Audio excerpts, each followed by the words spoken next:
All right. Kia ora team. Good morning all. Excellent to see you bright and early. I said yesterday that we very rarely get fog in the Waikato these days. Remarkable coincidence, 2 in a row. We're really looking forward to today's program, and thanks everybody for a stunning day yesterday, including the dinner for those that could make it. So we're about to be joined by the Governor of the Reserve Bank, Adrian Orr. We will then move into the session on governance and populism. Back then onto monetary policy, the report card looking at the review of the last 5 years. Brief break. They keep coming, Crown-Māori relations, sustaining our natural environment, and then finish up with our session on China in the West. So it's a pretty full program for the morning. With the Governor in a moment, he's going to make some remarks. We'll have a small amount of time at the end for questions. So as yesterday, or for new faces in the room or on the live stream, if you're on the computer, click the button for Slido. Otherwise, there are details on your table, and please get questions coming through Slido, or we'll have a roaming mic on the floor. And Adrian, please welcome to the stage.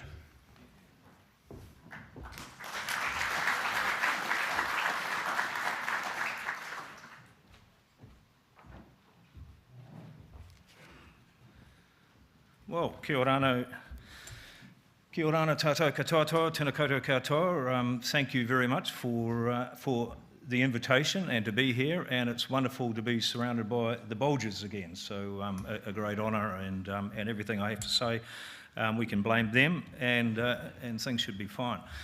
Wonderful to be back here also at Waikato University. It has sent out some very fine graduates and me. So it's a beautiful place. It's beautiful to be back here as well. Before I start, I also just want to note we've got a couple of members from Te Pūtea Mātua, the Reserve Bank, in the audience with you as well. James Sargent sitting over here, and Paul Conway. Paul will be up later on. And I note that because I'm very keen that you do get to chat with the bank. We're open, we want to collaborate, we're ready for business, and so we are here. I'd be wrong not to start the address by acknowledging the extreme hardship that many New Zealanders in the Upper North Island are going through at the moment. Our hearts and thoughts are with them, and it is a significant challenge we have ahead for the short term, and I'm really pleased with the agenda, Matt, that sustainability and adaptation is all part of the korero as well over time, so we have really big issues.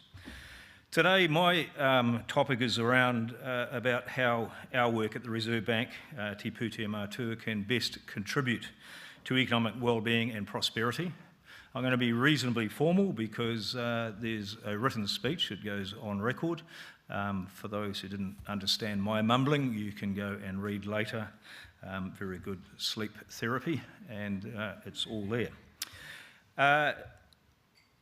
In terms of contributing to our economic well-being and prosperity, that is our purpose, our raison d'etre, our reason for being, and it is the key opening line of our new legislation that I'll talk you through. I'll chat through about our legislation, our policy remits, and how these commitments shape the very broad work we manage at Te Pūtea Mātua, and in particular the trade-offs that we inevitably face from time to time. So it's going to be a lot about optimising subject to throughout the speech. I won't say as you know, because I'm not sure people do know, that we have actually three main strands of work at the Central Bank. The first one, of course, is monetary policy. We are the proud monopoly supplier of the fiat currency, the New Zealand dollar.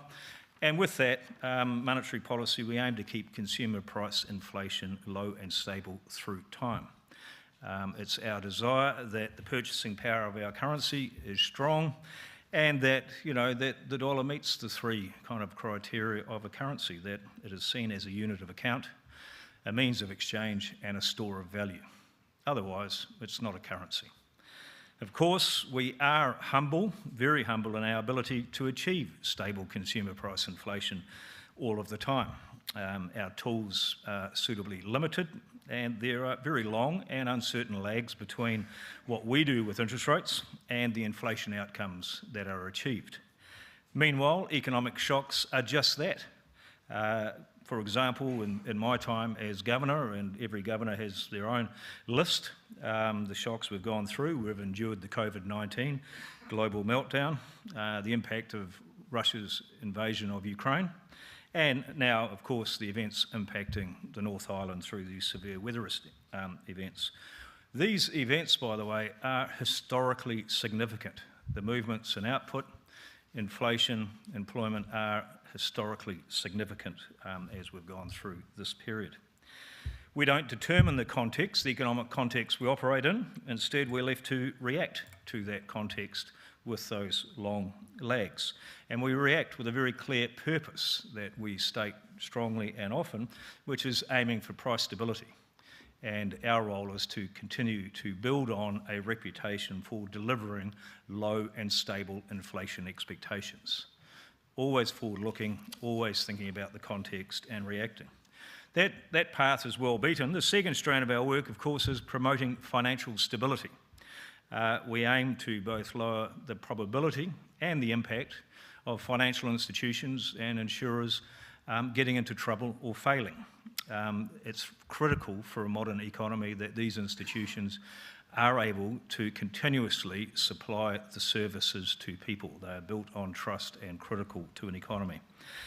And then the third main strand of our work is delivering all of the other functions a central bank delivers, ensuring the supply of cash throughout the economy, transactionally banking the banks themselves, and overseeing and operating all of the critical payment and settlement systems. So those latter two roles are often overlooked because of the excitement of the headlines of what have we done with the official cash rate. In delivering on these three strands of work, there is a lot of balancing and trade-offs that we must always undertake and acknowledge.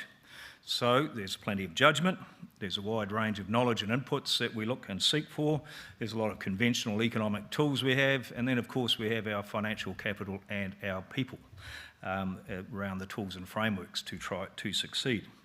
Through all of this, we aim to be transparent and understood by the broad public. So we spend a lot of time around transparency that people can see what we're doing and how we came to these decisions. Looking ahead for us, our big challenge is we want to shift, and like everyone does in the Jim Collins world, from good to great. For us to be exceptional, what we're doing at the bank is looking and working holistically across all three aspects of that bank to glean the best data, the best insights, and to best be able to manage the trade-offs, which I'll talk about as we can. So I was thinking about it, in the world of algorithms, when central bankers are replaced by an algorithm, what are we trying to do? Well, we're trying to maximise several objectives, subject to taking no undue operational, legal, financial, reputation risk. I say no undue, there is risk to everything we take. You need to have a risk to get a reward, but it's the undue risk we try to avoid through time. So some of the examples around, that maximising subject to, to bring it tangible, we're asked to pursue low and stable inflation and contribute to maximum sustainable employment, but doing that without creating undue volatility in output interest rates and the exchange rate. So embedded in that simple statement is already two significant balancing acts we need to take. We're asked to maximise financial system soundness while also supporting efficiency, competition, innovation and financial inclusion. We're asked to promote certainty of cash availability while also promoting technology innovation in payments and settlement systems. We're asked to ensure we have robust payment and settlement systems while encouraging competition and innovation. And we're being asked to be the liquidity provider, in an extreme financial event, while also trying to minimise moral hazard and market behaviour, and of course be prudent with our own balance sheet. So you can see through those basic things, there is no one objective function, there are many, and all of them come with subject to, subject to, subject to. So our task is always to build a consistent, coherent, transparent framework that we can explain to the public, our customers, what we're doing and why we're doing it across all aspects of our work. We need to know what the objectives are, what the trade-offs are, and what our risk appetite is to achieving these. I'll put it now into what is our new legislation, and I think it's really important that people do have a look. This is your bank, Te Pūtea Mātua, our central bank. So in terms of the hierarchy of objectives that we have, which forms, the basis of the trade-offs and the criteria that we use in our business. At the top of that pyramid is the Reserve Bank Act. It's given the authority to carry out the tasks that I just mentioned through new legislation. There's a new Reserve Bank Act 2021 that came into action mid last year, and it replaced the 1989, the 30-year-old Act. A lot of the stuff is the same, but there are important nuances and differences. This foundational legislation is very clear. Our purpose is to promote prosperity and well-being of all New Zealanders and contribute to a sustainable and productive economy. That is the opening preamble, and it's explicit recognition that the activities we undertake as a central bank are a means to an end. They're not the end in themselves. And so we always have to have that connectedness back to society around promoting a sustainable and productive economy. Underneath the legislation sits our remits. These are negotiated and agreed and signed by the Minister of Finance, their remits. And while we have statutory independence from the government, the remit documents explicitly outline what the government of the day wishes us to take into account when undertaking our three main tasks. We've got a new one, a financial policy remit, and it states, in pursuing financial stability, the government seeks strong institutions, that we have to act with proportionate regulation. They want consistency of treatment across our regulated institutions, maintain competition, and have consideration for efficiency, inclusion, innovation, and amongst all that, have a low incidence of failure of institutions. So we've got the legislation, then we've got this remit. The monetary policy remit, the one that has been around for a long time now, outlines the government's desire for medium-term price stability and maximum sustainable employment, but also ensuring soundness of the financial system and avoiding unnecessary instability in output, interest rates and the exchange rate. So a clear objective function, but lots of secondary criteria that we need to have regard to and be able to explain back to the people how we are doing it. So the remits and the legislation are our guiding North Star. They give us a very clear direction of where we have to go, but they don't tell us how to get there. That is left back inside Te Pūtea Mātua and with the board. There's one other stage, actually. We also receive annually a letter of expectations. And again, these are public, they're on our website, and it's another way of the government of the day guiding what would be in our statement of intent, our 5-year ahead, and what they expect to see us being measured against, our statement of performance. So we've got legislation, we've got remits, and we've got letters of expectations. All of that comes together in a hierarchical structure with plenty of guidance, but what is critical to understand is there's no single first best optimal calibration of it all. Instead, we are optimising various outcomes over various time horizons, subject to managing other specific risks related to that legal, financial, reputation, operational aspects of our work. And so the algorithm is starting to look quite complex, isn't it? I'm not sure it's even one algorithm. We're maximising our aims subject to no undue risk. I'll bring it into real-time issues now. I'll start with monetary policy. The best example of a trade-off in action here is where we're required to keep inflation within a target band and support maximum sustainable employment, while also having regard to these other factors: efficiency, soundness, unnecessary instability, and discounting transitory events. Looking through, for example, at the moment, the obvious one is a severe weather condition, near-term price spikes. How do we look through that and focus on generalised inflation rather than jumping to relative price concerns? The first part of the trade-off relates to this dual mandate of low and stable inflation and maximum sustainable employment. Mostly there is no trade-off. When inflation is high, employment is strong, unemployment is low, as it is now across all those three variables. It all points to raising interest rates in an effort to slow domestic spending to better match the supply capacity of the economy. So that's all straightforward. But of course, there can and will be trade-offs in the future. If we're faced with, for example, stagflation, I know many in the audience here are fortunately like myself, old enough to remember what that felt like, where you have a period of low growth, you have rising unemployment, but still high inflation, then what do? Do we raise interest rates to slow inflation, or do we lower interest rates to try to maximise employment? So that's where these trade-offs begin to bite. I want to calm the audience because it's without doubt across central banking knowledge, history, economic understanding, that a central bank in that situation has to be resolute to bring inflation down. And we need to bring inflation back to a target range, but of course we need to do it over a reasonable horizon, so as not to unnecessarily crash the economy and turn temporary slower growth into permanent unemployment. So it's a horizon challenge. The second part of the trade-off, of course, is how far and how fast do we rein inflation in without creating that worse outcome overall. Here we need to have regard to these other issues around financial stability and unnecessary volatility, and that's where the balancing act gets really hard. I do recall, I think it was Mervyn King who stated, if your next move with the interest rate is really difficult to make, it means you're probably in a good position at the moment. If your next move is really obvious, you're in the wrong position. So lifting the official cash rate too fast or too far can, for example, lead to a severe downturn. Spending and investment collapses and you end up with a much higher exchange rate because foreign exchange dealers chase the higher yielding in the New Zealand dollar and you crash the export sector. All economies have been through that before.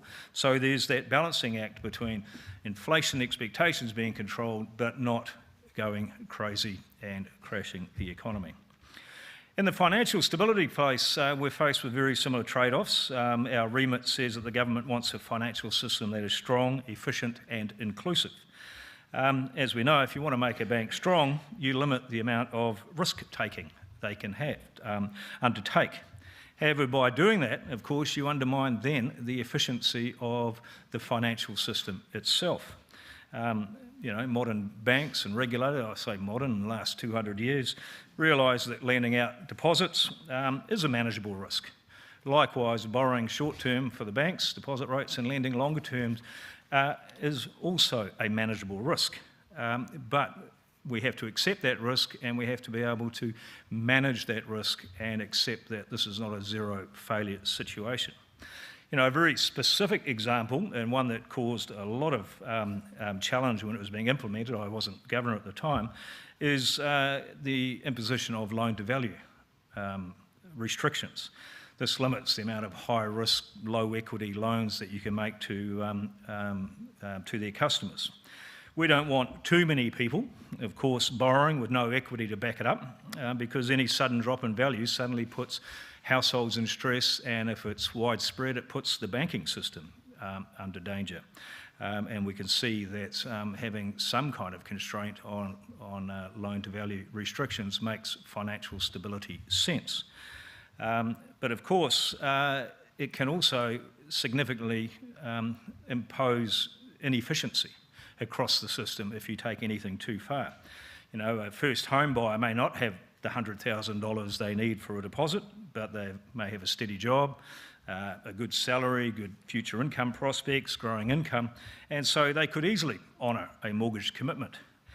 For them, borrowing would be restrictive if they can't, if you had that restriction on the loan-to-value ratio.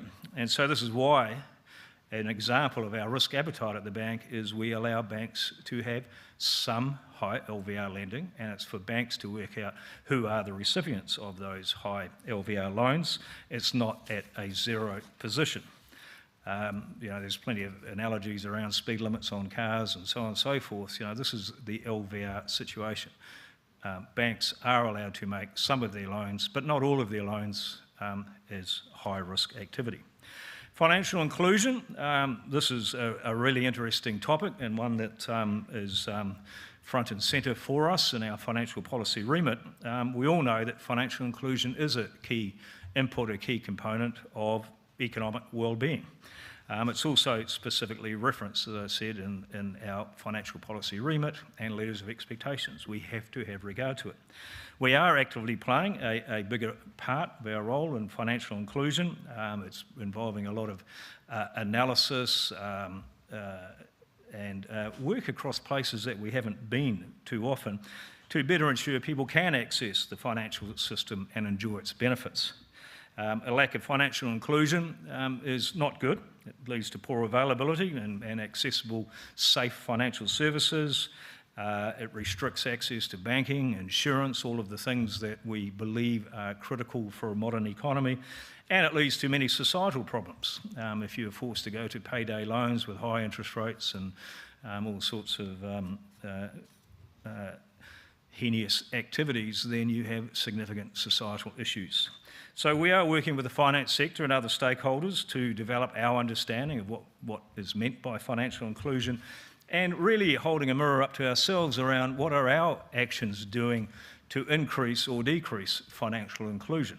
And our longer term aim is that it just becomes part of our DNA on the way through. For example, I would say, financial inclusion is really obvious for some parts of our work and less obvious, the links are harder. I think about access to cash. Financial inclusion is very critical to core considerations around that, whereas the link between financial inclusion and financial stability are more distant, and we have to think hard around, you could make an incredibly sound financial system by excluding everyone and making no loans, but would that be inclusive? So many examples across our activities that we need to articulate, as particularly around our appetite for actively addressing barriers to inclusion and defining what the trade-offs are.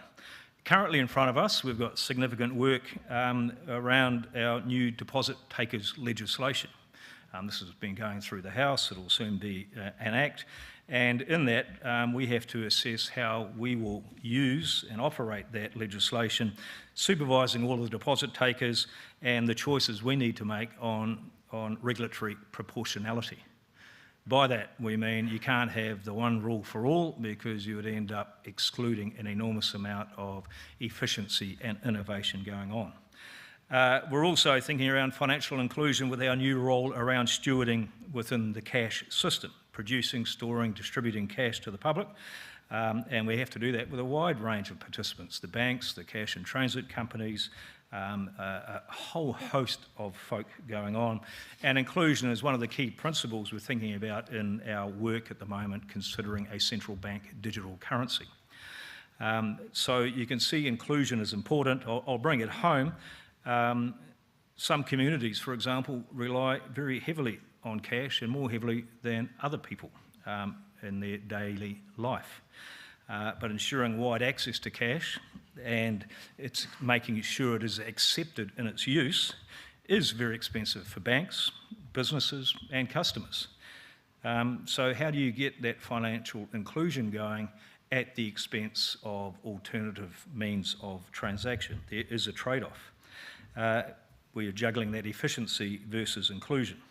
I do have to say that the recent severe weather events throughout the North Island reminded us again that when the power's off, when you have no telecommunications, physical cash becomes king once again, and then the absence of a means of exchange, a trusted means of exchange, when it's suddenly gone, leads to almost immediate social cohesion challenge. We've seen that globally, and we've been observing that in recent days here in Aotearoa, New Zealand. We also want to make a payment system that encourages and enables innovation. This may be a central bank digital currency. We're working through on that. Love the idea because it fosters innovation, it can reduce costs in banking, it enables faster and more secure payments, and it encourages greater competition. All these beautiful things. But by doing so, you're exposing yourself to new risks, operational risks, reputational risks, because you've got more and more reliance on certain pinch points around technology. So again, the innovation versus the inclusion versus efficiency and soundness are all balancing acts. What are the criteria for doing all of this? Well, our board, our newly empowered board, I'm very proud of it, by the way. The chair of the board, of course, is also the Vice-Chancellor of Waikato University, Professor Neil Quigley. They now have an appropriately empowered board as opposed to an overseeing board. They have to own the risk appetite and make the risk appetite very clear to the public of New Zealand and how they are going to accept risks and manage the trade-offs. They have to understand what the economic underpinnings are of all of our activities, and when we're standing on what I would say facts versus well-held beliefs, beliefs around how economies work, all the different economic models and frameworks. What are those underpinnings, and how is that research giving us confidence that those beliefs hold true? So we're working with the board around clarity of our objectives. the understanding of the hierarchy involved across our legislation, our remits, and all of these other expectations, articulating our risk appetite statements and what it means and implies across our activities, creating awareness of what facts we stand on when we make decisions, but also building trust in the beliefs that we hold in undertaking our business. And in those beliefs, this is where, I look to the audience, an incredibly well-educated audience. This is where we need help continuously around the research and the challenging and testing around what is the academic or empirical evidence around the beliefs of the work we are doing. It's only then when the board, when the board has clarity on objectives, hierarchies, the risks, facts and beliefs, it's only then a board can sit back and say, we have confidence in the activities that we are doing, and we are able to assess the resources we need, financial and human resources, people we need to undertake the activities, and we know when we are being prudent with our balance sheet. So it's a wonderful holistic opportunity that's coming together through this legislation to make all of this happen. Of course, all of these capabilities and capacities will have to change through time, and again they change driven by factors outside of our control. Technology, demographics, societal expectations are changing continuously, and that will change the types of capabilities, capacities, financial resources we need. Central banking is not static, it is dynamic. Of course, bringing all of this together at the shop, underpinning any institution are our values and our culture, and we've been spending an enormous amount of work on identifying the values we need and the culture that will work for us so that we can operate holistically as a central bank across these groups. This is why we introduced a Te Ao Māori framework into our discussions and our work. It's Aotearoa homegrown. It's a link between prosperity, inclusion, sustainability, cohesion. Why wouldn't you adopt a framework that is ready and understood to be able to explain what we're doing and work as a holistic single unit? Building our cultural capability also recognises the unique position, of course, of Aotearoa New Zealand, of tangata whenua, and the role of Te Tiriti o Waitangi. So, these are both necessary and a critical part of the culture and values and role that we play, and particularly helping us shift from that good to great in that central banking. Building the cultural capability has also provided some pretty amazing and critical insights around an important growing component of the Aotearoa economy. Māori economic activity, the renaissance of Māori business, and some of the unique ownership structures and decision-making structures that go there.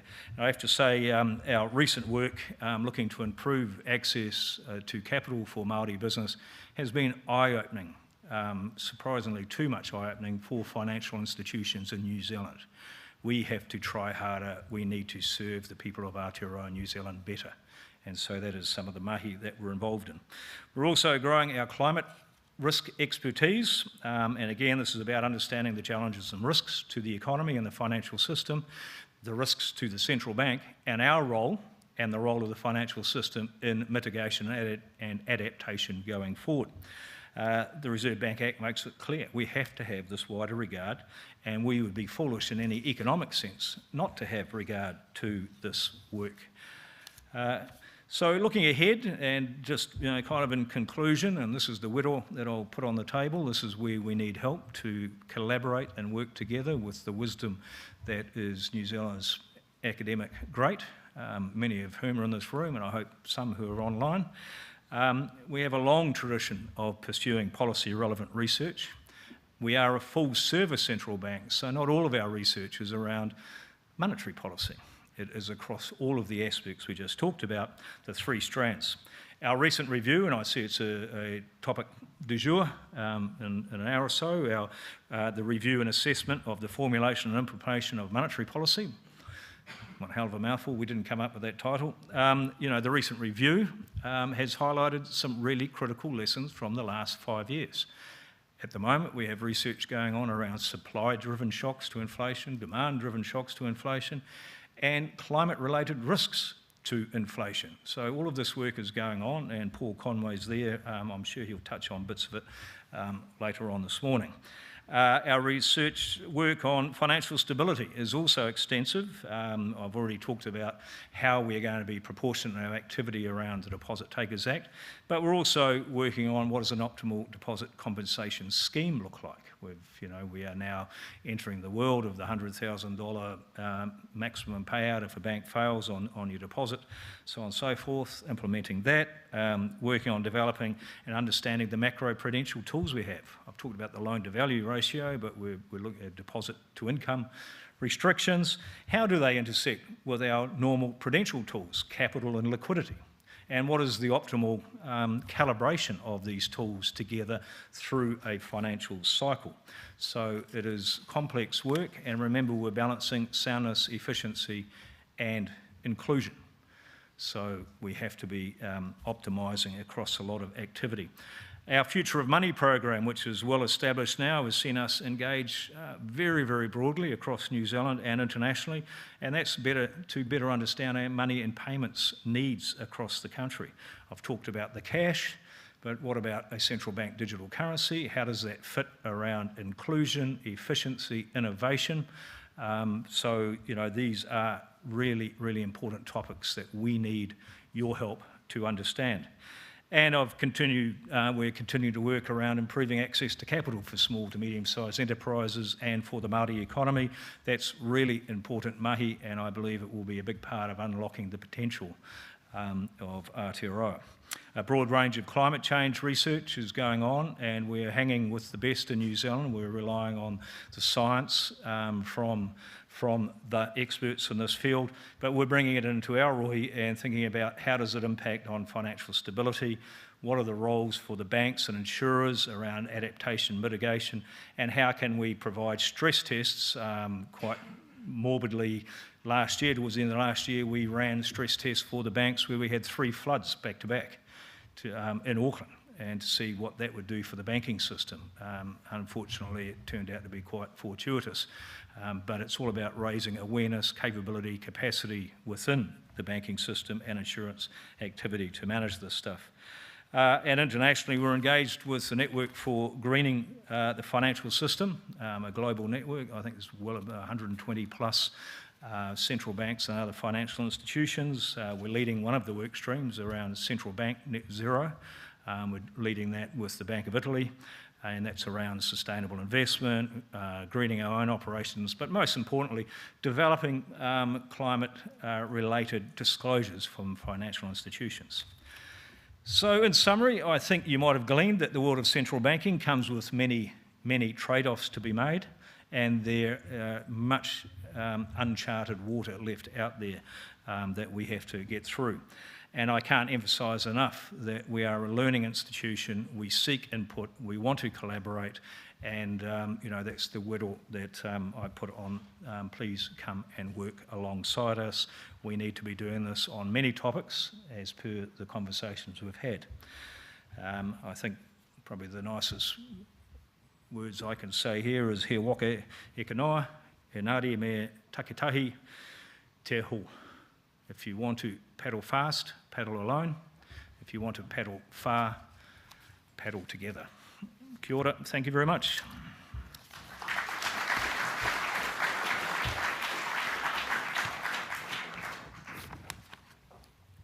We've got time for a couple of questions? Or? Yeah, as long as the audience can suffer them. Yep. All right. Pardon me, quite a few questions have come through and we won't go too long, but first, thank you. Really fascinating oversight for many of us who, you're quite right, we see the announcements on the cash rate, we sometimes don't see the other parts of the operations of the bank. So some of the questions that were coming through picked up on your theme about the trade-offs, the complexity of managing those tensions. And one was, given those trade-offs that are inherently already there, can you provide some clarity on the dual mandate, the current mandate? Given, the question says, the poor experience of other central banks pursuing this policy, and I guess I'll extend that, given so many other trade-offs inherent, is it simpler to actually have the single mandate?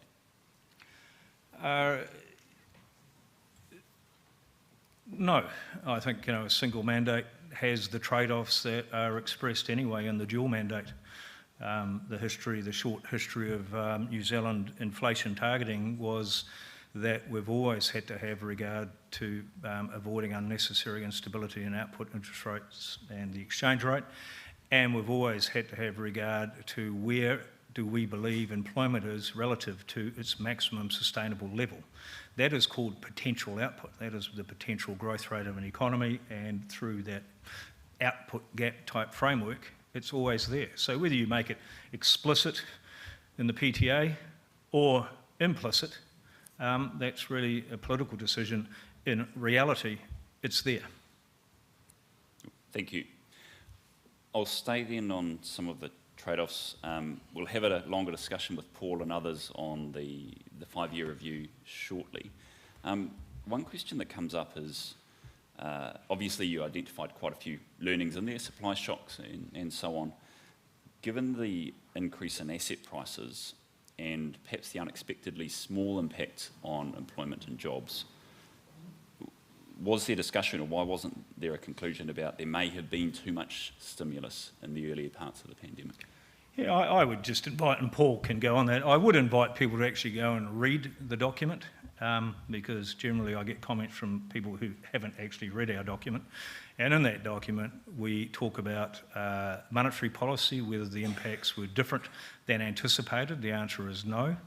The biggest surprise was the continuous series of shocks, all in one direction, from COVID, from Ukraine, and now more recently from the severe events. So it's not, monetary policy remains focused over the medium term around price stability, but when you're getting hit with continuous shocks, welcome to the world, the real world we live in. And then within that document, we say, well, what are some of the lessons? Yes, at the margin, we could have started tightening sooner. But even there within the documents, and we show even then, rather than the 7% inflation, it would have been 6 point something. So again, even tightening sooner didn't really change the fact that we are well outside of the inflation target, as is every other OECD country, because of the nature of the economic shocks. Thank you. Can I, there's a question here on composition of Monetary Policy Committee, and I might come to that in a moment. When you run us through that list of trade-offs that you're facing, at an operational level, can you give us a window into the frameworks you and the team use to actually go through that number of, legislated remits, other things, letters of expectation? How do you, at an operational level, week to week, day to day, run through those trade-offs and analyse the impacts? Yeah, I'll try and say it very simply. The first thing, of course, is not all committees are involved on all the one topics. So we have dedicated efforts around Financial Stability Committee, the Monetary Policy Committee, the Payment and Cash Settlement Committees. So very dedicated resources with their own objective functions, with clarity around the criteria they must try and maximise those objective functions around. I'm sorry, sounding so bland. And increasingly a more explicit awareness of the risks they have to actively seek to achieve those outcomes. So once you've got that very clear, it doesn't become as complex as it sounds. If you don't have those clear, then how do you know you're optimising, and how can you truly explain to the public what you're actually doing, and how do you know if you've got the optimal resources, the appropriate skills, the balance sheet, etc., to achieve those outcomes?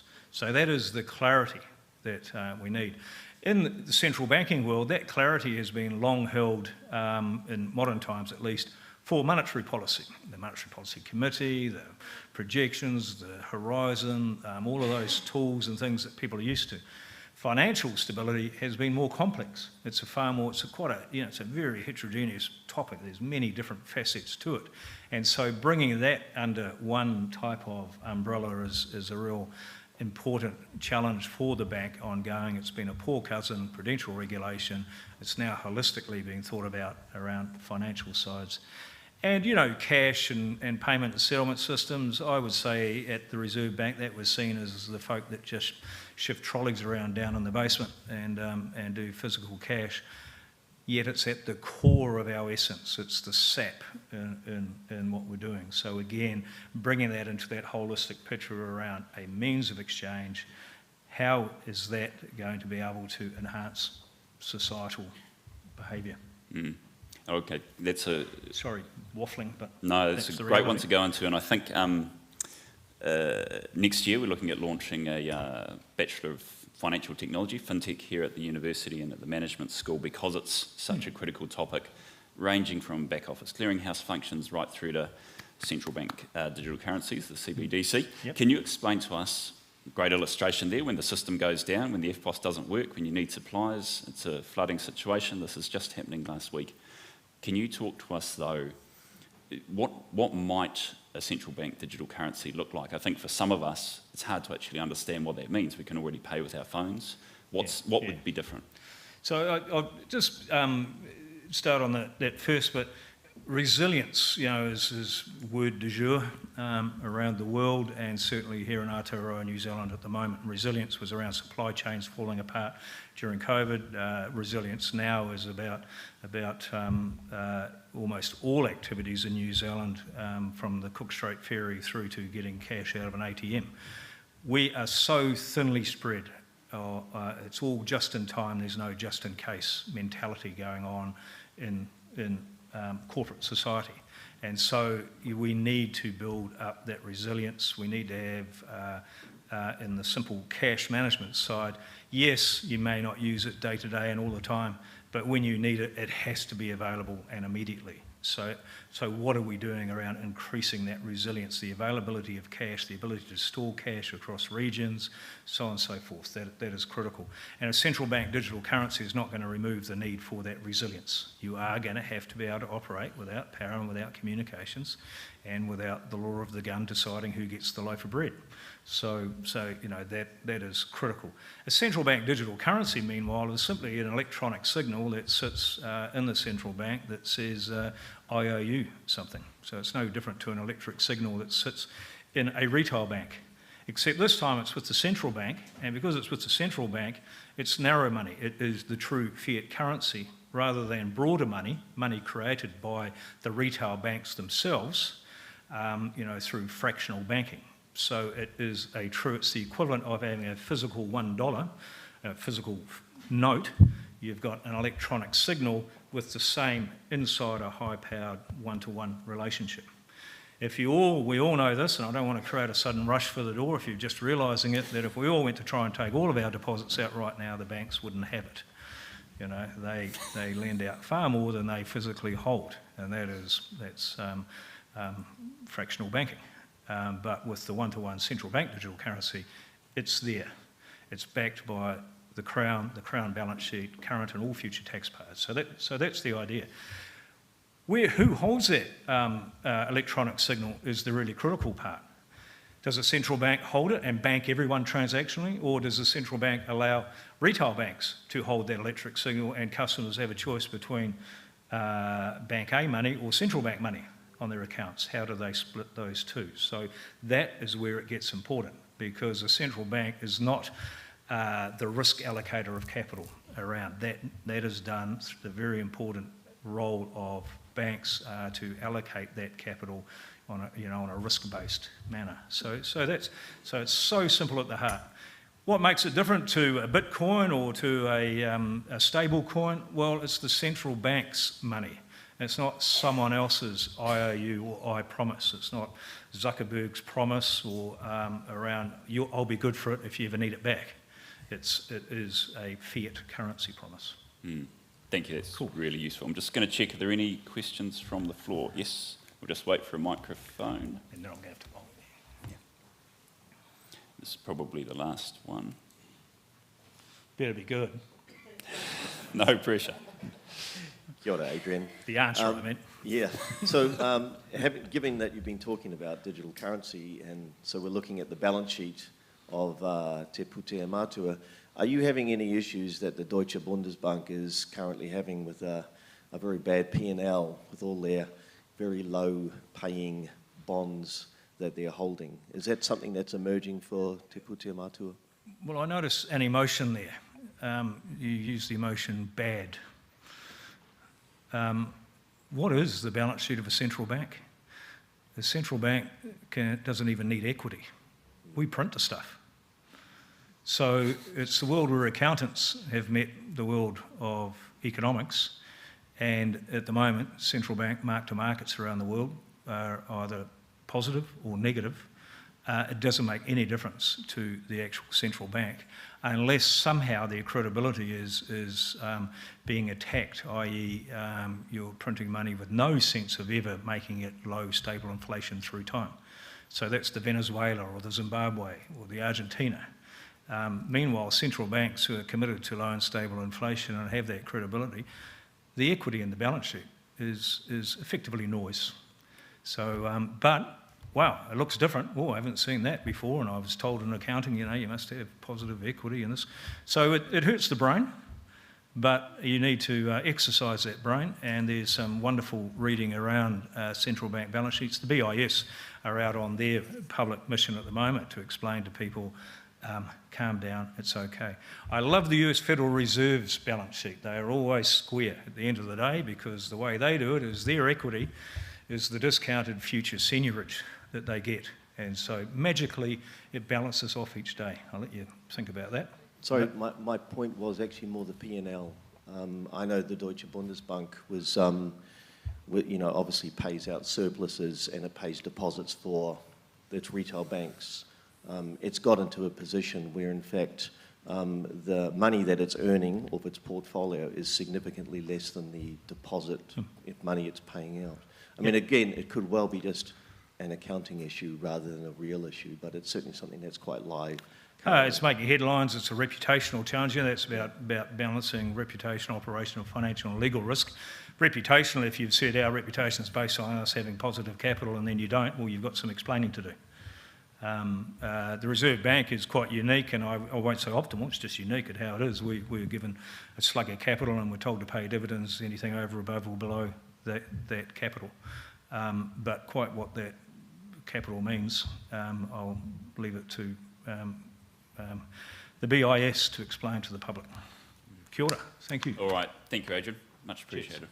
Wonderful. All right.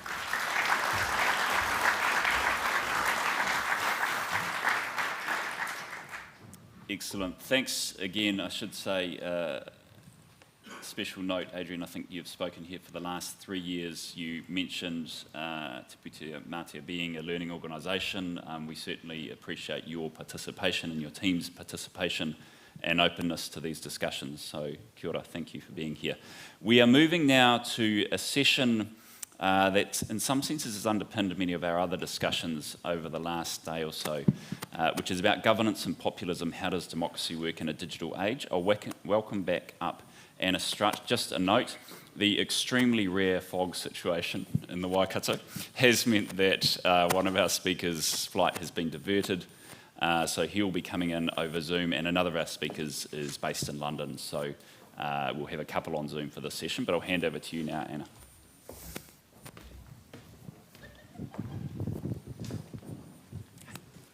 You'll need to tell me when you want the break to finish too, will we get that? Oh, yeah.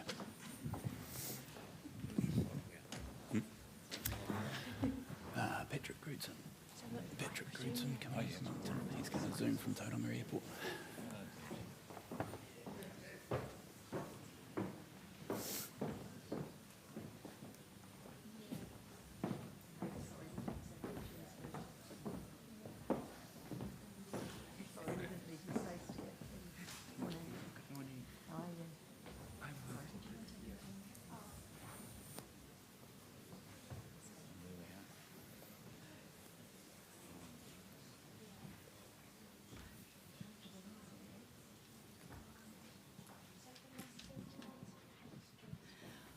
Well, thank you very much for that session this morning, and we're looking forward to coming back to monetary policy after this session, but we're going to take a little bit of a break from monetary policy at the moment.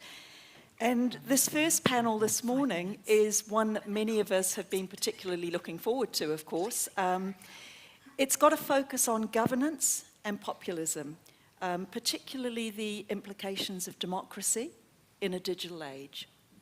We've got 4 speakers. Our first speakers will be Professor Al Gillespie. He is here at the Law School of the University of Waikato.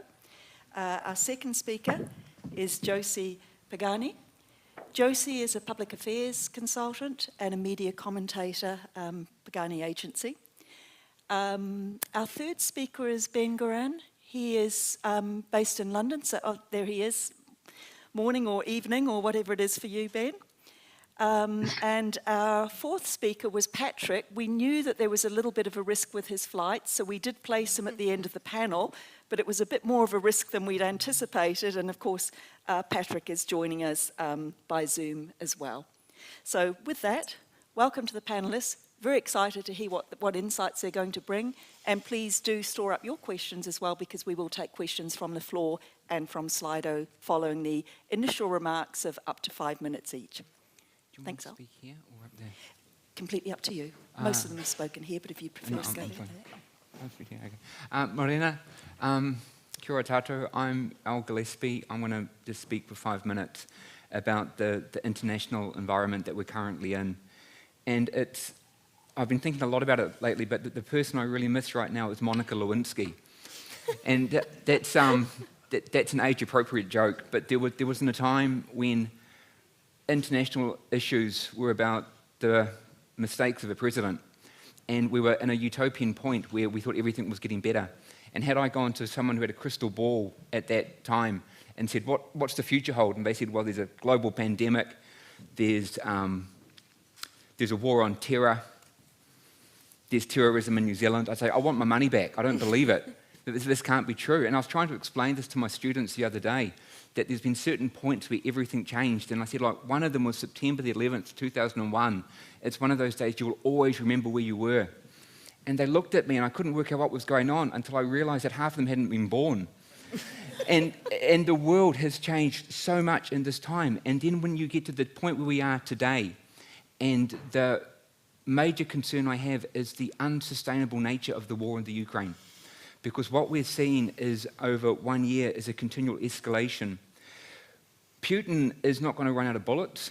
He is not going to run out of money, but what he may run out of is men. He has now lost over 100,000 soldiers. And the problem that Putin faces is what the Americans faced in Vietnam. If the Russian wives and the Russian mothers love their children as much as the Americans did, then the greatest enemy is not the external one, it's the internal one. And this means that there will be pressure for him to do something different. We're at a point where international arms control and security control is in free fall. We have lost 9 major agreements since 2001. Not all of it is the Russian fault, some of it is the American fault, some of the mistakes that were made were learnt by each other. But right now, you're in a point which is very similar to the Spanish Civil War, where the Ukraine has become a proxy battleground between two sides. This is not just a military risk, it is an economic risk, because what you're seeing is a move back to self-sufficiency, globalization is beginning to fracture, and the temptation for countries to act in a unilateral manner is unprecedented in the last 20 years. The big thing that's changed recently is that China is now on the cusp, and that remarkable panda bear has done an incredible job balancing on a very thin wall for 1 year over which way it's going to go.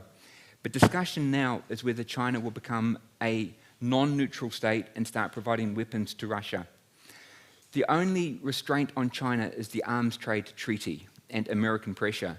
The Arms Trade Treaty says you cannot provide weapons to a country if it's going to undermine peace and security or cause crimes against humanity. The tipping point is China, at the same point, has now put on a peace proposal onto the table. Last night, they've called for a ceasefire on the major belligerents involved in the conflict. My expectation is that if the peace plan of China does not succeed, then you will see them move to a non-neutral position, which would be very similar to where New Zealand is right now. The challenge that creates for us is huge, because the United States will have 2 options.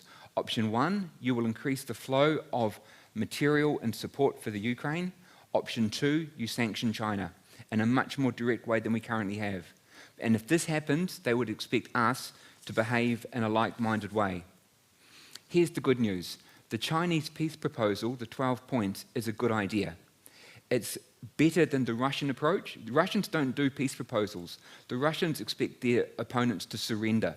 You can think of Georgia, you can think of Chechnya, you can think of Syria. They don't normally negotiate. There's hawks on the west, and the hawks on the west want Russia completely out of the Ukraine. They want criminals to be brought to account. They want restoration, and there's no middle ground there.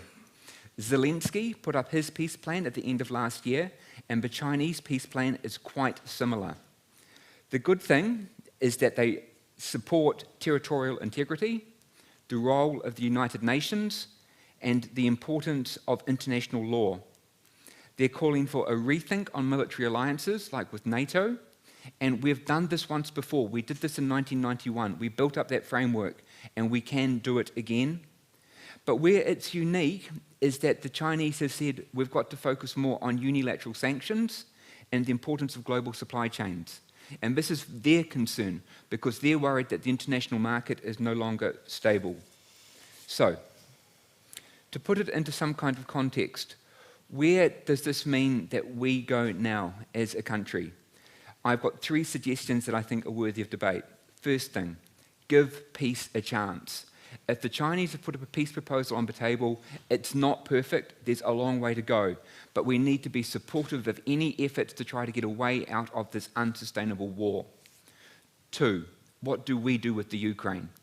First, keep up the good diplomatic work, support international law. That is working. We need to consider also to do more with regards to refugees, and I would argue that New Zealand has a particular responsibility for any conflict which we are involved in, and this is above and beyond our normal ethical responsibilities. 3, keep providing military assistance, and that at the moment we are disproportionate to what we give compared to our friends and allies. We don't have the same tech. When they have discussions about tanks and fighter planes, we just look kind of blank, because we can't do that. But we can do certain things with light armoured vehicles, and we can listen to what they need. The main thing they need is money, and it's important to support them, and they can choose what they need. Then we have to think about us, and this is where it gets really hard, because it's not just the Ukraine. We have to think about our alliances. We are facing once-in-a-generation questions right now. These are things that we went to sleep in 1991 and we thought we were going to live happily ever after, and Monica Lewinsky was where it was going to be. But now we've woken up and the world is different. We have to think about what we stand for and who we stand with. ANZUS is frozen. It's not dead, it's frozen. But the problem we have is that it's not ANZUS. We wouldn't fight for America, but we would fight for Australia, and we are linked by a treaty in 1944. If Australia gets into a fight, we get into a fight. But we have to think, where do we sit? What do we stand for? Second thing, how much are we going to spend? Right now, there's an arms race in the world going on. We spend 1.5% of our GDP on the military. The NATO average is now 2%, and it's escalating. This is a difficult choice, because every dollar you spend has got opportunity cost. And so if you spend $1 on a frigate, that's $1 that is not going to be spent on social housing. But we have to start working out, are we going to pay more? 3, we have to think about the types of the military that we have. Warfare in the future, as you can see in the Ukraine, is not what it was in the 20th century. The technology has changed. It's artificial intelligence, it's hypersonic, it's a completely different platform. If we're going to send our women and our men in the New Zealand military forces into any combat zone, they need to have the best equipment. This all comes down to one large question. It's about our identity. Do we see ourselves as a regional police officer, or do we see ourselves as part of a much larger deterrent against an emerging force which may need to be confronted? That's it. Thank you very much, Al. Wow. Josie. Right. Bleak, but interesting. I'm going to make a prediction about the future of liberal democracies like ours, which is a complete fool's game, I know. And in fact, as I was coming here this morning, I found an anecdote which perfectly illustrates the fool's game of trying to do forecasts. Nobel laureate economist Kenneth Arrow, who I'm sure many of you know, in the Second World War, he was given a duty as a weather forecaster for the US Army. This is during World War II. He was ordered to evaluate the mathematical models for predicting the weather a month in advance. found out that they were completely useless. Informed of this, his superiors sent back another order.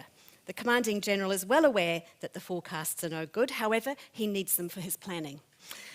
So yeah, what I'm about to say may be completely useless and ill-informed, but here goes. My experience, I guess, is across working in politics, working for global think tanks, Global Progress, Tony Blair Institute and others, and also doing media commentary as well, and working in aid and development in the Pacific in particular. And I think liberal democracy is in real trouble. The last couple of years, we've seen, I think, the worst drop in the lowest levels of democracy seen in 30 years. So there are fewer democracies and fewer democratic processes within countries. We may well have lived through the end of a brief interlude in history of liberal democracy, and if the rises of democracies and anti-colonialism that we've seen since the Second World War in the second half of the 20th century defined the second half of that century, its collapse could be the defining trend of the 21st century. I think we're in real trouble. Unless we fight back, and of course I'm suggesting we fight back, and I'm probably a little bit more muscular than Al. Give peace a chance. Well, I look at Ukraine, because where are the attacks on liberal democracy coming from? Let's start with Ukraine. I look at Ukraine and go, well, no war in Ukraine means no fighting for the Russians. It means no Ukraine for the Ukrainians.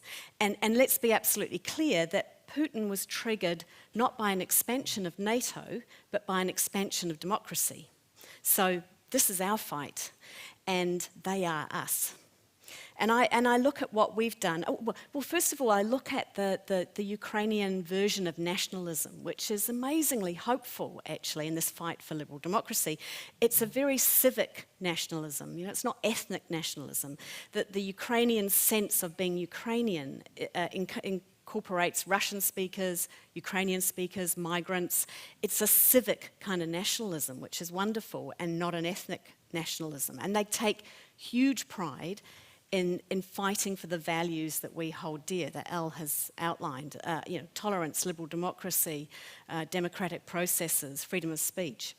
I think it's appalling that the Russian ambassador is sitting in his comfortable office in Mazine Street in Wellington with a yellow highlighter highlighting the names of New Zealanders who have become enemies of the state of Russia for calling out and standing up for liberal democracy.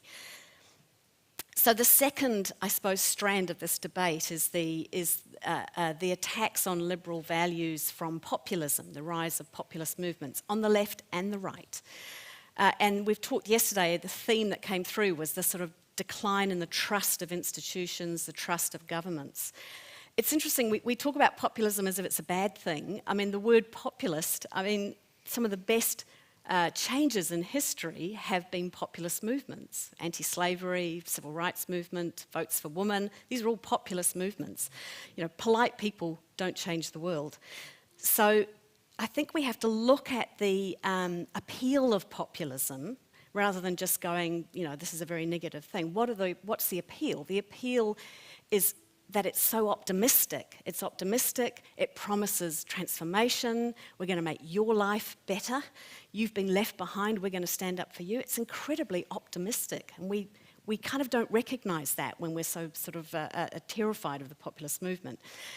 So what do we do about the negative rise of populism? Well, I think we need to move away from what I call the Ming vase politicians. We need fewer Ming vase politicians, i.e.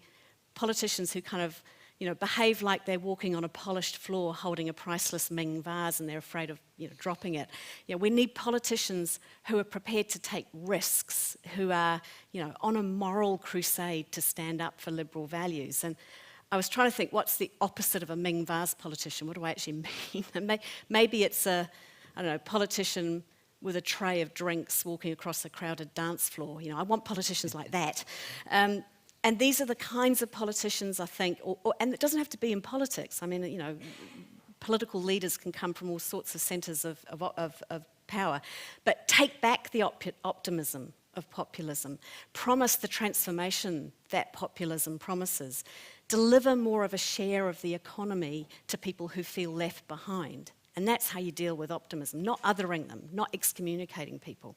And I think in New Zealand, the left and the right have made populism worse, and the sort of nascent rise of it in New Zealand. Those on the right need to realise that, yes, free markets, capitalism, have lifted more people out of poverty than anything in history. It's been a huge success.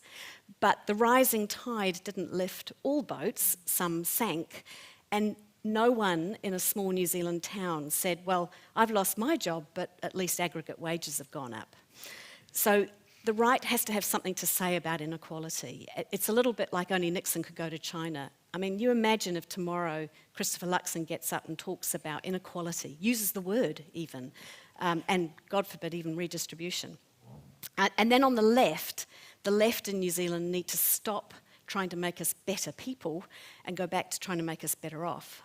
You know, there's a sort of tilted head of compassion approach. A friend of mine in the UK once said, Tony Blair, political advisor, and he said, you know, it used to be that people joined the Labour Party to make their lives better off in their community. Now they join the Labour Party to make somebody else's life better off. So somehow that diversity of voices in our politics has gone, and it's leading to the kind of populism we're seeing. And how I would class that is that we're divided now in our politics between the knowledge class, those who have knowledge capital, and those who have property and wealth and own houses, and the property class, or if you like, the haves and the have-yots. What's missing in that division is the rise, the strong voice of working New Zealanders, of working class New Zealanders, and funnily enough, it's only middle class people who ask me to define working class, but here's a stat, because Brad said if you can have a stat, you'll impress anybody. So here's a stat, 40% of New Zealanders have no capital at all. So that's no tertiary degrees or knowledge capital and no property. But Parliament, over 90% of people in Parliament have a tertiary degree and have knowledge or property, and probably both. So our politics has become far less representative. That has to change. And social media hasn't caused the populism that we're seeing in the world today. It's exacerbated it. And I look forward to talking more about how we can manage that, not by banning hate speech, incidentally. There are other things we can do more effectively. But to finally end back to Ukraine, where I agree with you, Al, there's a lot more that we should and could be doing. What we've done is pretty pathetic. We've sanctioned oligarchs associated with Putin, which is a bit like cancelling a lunch date with, you know, the drug cartel. It's like, it's the least we can do. It's not have them for lunch.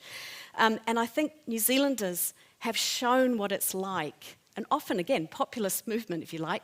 New Zealanders have shown what it's like to fight a muscular, optimistic, courageous fight for liberal values and principles and democracy, when people like myself and probably some of you in this room were personally sanctioned by Putin. We did what any good fighting Kiwi should do. Our response was pretty unified. We basically said, Russian warship, go fuck yourself. So that's the kind of politics I think we need to fight for liberal democracy. Thank you.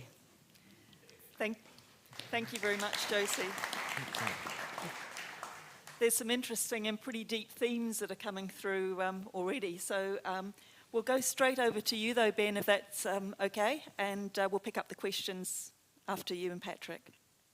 Brilliant. Thanks very much. Well, look, thank you, Al and Josie, for giving us a really interesting backdrop to this discussion by looking at the international position, particularly with the war in Ukraine, and also the effect on our domestic politics by factors like populism. And I think what's most interesting about having a discussion like this is thinking about where does it come from and what's making it worse. The big question for me is, what impact is the rise and changes in digital media consumption having on our democracies? And I say our democracies because these things can have quite different effects in New Zealand to here in the UK to in other developing markets as well. And that's something that I think is really interesting to talk about. It's also a really fascinating time to have this discussion, because over the last few years, there have been an enormous number of sort of really healthy debates around the challenges of fake news, around hate speech, the role of echo chambers and the way that our personally curated media environments on social media are so different to the days of everyone getting their news from newspapers, TV and radio, where we all had pretty consistent news diets. And we know there's been so much research done into this, that when you have echo chambers on social media, that leads to polarization, it leads to radicalization and all the negative effects that come with that. And so these factors have mainly come about over the last few years by the rise of follower-based platforms on social media like Facebook, like Twitter, like Instagram. And on platforms like this, the people that you follow, whether pages or celebrities or your friends and family, dictate the type of news and content that you get. And that's some of the most important factors that decide, how you see the content you see on these platforms. But what we've seen in the last few years is the rise of TikTok and the flow-on effect that that's had on the digital ecosystem. Increasingly, the time that people are spending online is with platforms where the content that they're being shown isn't related to who they follow. It's related to their personal preferences and algorithmic recommendations based off what people, likely trends and consumption behaviors. And this exacerbates a lot of these challenges that we're talking about in digital media, and it also opens up some new ones. For example, TikTok have tried to win some new press in the last few days by introducing a 60-minute time limit on teenagers. I mean, for any teenagers or parents of teenagers in the room, I mean, good luck, hoping that that's going to be enough to, curb, TikTok addiction from young people. But that comes into response to a lot of criticism that TikTok's been having around, number one, the general addictive nature of their product, which it is, more addictive than meth, basically. But secondly, is there are much broader concerns with TikTok around the data that they collect. A lot of that debate has been around people's personal data being exposed to TikTok. That's why it's been banned. The app's been banned in the US among federal government employees, and there's been a debate in New Zealand around whether the same could apply here. But the real challenge, I think, isn't just about the Chinese government potentially having access to your individual data. The real challenge is what the Chinese government could have access to do with that data at a really aggregate level. Because the real battleground on digital media over the next decade isn't going to be about TikTok or Instagram or Facebook. It's going to be about which AI platforms are most pervasive and which institutions are shaping those platforms. We've already seen the rise of ChatGPT and other AI platforms that are accessible to individuals and businesses to help change the way we work and communicate. Well, the Chinese government has access through the 2021 data security law to any corporate data of any Chinese firm, any firm operating in China or Chinese firm operating overseas. That means they have access to the largest potential data set into human behavior, what motivates us, what makes us watch things, what makes us click things, what sort of products do we like to buy.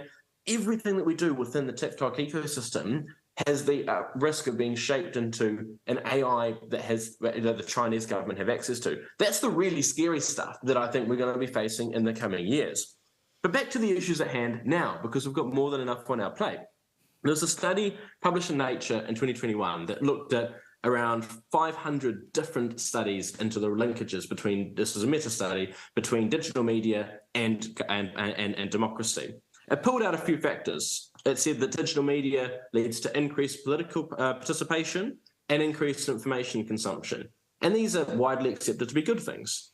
It also pulled out that it leads to declining trust in institutions, which Josie has spoken about, increased populism, which, as Josie, as you said, can be a good or a bad thing, and growing polarization. And these last three tend to be detrimental, especially in established democracies. I think there's a really interesting theme coming through that in emerging democracies, the balance of the effect of digital media tends to be positive because it puts more pressure on authoritarian leaders, it opens up information for debate, and it can be really complementary to the news media, which is often immature or lacks the respect, or lacks the networks and sort of trust to be able to cut through.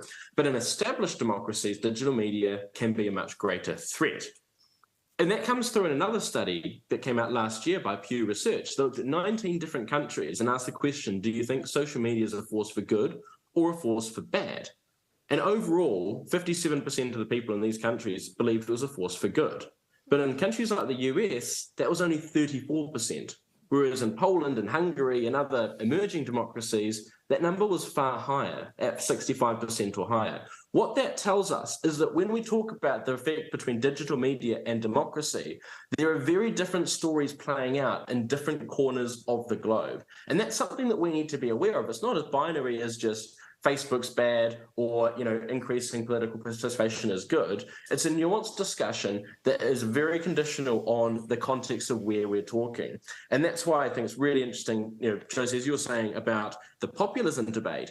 The rise of populism isn't just down to digital media, it's down to a range of factors, but in often cases is replacing the inability of centrist politicians to connect and deliver a relatable message to the public. And it shows that we've got a democracy deficit that political leaders need to step up to and find ways to get their message to cut through. And I'll end with one example of this where we've done it here in the UK, which is, the question of Brexit has been a polarising political deadlock in this country from the referendum day up until present days. And it led to stagnation in Parliament, chaos and delay as legislation wasn't getting through, and it led to the collapse of Theresa May's government. When Boris Johnson came in as Prime Minister and sort of was lumped the rather sort of difficult task of trying to get this whole Brexit thing out of the way, it was, yes, a populist message that helped to achieve that. The tagline of "Get Brexit Done" appealed to broad swathes of the population and led to a historic 80% majority for a very simple reason. It presented a unifying proposition to both Leave voters who wanted Brexit to happen, but also people that didn't vote for Brexit at all, but just wanted the deadlock and delay to be over with. And what that tells us is that there's an opportunity to find common ground, even in a polarized political environment, and through using simple, effective messaging to cut through. And these are the sorts of things that can help improve the state of our democracies. But there's plenty more work to be done and many bigger challenges on the horizon. Cheers. Thanks very much. Ben, Patrick. Thank you. I'm coming to you from Tauranga Airport, as you know, with an unstable internet connection. So please excuse me if there's any lag or I drop out. Up until recently, I was a journalist for 20 years, most recently 8 years as the editor-in-chief of Stuff. Last year, I spent 3 months at Cambridge University, where I was researching trust in the news media. So I was particularly focused on the news media, but I think a lot of what I learned was broadly applicable beyond journalism to other mainstream institutions. So I approached today's topic from the point of view of the media and through a lens of trust. And I wanted to make 4 points by way of opening remarks. The first point is that our information ecosystem is unhealthy. There's an interesting London School of Economics report from a few years ago that talks about 5 information evils that are prevalent in our era: confusion, cynicism, fragmentation, irresponsibility, and apathy. And cumulatively, they add up to a situation where citizens often aren't sure what's true, where consensus and agreed facts are harder to come by, and where a lot of the power of the flow of information is held by organisations that lack ethics or accountability, which connects to the point that Ben made earlier about a big issue in the coming decade being who controls those AI platforms. And also a situation where citizens disengage with or lose faith in the structures of society. Point 2 is that trust matters for good governance, and its absence is relevant to, connected to, a factor in the rise of populist attitudes. Sir Peter Gluckman and some of his colleagues at Koitu, the Centre for Informed Future, have written about democracy requiring vertical trust when the government apparatus and the citizenry are governed, but also horizontal trust between the people in society, and that you need both of those for democracy to function in a robust and healthy way. And that when those trust links deteriorate, then there are significant consequences. And that's relevant because, as I gather has been discussed previously, trust in key societal institutions is low. But I take a slightly contrary view on trust being in crisis because I also think that the data tends to show that chronic low trust is not a new thing.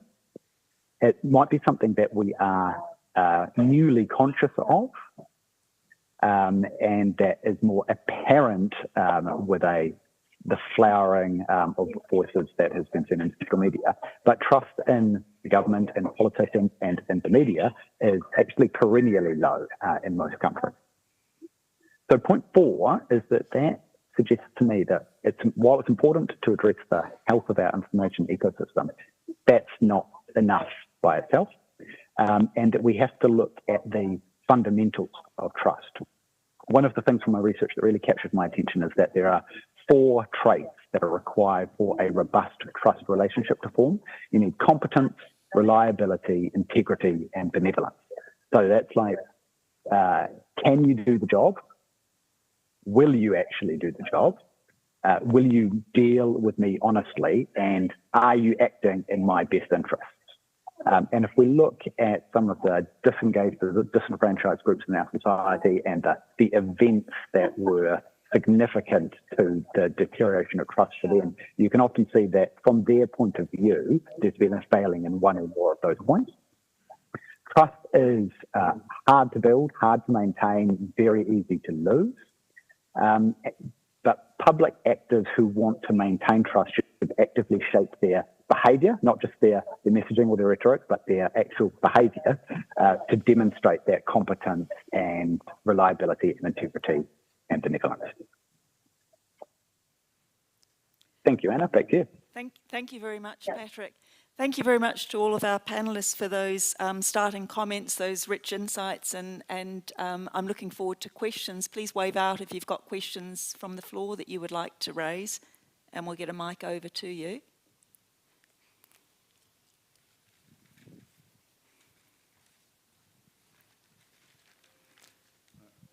Thank you. I've got 2 points.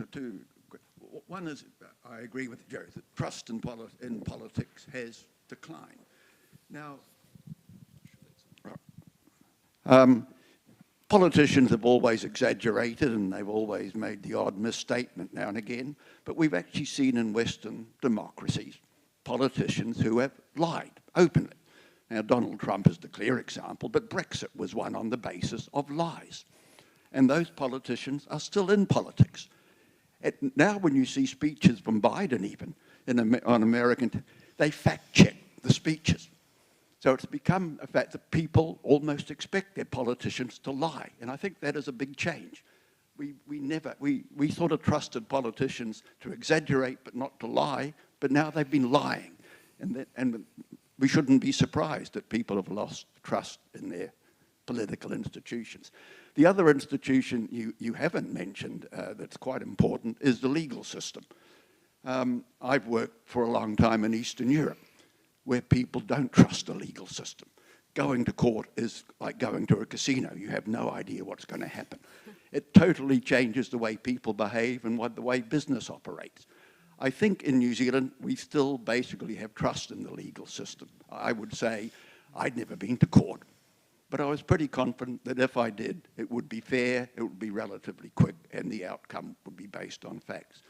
But in countries where that doesn't exist, you really have a major problem. I'm going to suggest, thanks for that, I'm going to suggest maybe, Al, if you want to make some brief comments on legal system and trusts, and then Patrick, you might want to comment on trusts, and Josie and Ben, if you want to afterwards. I'm suggesting that order. Thank you.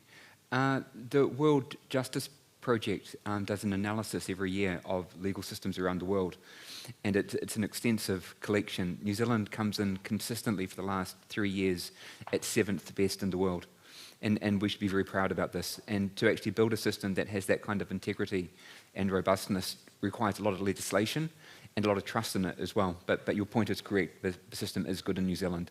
The challenge is maintaining it, but that's not just with the judiciary, that's also with the police, and ensuring that the public, and they generally do, trust it. But that always requires having independent oversight and having steps available to make sure that when there are mistakes made, that they can be rectified, often in public.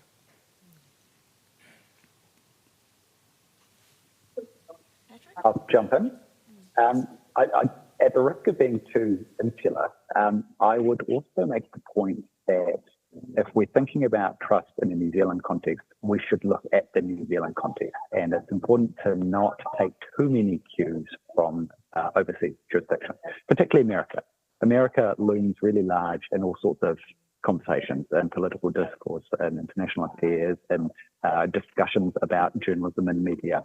But America isn't a representative example. America is a unique case in almost all indexes of performance. America is a real outlier.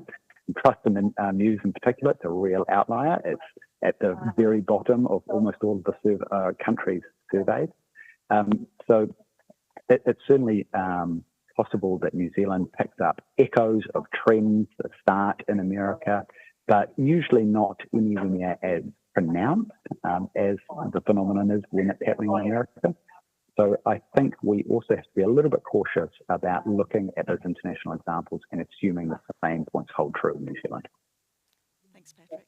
Josie, did you want to comment? Yeah, I saw some data, I think this week, maybe it's the one stuff you're referring to, Patrick, of a massive drop in trust with media globally, and New Zealand wasn't in the data, but it's pretty alarming. And I think Fukuyama describes the institutions of liberal democracies as the canary in the mine, that when people start to lose trust in the institutions, whether it's the public sector, whether it's MB, whether it's Parliament, whether it's select committees, or whether it's the apparatus of courts and the police and so on, it's a quick step from that to losing trust in the political system and then trust in democracy. And an alarming statistic I came across last year when I was in the UK, the Tony Blair Institute had done this data. 30% of British people, that's 14 million, by the way, would rather have a strong leader who could get things done, get Brexit done, Ben, than go through a parliamentary process of, process and slowing it down and getting things done. 14 million people in the UK would rather bypass Parliament. So I think this is where I think we're in real trouble. That's alarming. I grew up in England, and that's pretty shocking data. The other thing I would say about growing up in England too with Brexit is that I went to a local state school, comprehensive school, then I went to university. Everyone I went to school with, very working class community I grew up in, including my brother, all voted Brexit. Everyone I went to university with voted Remain. And so again, it comes to this division in politics, that if we're simply saying that people we disagree with, parliamentary protests and so on, if we demonise them, we're going to end up with a growing lack of trust, I think, in the institutions and therefore in democracy, liberal democracy generally. And we can't do that. We're too small a country to excommunicate people who start to lose trust because we're related to half of them, unfortunately. So. Thanks, Ben. Was there anything that you wanted to add in from your position in the UK? Yeah, look, I think it's really easy to say, oh gosh, trust in institutions is failing. It's probably social media's fault. If people didn't tweet as much, everyone would all be happier. But you know what? Our political leaders globally and our institutions have failed on many issues. We've failed to do enough about climate change. In New Zealand, we've failed to fix the housing crisis. We've failed to build the infrastructure that we need. We've failed on so many ways, and we have for generations on multiple sides of politics. It's a systematic issue that does actually need to be addressed.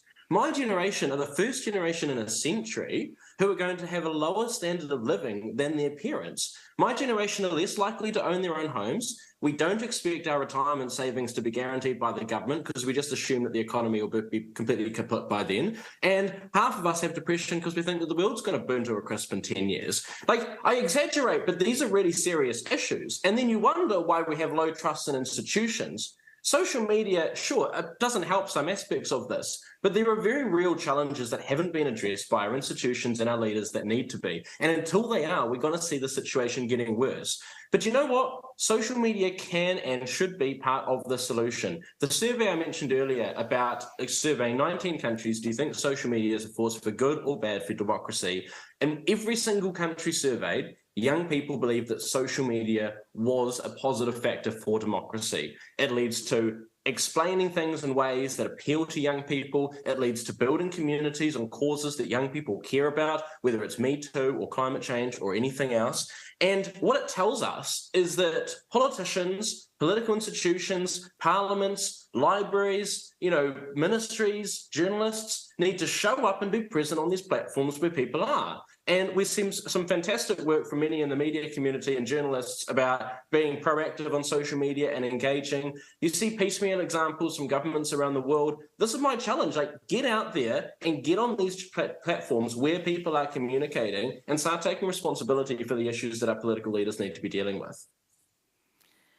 Thanks, Ben. And that takes me nicely into a question that I've got through from online.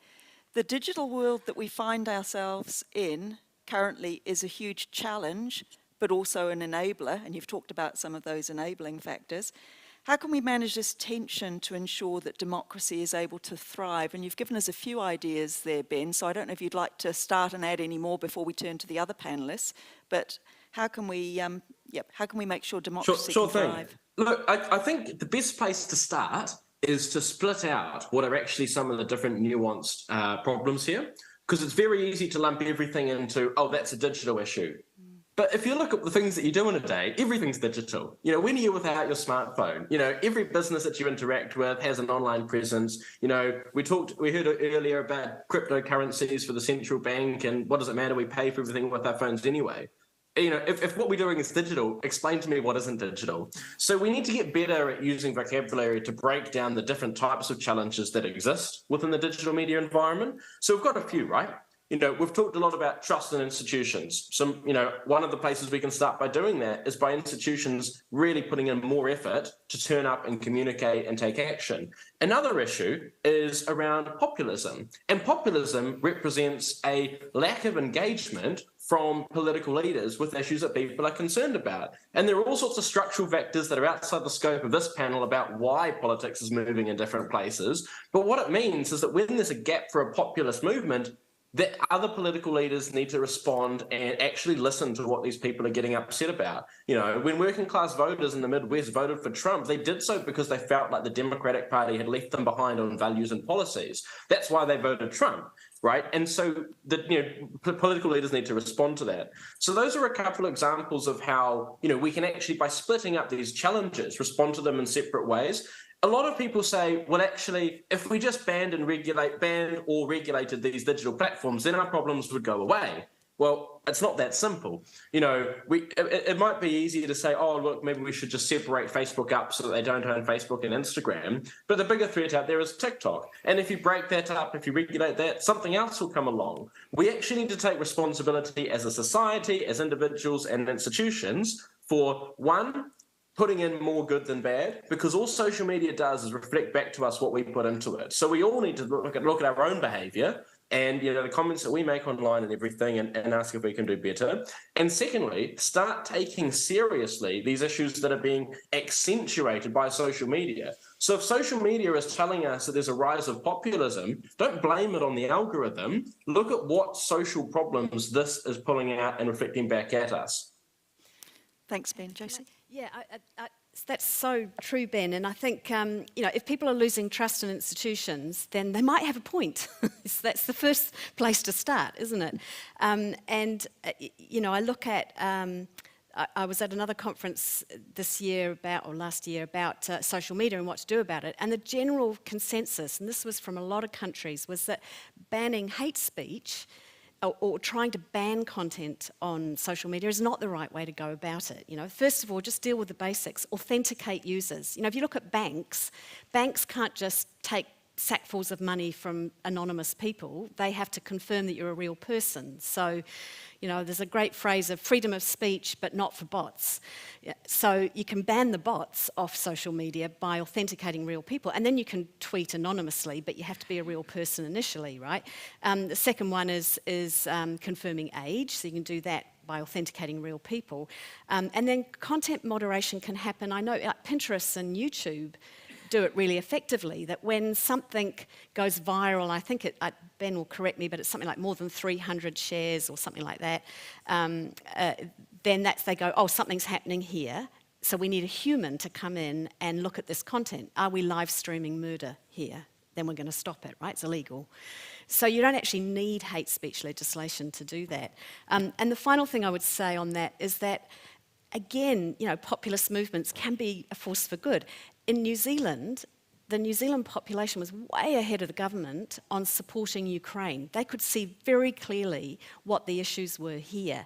And it took the government, a bunch of focus groups and so on to work out that, perhaps we should be doing something a bit more kind of muscular here. And even in the EU this week, I saw a poll out which said that the majority of people across the European Union don't see this as a war in Europe, they see it as a war on Europe. So even after a year, people are supporting a muscular response to supporting Ukraine. So, yeah. Thanks. Patrick, did you want to make any comments on, this issue of trust and ensuring that democracy is able to thrive? I might answer a slightly different part of the question, if you don't mind. Go ahead. Because one of the parts of the digital environment that I think is really interesting to me is that is the challenge for governments and regulators and policymakers to be much more nimble and much faster than they have been. And I don't necessarily say that to call for regulation or to suggest that regulation is the way to approach some of the issues that we see with big tech companies. But the development of social media platforms or of the algorithms that power so much of the big tech companies' services moves so much faster than our public sector does, not just in New Zealand, everywhere. And Google and Facebook have made many billions of dollars by breaking rules and moving faster than the people who would enforce those rules. So there's a real challenge for government, policymakers, regulators on how to speed up, how to be able to get to grips with fast-moving technology so that they're not always turning up to a race that's already finished by the time they get there. And I think that is becoming more pronounced, not less. As we've seen over the last 4 months or so, there's a current boom in generative artificial intelligence that's happening at the moment with ChatGPT and the other services that can respond to the user prompts and create content seemingly out of thin air, actually off large training databases. But technology like that is it's that race that the government's already turned up late to, but now all the runners who have long finished were on steroids as well. Thanks. Okay. We've got one question from the floor. Adrian here. I just wanted to pick up on that theme, Patrick, because and Josie and I were talking about this before, which is it's pretty clear in our society the business and economic machine of our lives, the social and cultural machines of our lives have been digitised over the last 20 or 30 years, and we got used to responsiveness, dynamism, immediacy from that. But governing and politics, in its broader sense, has not digitised in the same way. And so we've got this big deficit where our beliefs and expectations of our entire world has not been matched by the process of governing or delivering services to our community in a material way. So if we are to build trusted institutions, to pick up your point you just made, it feels to me a digital revolution has to travel through all of government and the way that it serves the community. So I wondered if you could maybe comment on that. Yeah, which doesn't mean MPs doing really boring tweets and making us lose the will to live. Yeah, I mean, I think you're absolutely right. And if you look at TikTok, I mean, Ben, I don't know whether you agree, but I mean, TikTok is about the only place where you really hear authentic working class voices in New Zealand. So, it comes with all these flaws, absolutely. But so there's some way in which you're right. I think there's kind of a divide between, people live on social media, government and institutions live in another parallel universe, and every now and then they bore us rigid with their sound bites on Twitter. I think it comes to that democratic deficit much more. It's part of it, but it's also part of kind of moving away from the so-called Ming-Vars politicians where they're so risk-averse that, 50 shades of beige. And I wonder also if it goes back to the era, even though I'm a, supporter, a member of Tony Blair's Institute, but Tony Blair, Bill Clinton, the professionalism of the politician, and somehow it kind of sandpapered off some of the moral crusade of politics and the kind of rough edges. And I think there's a craving for kind of authenticity, which those politicians that can do that, whether on social media or just in forums like this or out in the community, that they will succeed. Thanks, Josie. And I'm sorry, we have run into time here. We've got the monetary policy panel waiting in the sidelines ready to come through. So what I'm going to do is thank the panellists very much, but also acknowledge that some of the points, for example, you raised, Al, we've got a session on China coming up, so hopefully you'll be able to stick around for that session as well, because as we've seen, these panels are often linking and interweaving with great issues that are going to emerge in subsequent panels as well. Maybe I'll end with Josie's point, polite people don't change the world. I hope that we are polite in this forum, but very much the aim is to promote rigorous discussion, even where we don't agree. So hopefully we can be reasonably polite about it. Kind but naughty. Kind but naughty, okay, maybe that'll be our catchphrase then. Matt, what do you think? Well, thank you very much again to our 4 panellists, including Patrick for making those last-minute contingency plans, Ben from Zooming in Britain, and our 2 that were able to make it in person. Thanks so much. Thank you. Thanks, Al.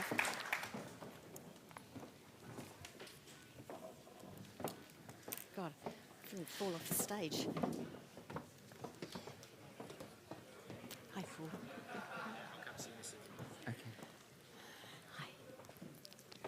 Oh, hey, how are you? Quick hug. Nice to see you. Good.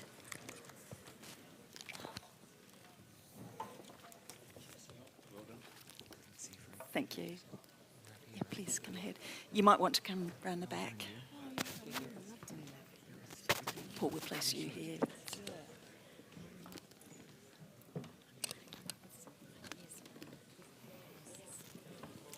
Hi, Cameron. Sorry we didn't get a chance for a pre-panel meeting, but you know the deal, 5 minutes at the beginning for your comments.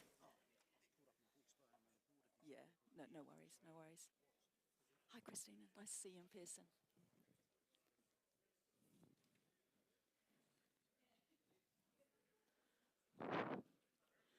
Well, thank you. Thanks very much.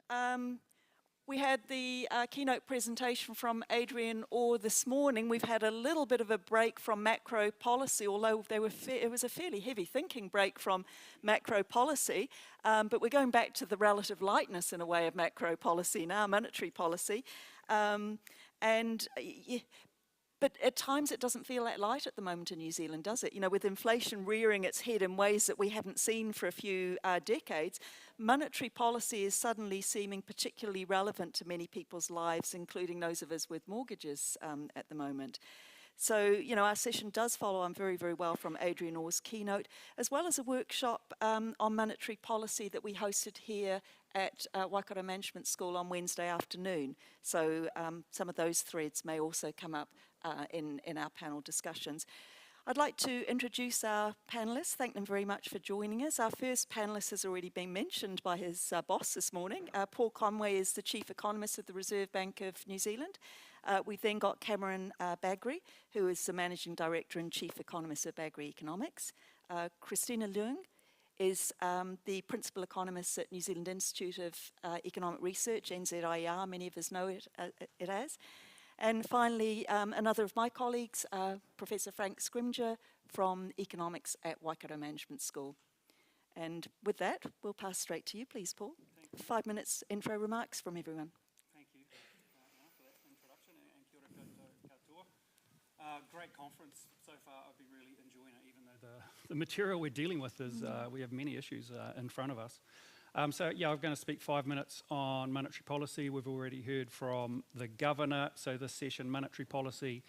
The report card, it kind of makes me feel a little bit like I'm back at Southland Boys High School in the 80s.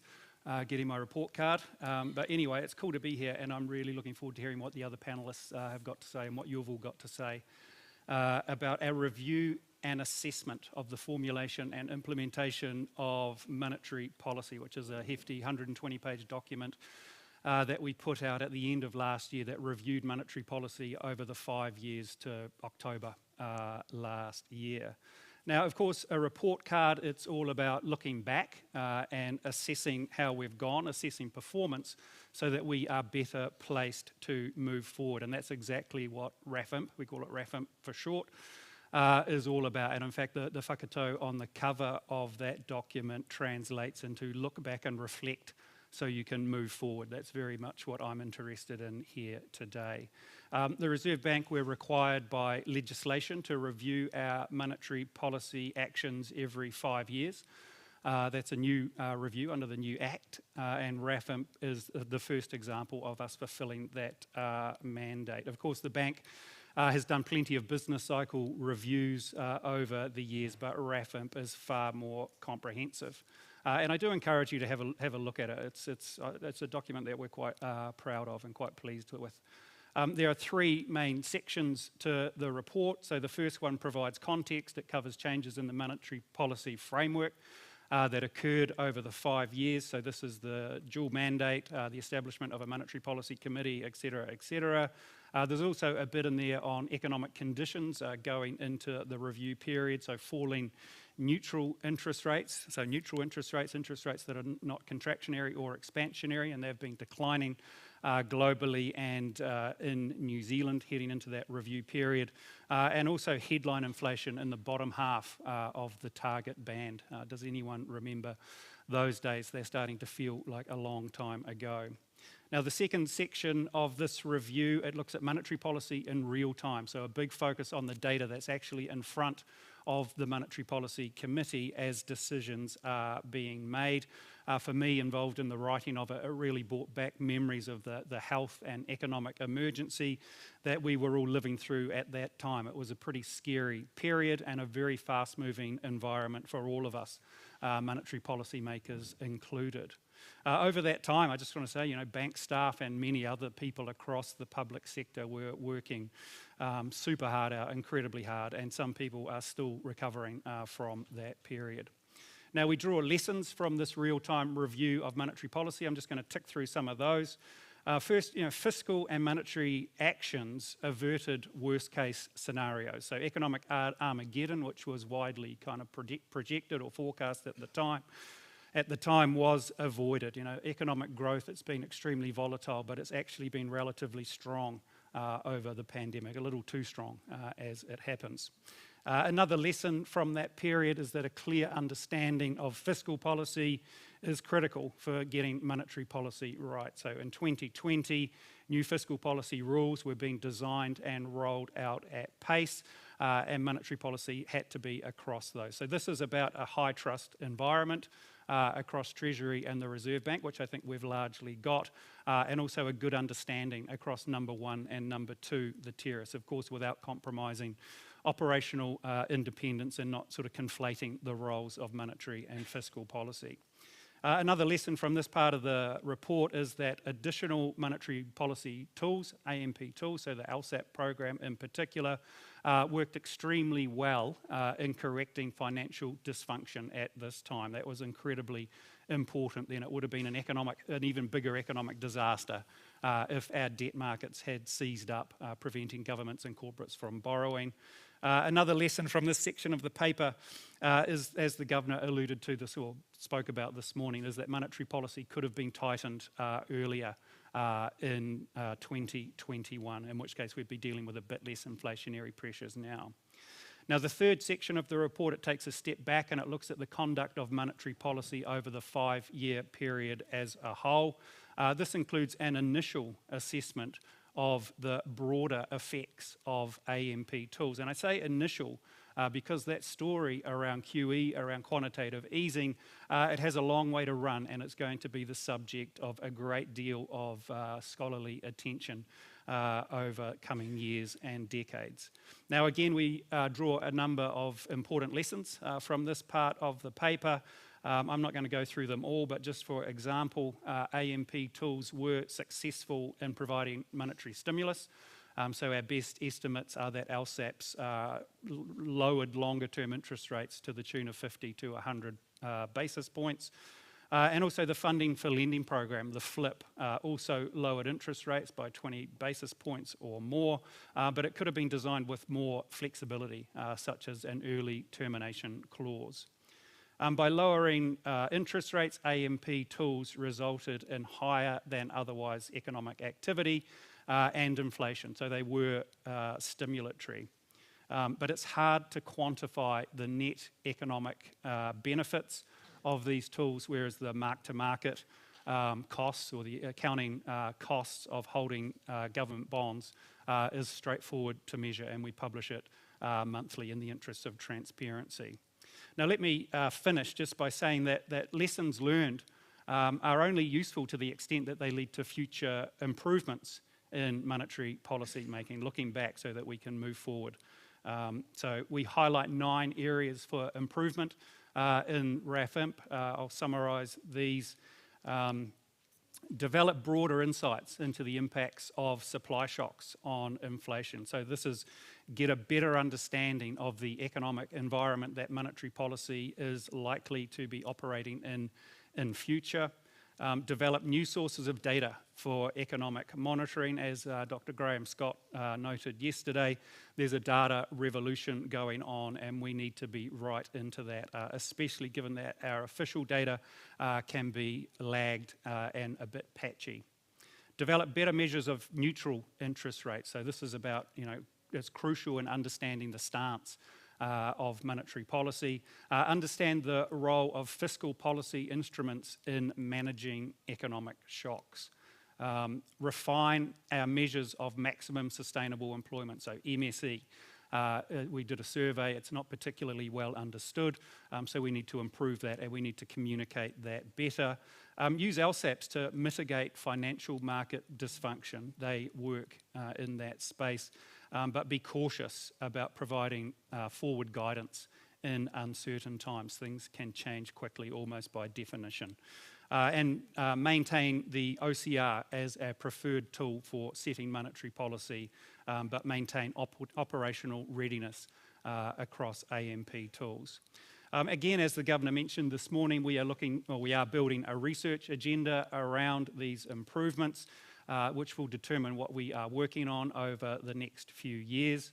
And again, as Adrian made clear this morning, we want to partner with the academic community, anyone really, that can help with that both domestically and internationally. So I'm planning on visiting all the universities in our country over the next few months, speaking with staff and students and putting that research agenda in front of them and looking for collaboration opportunities. We're going to get macro conferences back up and running, sponsored by the Reserve Bank and partners.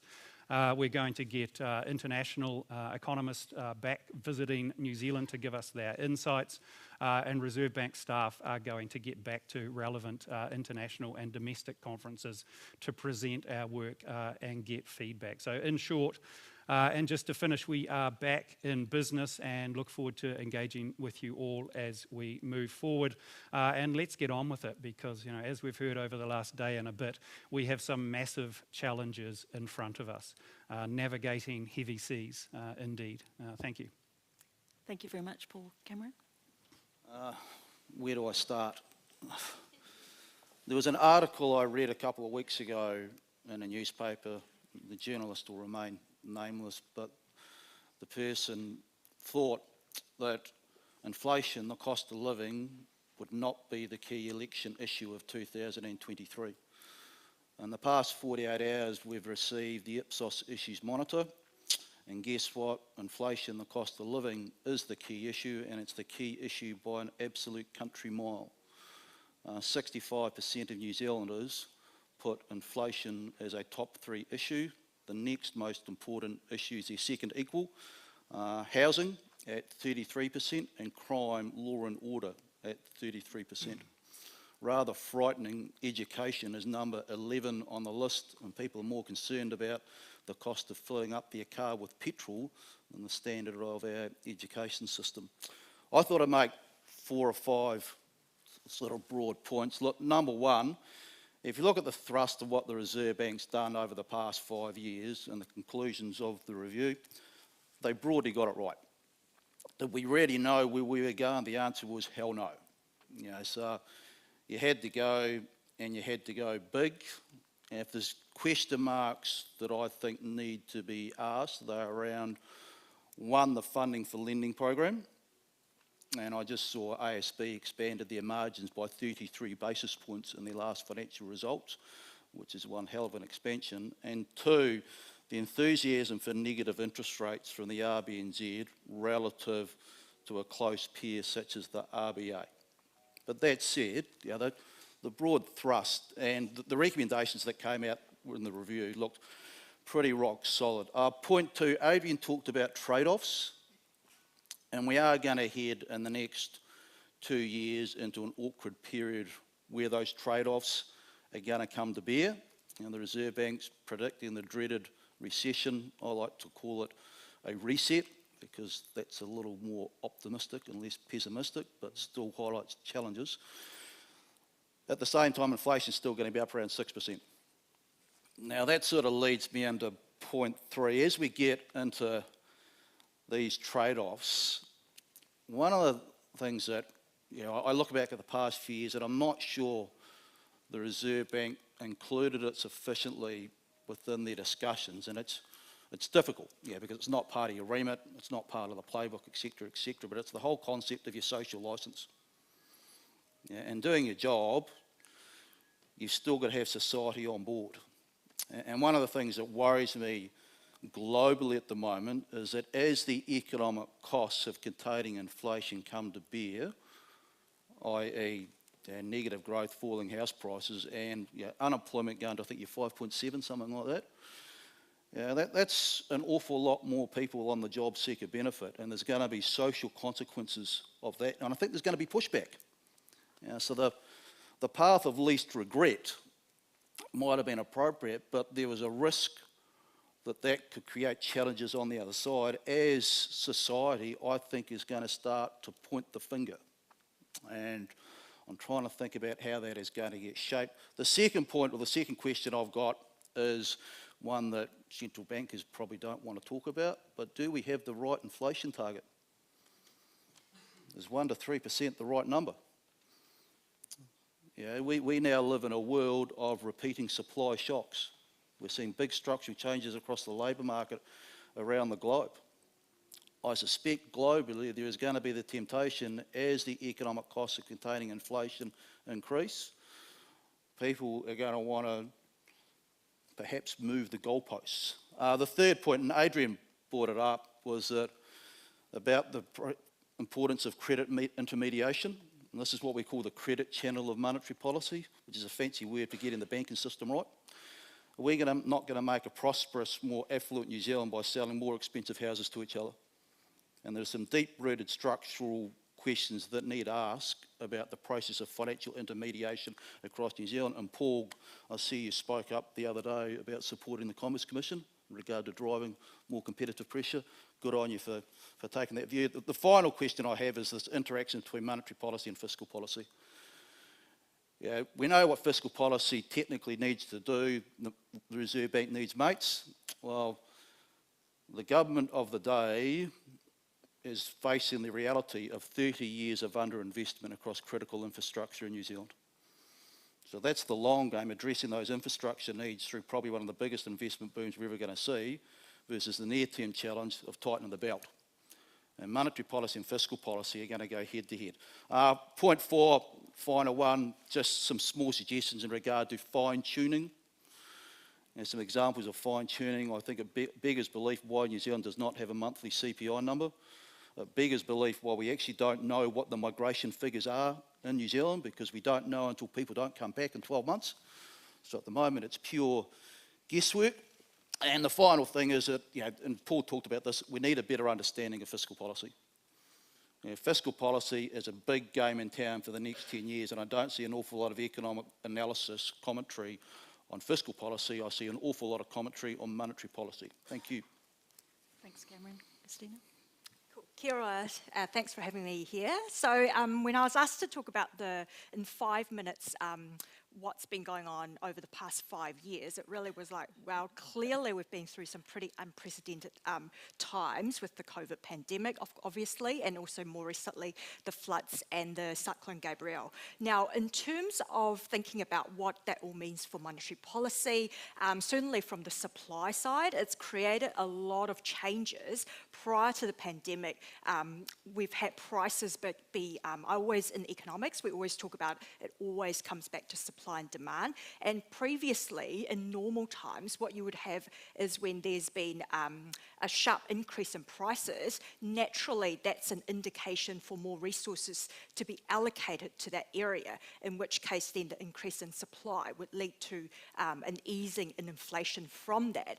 But with the pandemic and the physical constraints preventing those that mobility of resources from happening in that adjustment, what that boiled down to was very high inflation, and then of course added on top of that was that unprecedented stimulus which stimulated demand, which then created that perfect storm for inflation. Now, in terms of what it means, clearly in hindsight, monetary policy was too loose for too long, but that's in very uncertain times. That's to be expected that for the policy makers. We were in times where a lot of decisions had to be made quickly, and that was what resulted. Also, looking at our NZIER quarterly survey of business opinion, it really highlights all the headwinds that we're facing in the economy even prior to the extreme weather events that we've had. Business confidence at record lows, with labour shortages being the main concern for many of the businesses. So certainly there were a lot of these things that were already challenging for the New Zealand economy. Now, on top of that, for the Reserve Bank, a lot of the challenge is in that lagged transmission of monetary policy, which Governor Orr commented on earlier this morning. Now, the former US Treasury Secretary, Larry Summers, he uses this analogy, and I think it's a great analogy, and I wish I came up with it, of monetary policy being like a wonky hotel shower. So here you are in the shower trying to crank up the heat, and the hot water is yet to come through. So you're just cranking up the heat, wanting that, and then finally when it all arrives, you get scolded. Now, for economies such as the US and New Zealand, where a large proportion of mortgage debt is on fixed-term mortgage rates, this lagged transmission of monetary policy is particularly relevant because you're having these over a year on from when the Reserve Bank first started increasing the OCR. We're yet to fully feel the impact of that across many of the borrowers. Over the coming year, we're going to have half of mortgages due for repricing. So many of these households will be moving from fixed-term mortgage rates of 2 to 3% onto something significantly higher of over 6 to 7%. So that will mean a significant increase in mortgage repayments for many of these households, and we will likely to see an adjustment in spending as a result of those mortgage repayments crowding out areas of discretionary spending.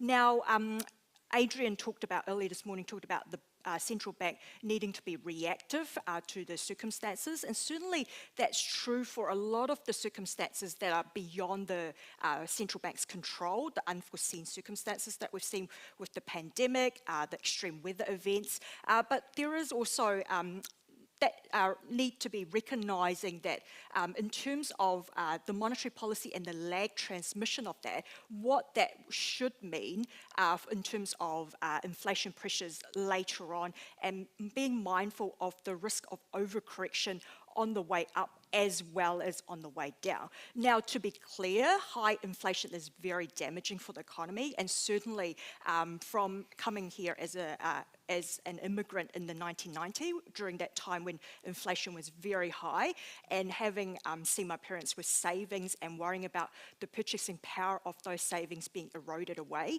over the years, certainly I can see the damaging impact that high inflation has on well-being. But also being mindful mindful of the fact that there's distributional impacts from loose monetary policy as well. So Adrian earlier this morning talked about that new dimension, that well-being dimension, and certainly when we've seen over the period when interest rates were monetary policy was very loose for a long time, we saw that most of that impact was for people really who had the equity to make use of those low borrowing costs.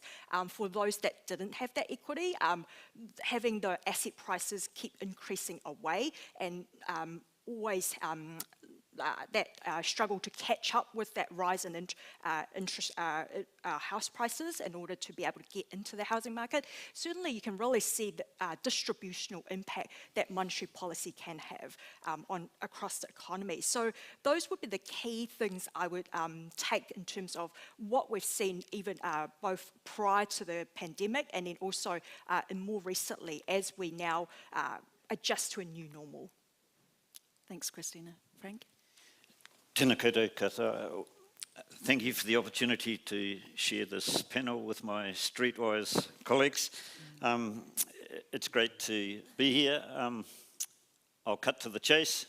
Score, 5 out of 10. It's not a score for effort. It's a score for outcomes. And it recognises that there's a lot of factors in play which influence the outcomes. Shocks come along, which make it a challenging job. I'm not too sure many of us would like to take up the governor's role. And also there's all the challenges imposed by Her Majesty's government on the fiscal side, which make it all the more challenging. It's a pass mark, but it's a bit like the Chiefs drawing with the Hurricanes. Not very satisfying. And it's not even a draw with the Crusaders. But we have this evaluation, and the question is, you know, are we thinking about for the 5 years, or are we thinking about their performance at particularly important times where decisive decisions were made, or are we thinking about the state of the bank now? You know, we've come through. Where are we at? Are we ready for the future?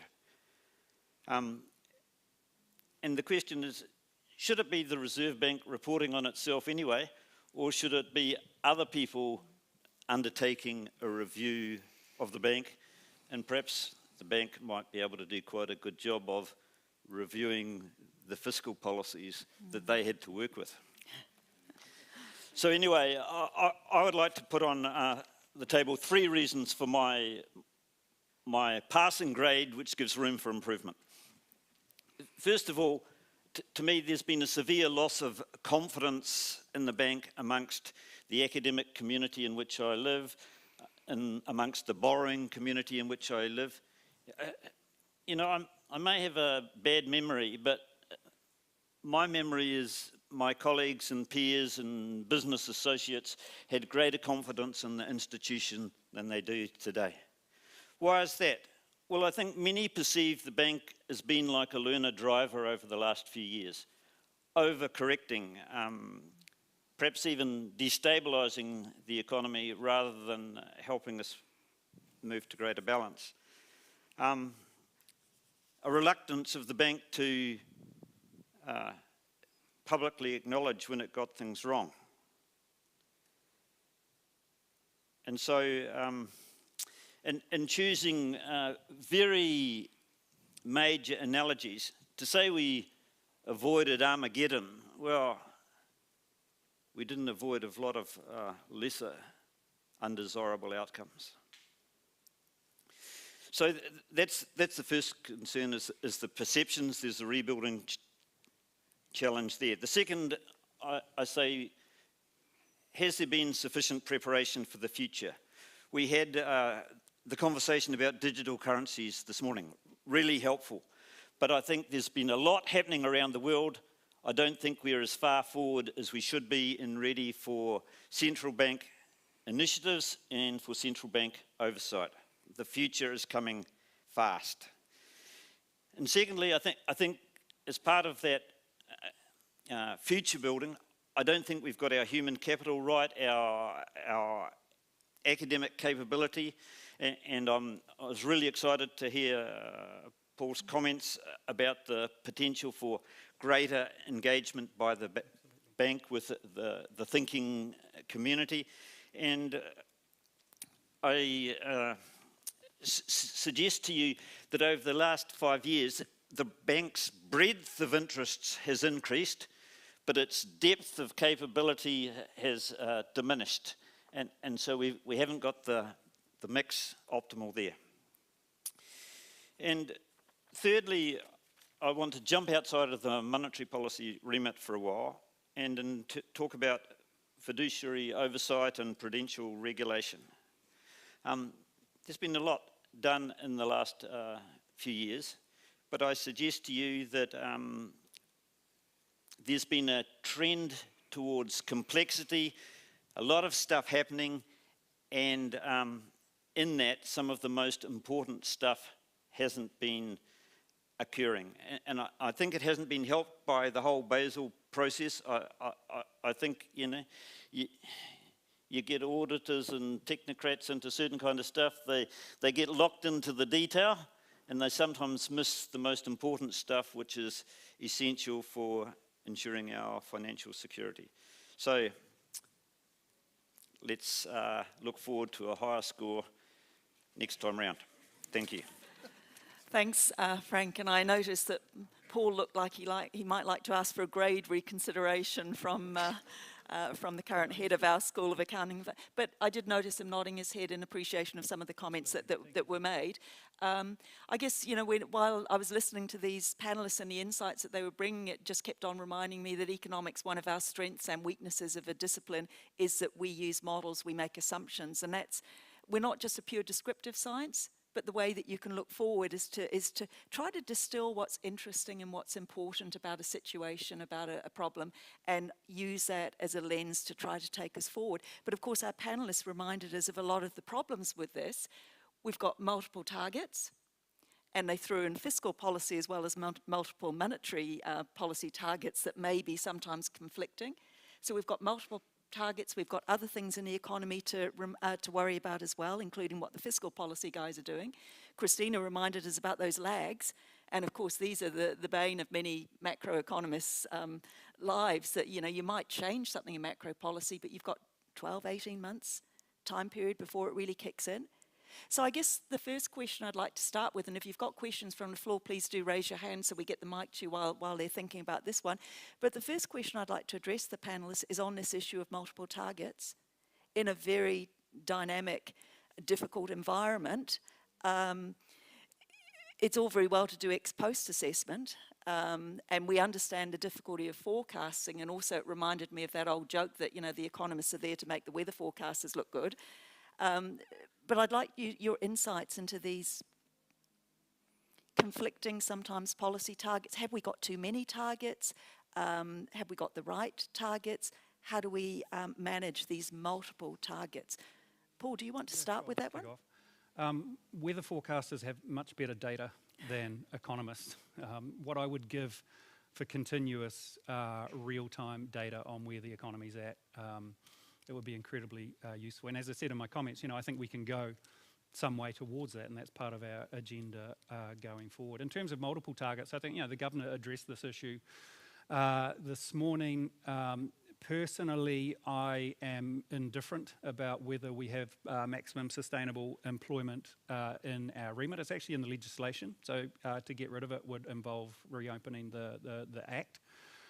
You know, which is, the government can obviously do that. And the reason I'm indifferent about it is that, you know, often, like more often than not, our inflation and what's happening in the labour market are correlated. So it's reasonably rare for us to have a conflict there. Of course, you know, with supply shocks, it's absolutely possible that we have a conflict there. And I think we need a clear sort of guidance on what we prioritise in that situation. And we're actually doing a remit review at the moment. We'll be giving advice to the Minister of Finance in April that does address some of these things. And the last thing I'll say is, you know, as Adrian said, this stuff it's hard.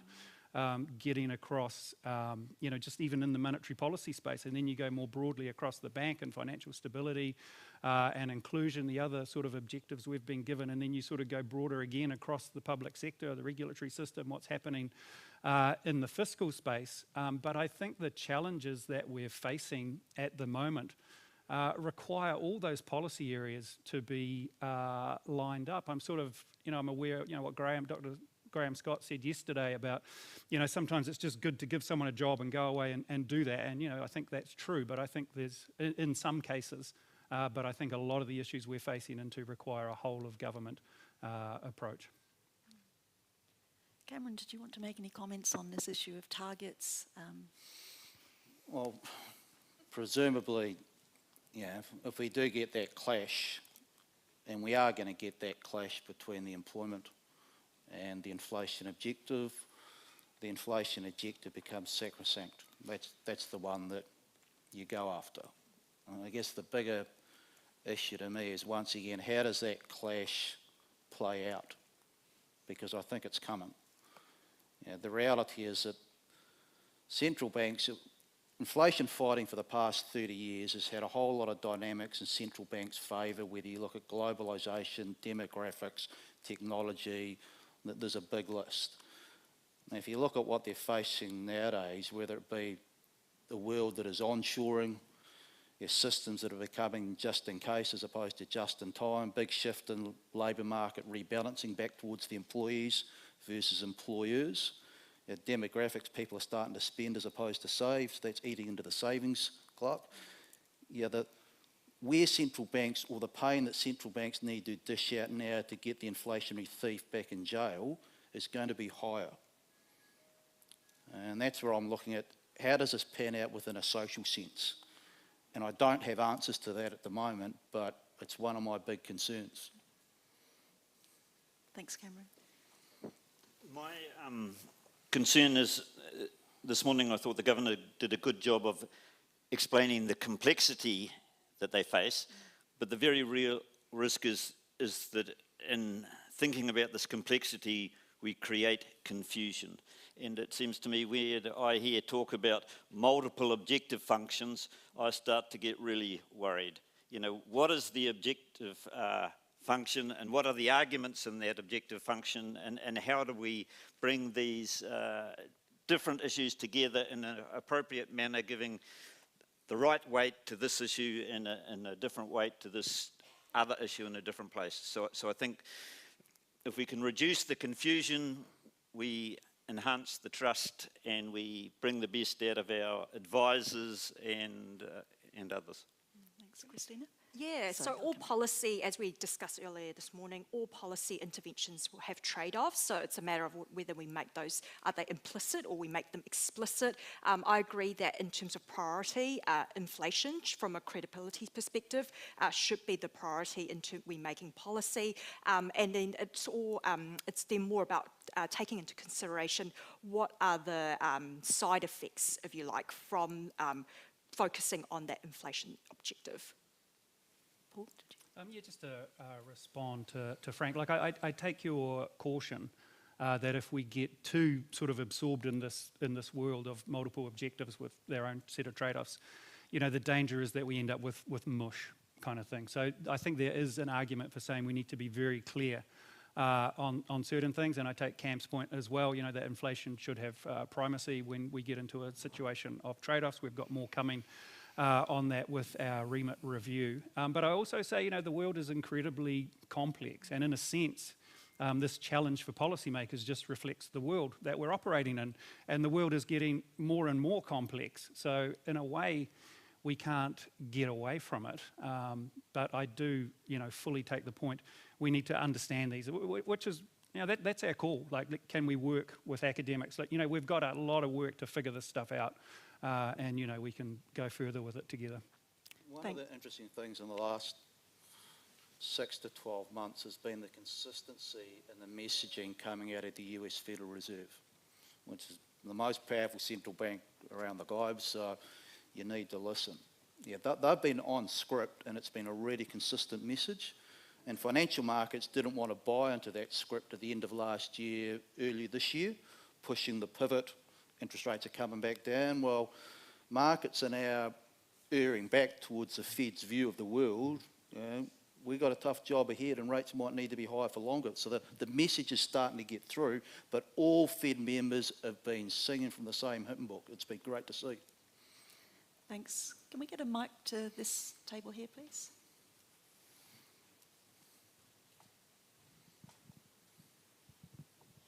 Thank you very much. I was actually quite pleased to hear Frank give the Reserve Bank a score of 5 out of 10, because that's about what I would give them, and I thought I was going to be the extreme one here.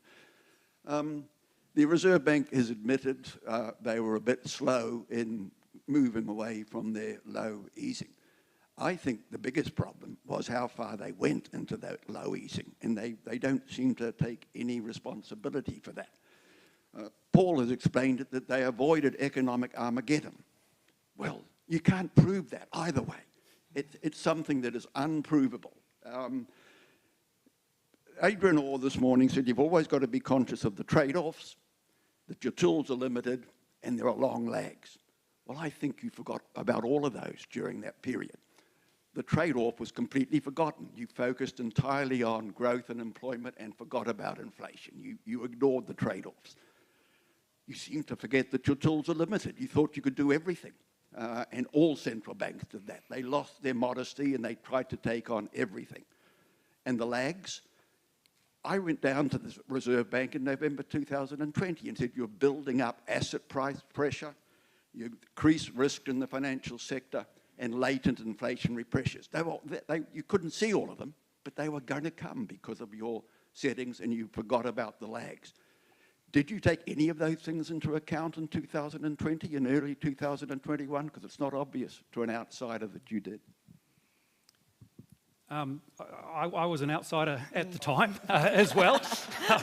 I've been in this job for about 10 months now, which gives me a useful separation from actually what was going on in the building at that time. I think it gives me perspective on these challenges. I think, when I get asked this question, and I get asked it a lot, I sort of say, well, cast your minds back to where we were at that time. And, Joanna talked about massive uncertainty during that period. The bank also took a least regrets approach in terms of avoiding deflation. It was very focused on doing that. And I think with the benefit of hindsight, or another way of putting that, if the bank had perfect foresight at the time, then, and that's exactly what RAFIMP is about. It's about looking back to say, well, what could we have done better so that we're better placed to do it going forward. The housing market point is interesting. It sort of came up yesterday as well around migration. You need houses to house migrants, but you need migrants to build houses.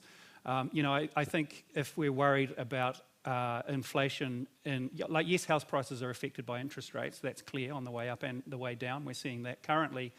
But if you want to avoid big swings in house prices, fix the housing market, build more houses. It's not clear to me that monetary policy should, in effect, be constrained by suboptimal policy settings in the housing market. So yeah, I would argue that all of those things you listed would have been on the desk, around the table in Monetary Policy Committee meetings. But I totally respect the view that you're putting forward. Thanks for that, Paul. Thanks for linking back to some of those other panels that we've had, and also reminding us we tend to think about demand when we're thinking about inflation, but of course it's the mismatch of supply and demand. And longer term, I guess the hope is if we can expand that supply in the economy, we don't end up with an inflation problem. Of course, Paul, you've got a lot of experience in this area, so hopefully that will start to come through in the Reserve Bank. We're focusing on COVID, right? But go back 10, 15 years, we've really had a maxim, it's whatever it takes. Yeah, we're just going to flood the system with liquidity. We did it after the GFC. Now, a certain amount was required because we were in the midst of the old financial crisis, but the playbook for what got unlocked over COVID has been in play for more than a decade.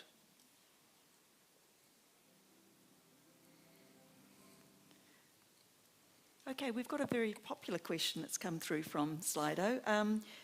Do you think New Zealand could be well served by 20 or 30-year fixed rate mortgages, similar to the US and Nordic lending markets. I'm not sure which of you would care to take first go at this one. So given the discussion about the lags in monetary policy, it would make it even harder to conduct monetary policy, I would imagine, given any changes to the policy cash rate itself wouldn't really translate through for a long time onto the broader economy. So I would say from a effectiveness of monetary policy, it would probably make things a lot harder. Thanks. Any other comments? I'll just say that, we talk a lot about mortgages as a channel for monetary policy transmission to the real economy. And, it's true, it's a really important part of that transmission mechanism. But there are other ones as well. We've talked about the influence on asset prices. And of course, through the exchange rate and the influence that has on exports and import prices and activity in that part of the economy. So, my sort of view on this, I think for some mortgagees, the sort of stability of being able to lock in a mortgage for that length of time would be well-being enhancing. I take Christina's point that would even sort of lengthen those lags for part of the transmission system for monetary policy. There are other sort of mechanisms or ways in which what we do with the OCR transmits to the real side of the economy. I'm not sure there'd be huge demand for the product. The reality is that most New Zealanders like the attractiveness of a 1 and a 2 year rate, and banks like to max their assets with their liabilities. So that's where they tend to go most aggressive in regard to pricing. It tends to be the better value for customers. Okay, do wave out if you've got questions from the floor and I'll watch out and get the mic to you. There's one at the back, please, if we can get a mic through there.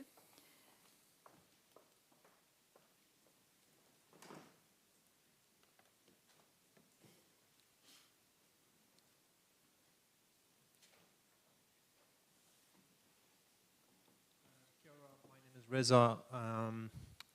I am a property developer. I am a startup owner in the tech space, and I've had countless nights of without sleeps over the past year because of the turbulences in the market.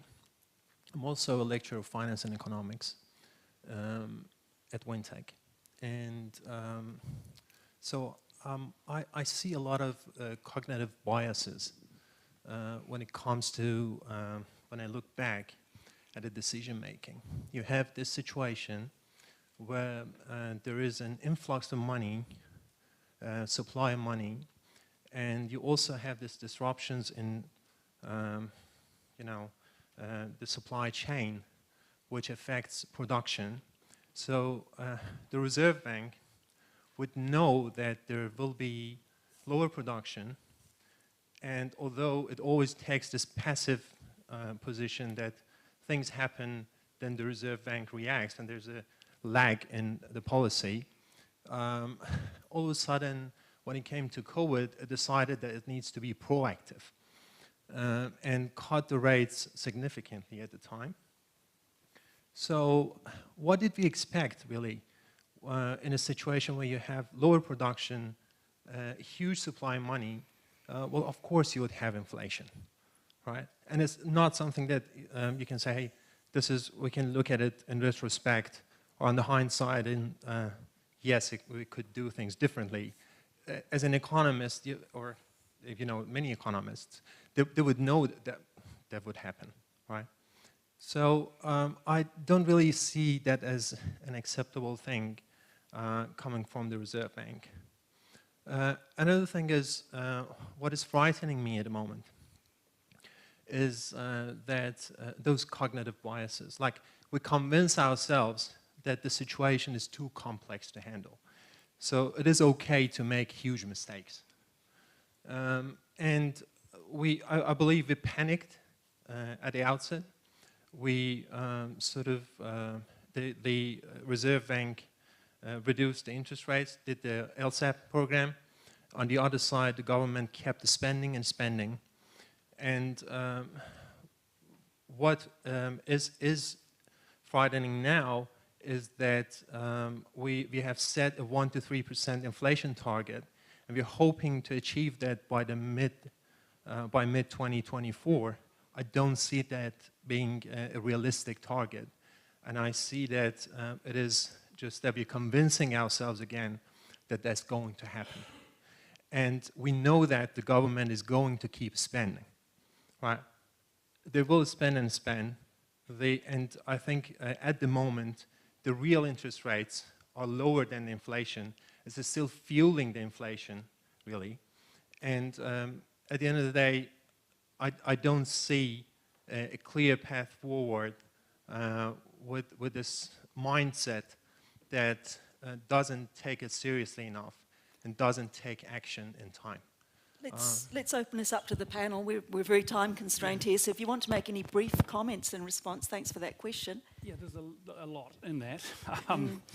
Like, you know, of course we take it seriously. Like, I totally push back on that. We're very dedicated, motivated, but I don't need to tell you all of that. You know, in the COVID thing, you know, like my recollection of what commentators around the place were saying, most of the conversation was about how do we get interest rates negative, sort of reflecting the severity of the situation that we were in at the time.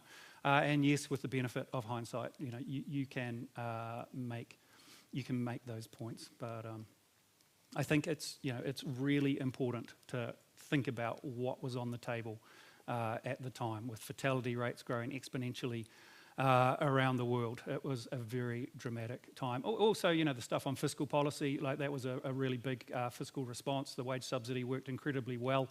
The fiscal authorities were very good at getting that out the door and into people's bank accounts, you know, pretty much instantaneously, and it worked.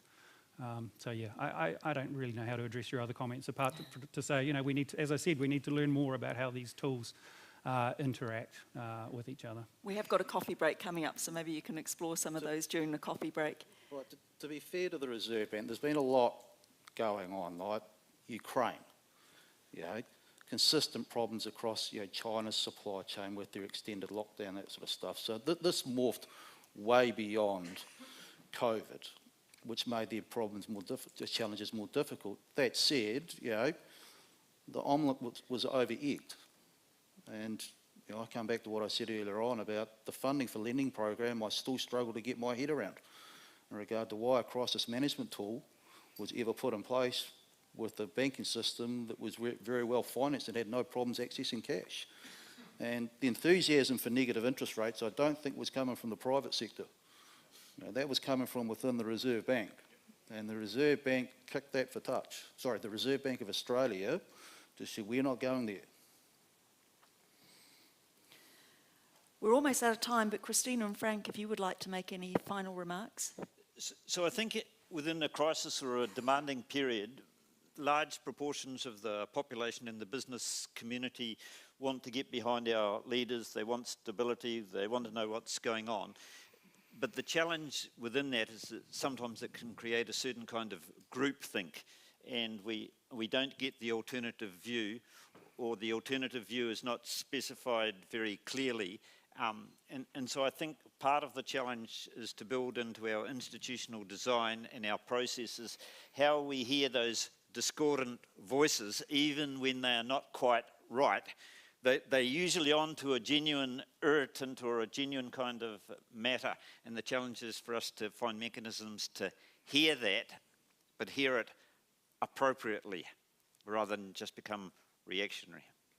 Yeah, so Frank talks about the importance of stability. Certainly in our NZA, our quarterly survey of business opinion, we see that over the history of the survey, during times of high uncertainty is when we see business confidence at very low levels. So that just goes to show how important it is to have some clarity, some sort of plan, so that businesses and households can plan around that. Even if it's knowing that the outlook is going to be grim, it's not so much about what's going to happen over the coming years. It's like being able to plan around around the events as much as possible. So that's where having that transparency that was talked about earlier this morning is quite important, so that people know what they're in for and can plan around those accordingly. And I'm sorry, I know that Paul has more he wants to add in here, but I'm sorry, I am going to have to close this session. I think we are moving to a break next, but this has been a great session. It's lots of linkages with other sessions, including, Graham Scott asked us yesterday whether, the Reserve Bank Board is the right sort of mix, and there's a question come through here that we didn't have time to ask, but it's an interesting question.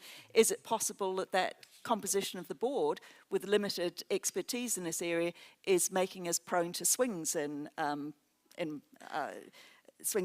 decisions that can be destabilising? So there's lots and lots of room for discussion. I hope the discussion will be ongoing during the break. I'm going to look to Matt now to advise us what time we need to finish the coffee break.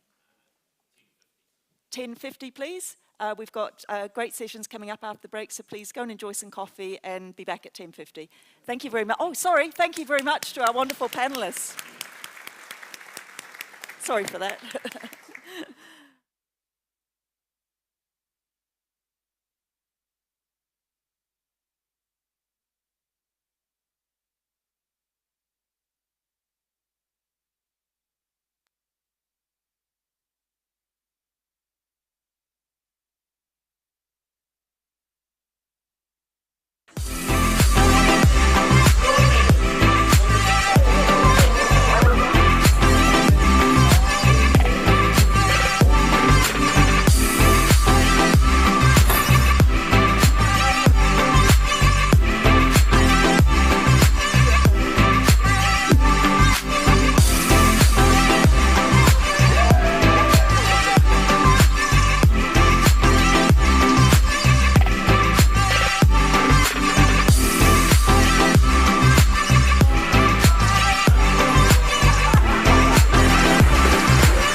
Kia ora, can I, not sure if that's going, yes. Can I please welcome people to come back in? It was, apologies, a short break for a little bit squeezed this morning, and I know it's fantastic to have the time to catch up, but people, welcome back into the room.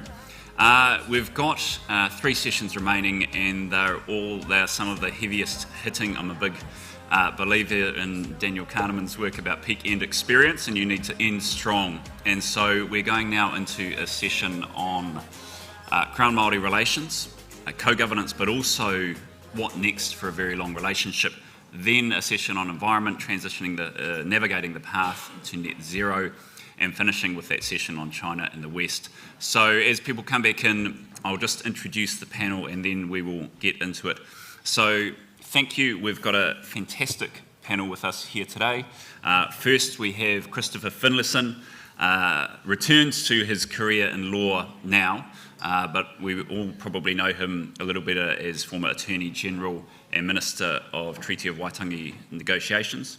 We have Parekawhia McLean, Chair for Whakatitenga, or Waikato, CEO of the Criminal Cases Review Commission, and somebody who, in a variety of roles you'll see in the biography in your book, has been an active participant and leader within Crown-Māori relations in different capacities for many years. We also have Jason Mika. Jason is an Associate Professor of Māori Business here at Te Raupapa Waikato Management School, and really a leading thinker on the intersection between Te Ao Māori and the commercial and business world, and a leader in the research space for that as well. So very much looking forward to this question. I'll ask each of you to make some opening comments, 3 to 5 minutes, otherwise that cough, that conspicuous cough will be your warning, and then we'll open up to questions, please, from the floor and on Slido, and let's get into it. So I might ask for you, on here I'll come down. Christopher, please, you're up there, just here. It's fine. Rorangatira mā tēnei taku mihi atu kia koutou, tēnā koutou katoa, e ngā mate haere atu rā.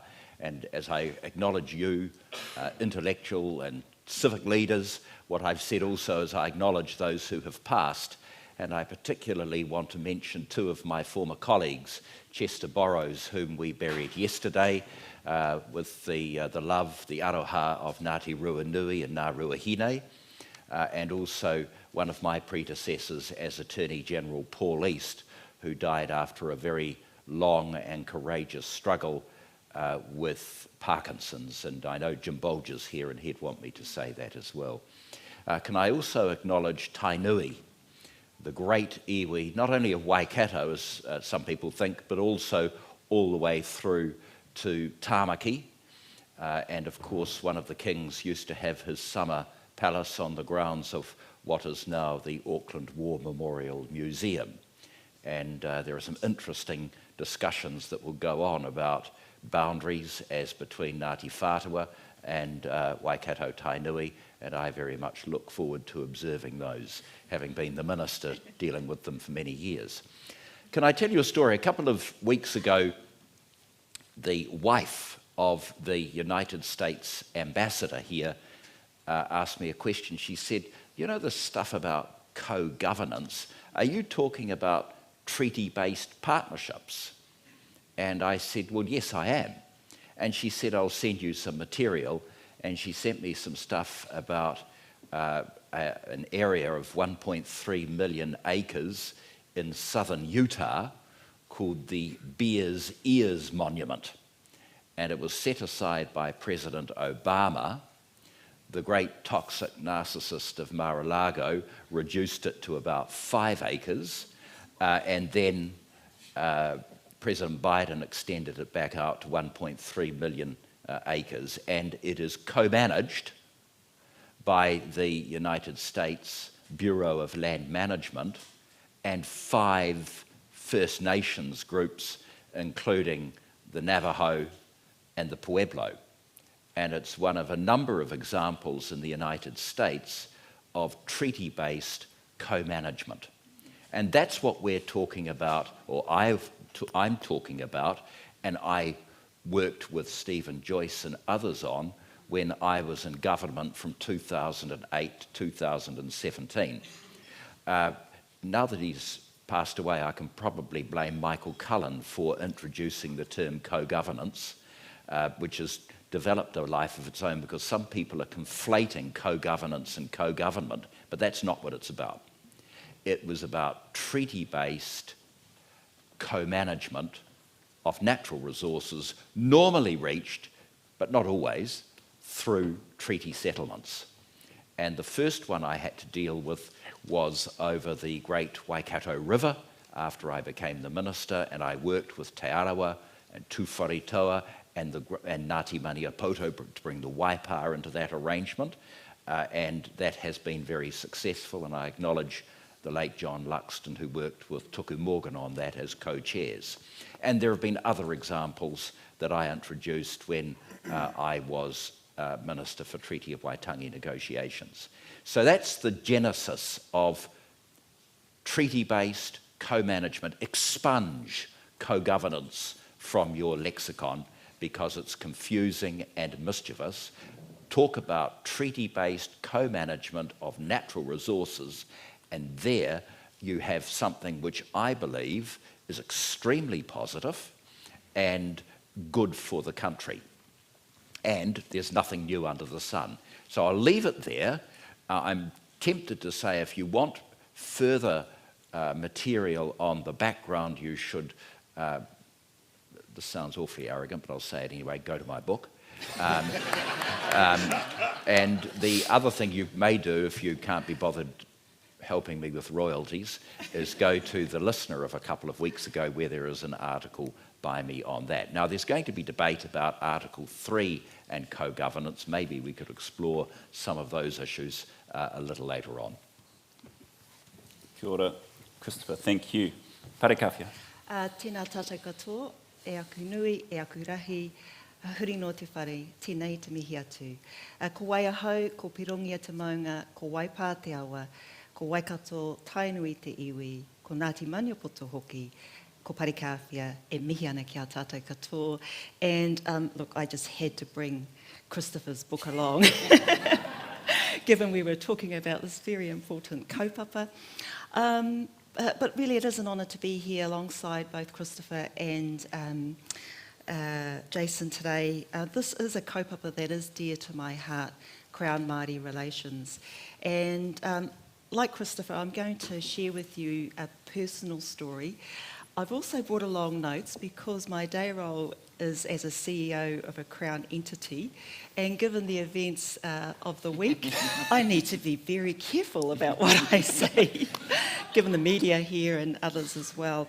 So, look, it is a privilege. I've had the privilege of almost 12 years being in a leadership role with Waikato Tainui, and so I'm going to share some of the insights and experiences that I've had.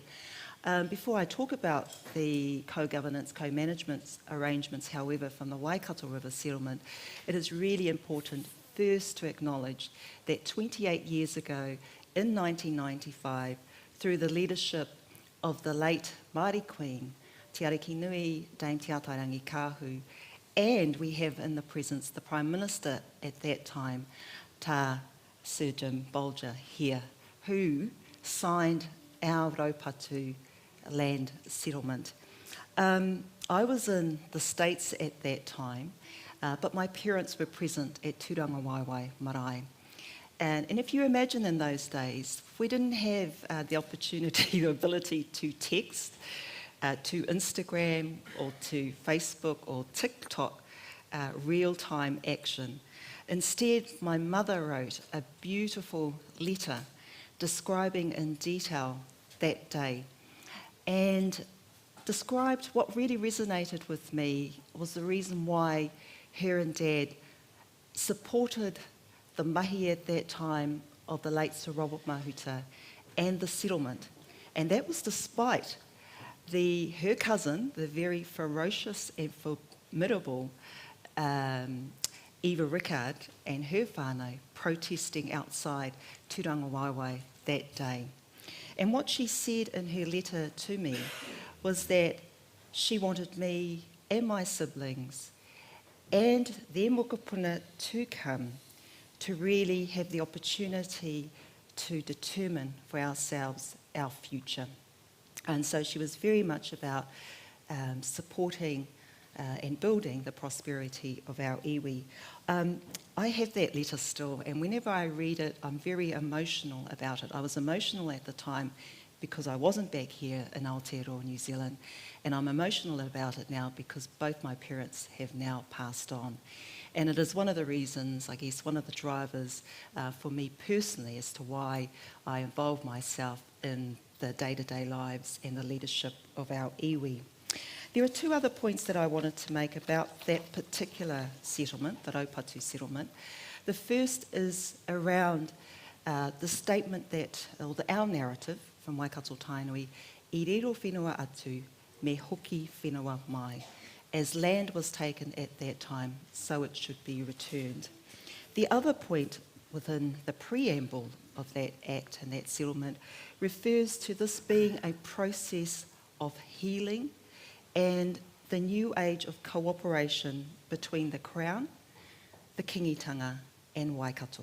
And that's a nice segue into our second historical settlement, and that of the Waikato River claim. And Christopher is correct when he draws on and the references of co-management within our settlement.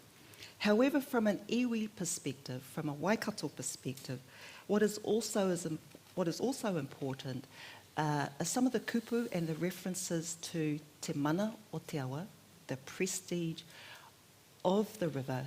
The river is a tupuna. We consider her to be our ancestor. Te mana whakahaere, which is referencing the authority, not just Waikato, but the other river iwi have in terms of the management and access to the river and her resources. And the final point is really te ture whaimana, which is a reference to the vision and strategy of our settlement, which is all about restoring and protecting the health and well-being of the Waikato River for future generations. And that is something that is an interest to many others, not just to the iwi. So when I was appointed the CEO of Waikato Tainui in 2010, one of my accountabilities was to work with a diverse group of organisations, central government, local authorities, many other stakeholder and interest groups, to how do we give effect to that vision and strategy. And it's embodied very much in the Waikato River Authority that Christopher has mentioned, which was co-chaired at the time by the Honourable John Luxton and Tuku Morgan, my fellow tribal leader. Recently, I read a News Hub Seats at the Table series around co-governance, and they described the arrangement with the Waikato River Authority as shockingly tame. No assets have been stolen, there's no powers have been grabbed. It's a bunch of people sitting around a board table doing board stuff, making decisions and sharing the accountability for financing and outcomes. Probably the distinguishing feature, however, is that they're doing it on a consensus basis. So they keep talking it through until they reach a consensus. I think I'm going to leave it there. I will make some other comments throughout this discussion. I do want to share another story, though. When I had a meeting with a CEO who will remain anonymous, who seriously thought that co-management meant having a cup of tea with me every 6 months. He got the message very quickly because we never ever had a cup of tea again. Instead, that was replaced with a decision-making committee with equal numbers of councillors representing our communities, central government officials, and of course Waikato River iwi leaders. So from a Waikato Tainui perspective, the relationships that we've forged over time will continue to endure, and the benefits gained from this arrangement are for current and future generations to enjoy. I want to leave this with a comment from my fellow tribal leader, Tuku Morgan, and I'm going to be much more diplomatic. He's much more harder hitting and straight to the point. But he also says, what is good for Waikato is good for the region and great for our nation. Nō reira, tēnā koutou katoa. Kia ora, Parekawhia. Thank you. Jason. Ia, kia ora tātou. Tūtahi ka mea tia hau ki tō tātou kaihana i rungo rawa. Nānei timata, nānei tango nā mea katoa nō reira whakakororea ki tōna tapu i nā wā katoa. Tuarua ka mea atu ki te kingi tūhei tia.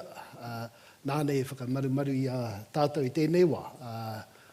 No Waikato tānui te whenua, nō reira ka nui te mihi kia kōtaura. Ka nui te mihi kia tātou, te hui nei, kia ora tātou. Kia ora ki ngā mānai kōrero kai runga i te pai, tēnei ata, tēnei kōrero, kia Christopher, kia Parekawhia, ki taku pāhi anō hoki ko koe tērā Matt, ka nui te mihi kia koe. Kia ora everyone. It's just an honour and a privilege for me to be on this panel. I feel pretty happy to be here in the company of greatness. I think we've got a former minister here who's had a lot to do with my iwi, Tūhoi, who settled with the Crown on their treaty settlements some years ago. And also Parekawhia, when I was a policy analyst in Te Puni Kōkiri in the 1990s. Parekawhia was at the Department of Prime Minister and Cabinet, and we used to look up to Parekawhia. And I used to take advice from Parekawhia when I was writing our cabinet papers and whatnot.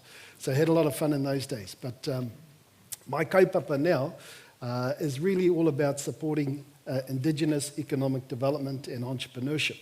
So the kōrero around co-governance and this forum, this auspicious occasion, is really how can we foster and grow Māori economic development, Māori enterprise development, through whatever it is we are talking about today. And so on the kaupapa of co-governance, I guess I've got 5 points to make in my 2 minutes probably now. The first one is that when we're thinking about co-governance and co-management and co-anything, we have a model to follow, and it's Te Tiriti o Waitangi, the Treaty of Waitangi. And so if we're unsure about what co-governance actually looks like, read the Treaty of Waitangi. Just read the document. Read what our tipuna, our ancestors, our Pākehā and the Māori ancestors wrote there and why they wrote it and what it means for us today.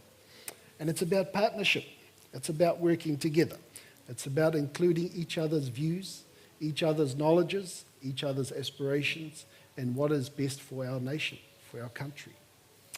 And inside that treaty, there's a kaupapa called Tino Rangatiratanga. Now, next door to Tino Rangatiratanga is called Mana Motu Hake. Now, Mana Motu Hake is all about tribal autonomy. It's about the tribe deciding what is best for its people and their whenua, their lands, their waters. Not just for themselves, but for all of us. All of us. And our iwi, Tūhoi, its kaupapa is mana motu hake, nothing else. Ko te mana motu hake. Why is that important? Because unless we decide what's important and what is best, then someone else will decide for us. So co-governance starts with acknowledging mana motu hake, tino rangatiratanga, the treaty partner coming together to offer the best, not just for Māori, but for all of us. Koena te kaupapa tuatahi. So the other thing that I wanted to say is examples. Where does this happen? And I was going to talk about Tūhoi, but Christopher reminded me that Tūhoi, Tūhoi governance is actually, it's not co-governance, it's Tūhoi governance over Tūrawera. So we can park that one. What I wanted to talk about is 2 examples. One is called a group that you may not have heard of. It's called Te Rangi Tūkupu. Now, Te Rangi Tūkupu was set up by Ministry of Foreign Affairs and Trade and Māori who have an interest in trade around the time that New Zealand hosted APEC 2021. It was a partnership body, co-governance organisation. Although Jane Kelsey counselled me and she said, don't call it co-governance, it's a structure of partnership, Jason. Okay, kia ora Jane, thank you. And I was also counselled by Peter Tipene. Anyone know Peter Tipene? Very formidable man.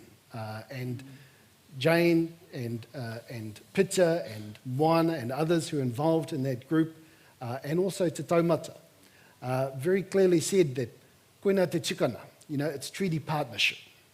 We have our contribution to make, and the government has its contribution to make to achieve best outcomes from APEC 2021.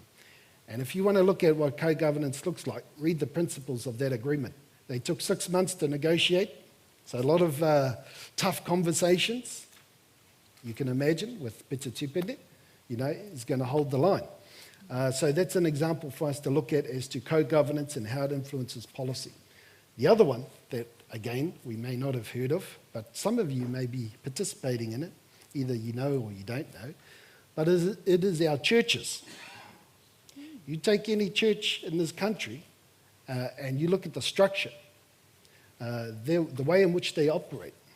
They have, they have their Māori synod, they have their Pākehā synod, they've got Fijian, Tongan synod, whether it's the Methodists, the Catholics, the Anglicans, Presbyterians, they all acknowledge Te Tiriti o Waitangi. They acknowledge Mātauranga Māori. They acknowledge Māori and their ways of being as part of the church structure, the way that they make decisions, set policy, provide for their churches, look after assets together. May not always be harmonious, but they have an example for us to look at. And then the other thing that I just wanted to say briefly, if I may, is that mana motuhake, tino rangatiratanga, tribal autonomy, and these sorts of things, it's evidence-based. It works. It's not just evidence in Aotearoa. You go to Harvard, they've been studying this for 30 years. Self-determination for tribal peoples results in the best possible outcomes. Better than any government department could produce, better than any other private corporation. So it works. So when you hand and you acknowledge tino rangatiratanga, self-determination of tribal peoples, best possible economic outcomes result. So in short, basically, if we want economic development among tribal people, among Māori, whether that's entrepreneurs or businesses, what we need to be talking about is how do we give effect to mana motuhake? How do we grab it and support it and enable it? Because the best possible outcomes result from it, and we get a treaty partner who is geared up and ready to do business and to make the best possible decisions for our people. Kia ora. Kia ora, Jason. Fantastic openings, all three, so thank you. All right, I'm going to dive into, there are a lot of questions that have come through here from the audience, and we'll give an opportunity directly as well. I'm going to start on co-governance. I won't stay only on co-governance. This is a broader discussion. But Christopher, your article in The Listener recently, I can wholeheartedly recommend that to the group here. You talked about co-management, and I think you've just told us to expunge the governance term from this, and you've applied it very clearly there to co-management of resources. We have examples, the Waikato River and so on. Can you explain to us how that might work, or whether it should work in your view, across areas that are not natural resource based? Because I think in the last 6 to 12 months, some of the reasons that co-governance has become a flashpoint in discussions have been about understandings or misunderstandings around application through broader areas of policy. Sure. Well, in my experience, let me take you to my time as Minister for Arts and Culture, because I was dealing with a number of bodies. For example, what was once known as the Historic Places Trust, it's now Heritage New Zealand, and also the Arts Council. And there were, within the structure of those organisations, there were particular Māori bodies. So, for example, for years, we've had the Māori Heritage Council as part of what is now Heritage New Zealand. And with the Arts Council, since Doug Graham's reforms in the early 1990s, when Creative New Zealand was born, we've had Te Wakatoi. So these sorts of bodies are not unknown. Whether or not they are co-governance, I don't think they are, but there are specific bodies within organisations. What you are asking is the extent to which this principle that I outlined in relation to natural resources should also be applied in other areas of government administration, and that's where there is a debate, and it will come as no surprise to you. I incline to the views of Mr. Luxon, who said that co-governance as a means by which service can be provided in all instances may not be the right approach, that what we need to do is focus heavily on ensuring that there are top quality services which are available for everyone. But that's the area of contemporary debate, and we're in an election season where presumably some of those themes will emerge. I think the real problem in all this has come from and I don't think there's some kind of Jesuitical plan out there, but I think an inability to articulate what co-governance means beyond what I've been talking about and into the more Article 3 issues. Thank you. I might go to you, Parekawhia, and very genuinely, feel free to pass on questions. I'm conscious of your mandate as a leader within the public sector as well. So, building on what Christopher's just said, can you talk to us, what's your take on the applications of co-management, co-governance, the incorporation of Te Ao Māori and the Crown into delivery of other services? We've obviously, you look at education, kura kaupapa, very long-term model, health is a big topic now.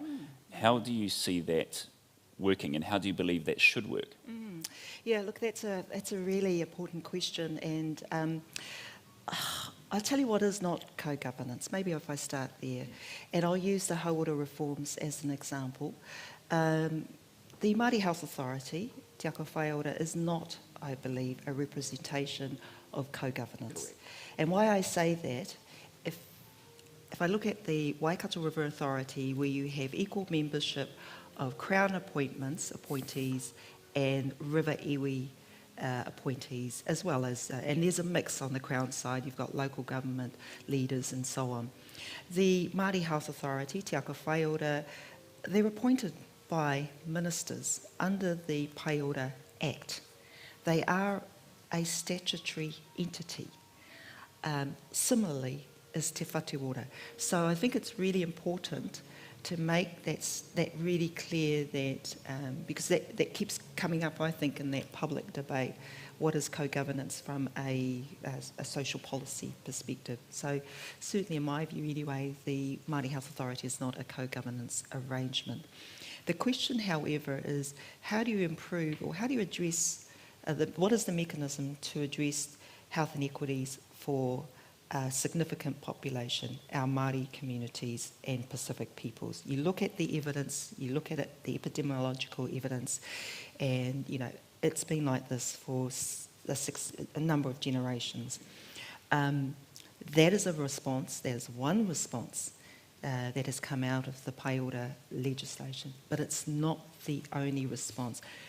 If I think about the response to COVID, the real change happened on the ground in terms of vaccination with the many providers, including hauora Māori providers, Pacific providers, our PHOs, mainstream providers, were joined up together and responded.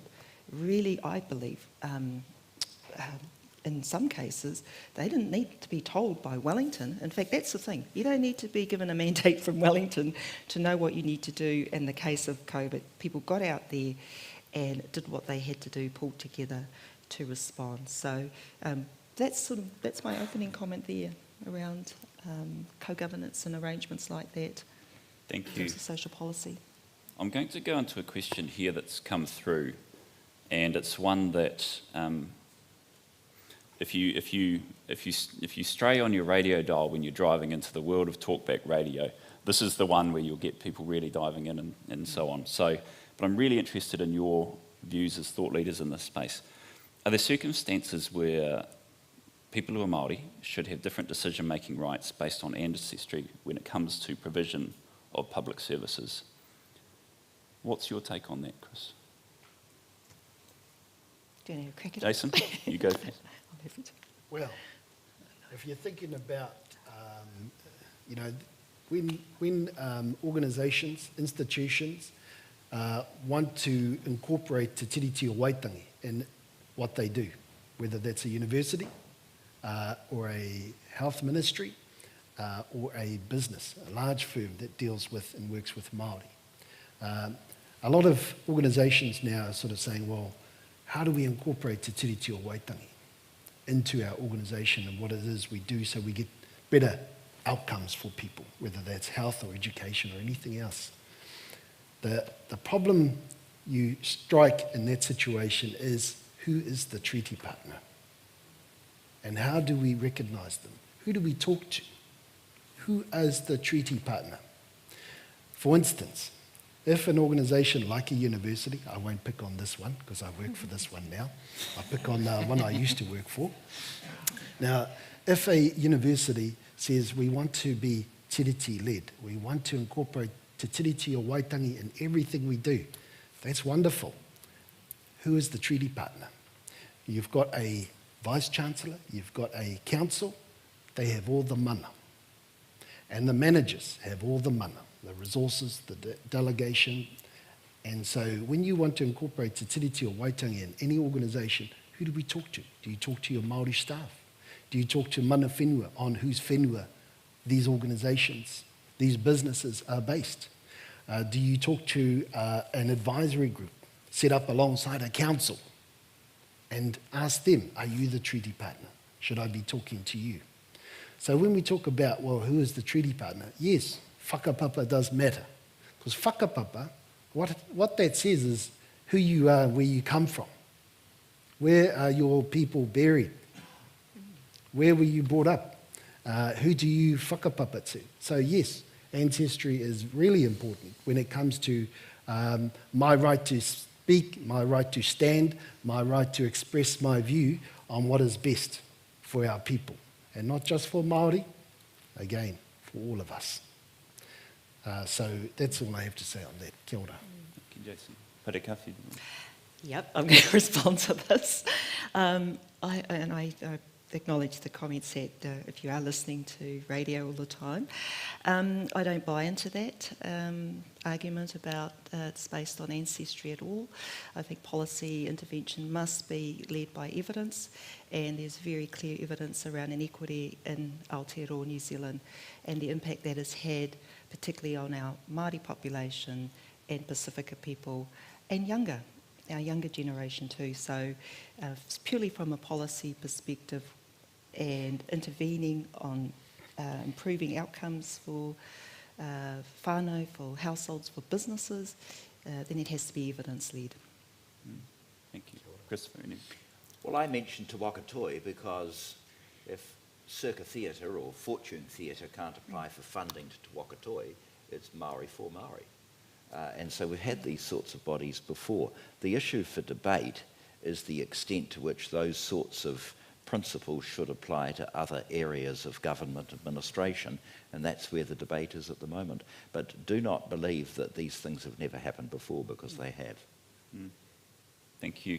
I'm going to pick up on a point you raised in your response there, Jason, and take it in a different direction about who is the treaty partner.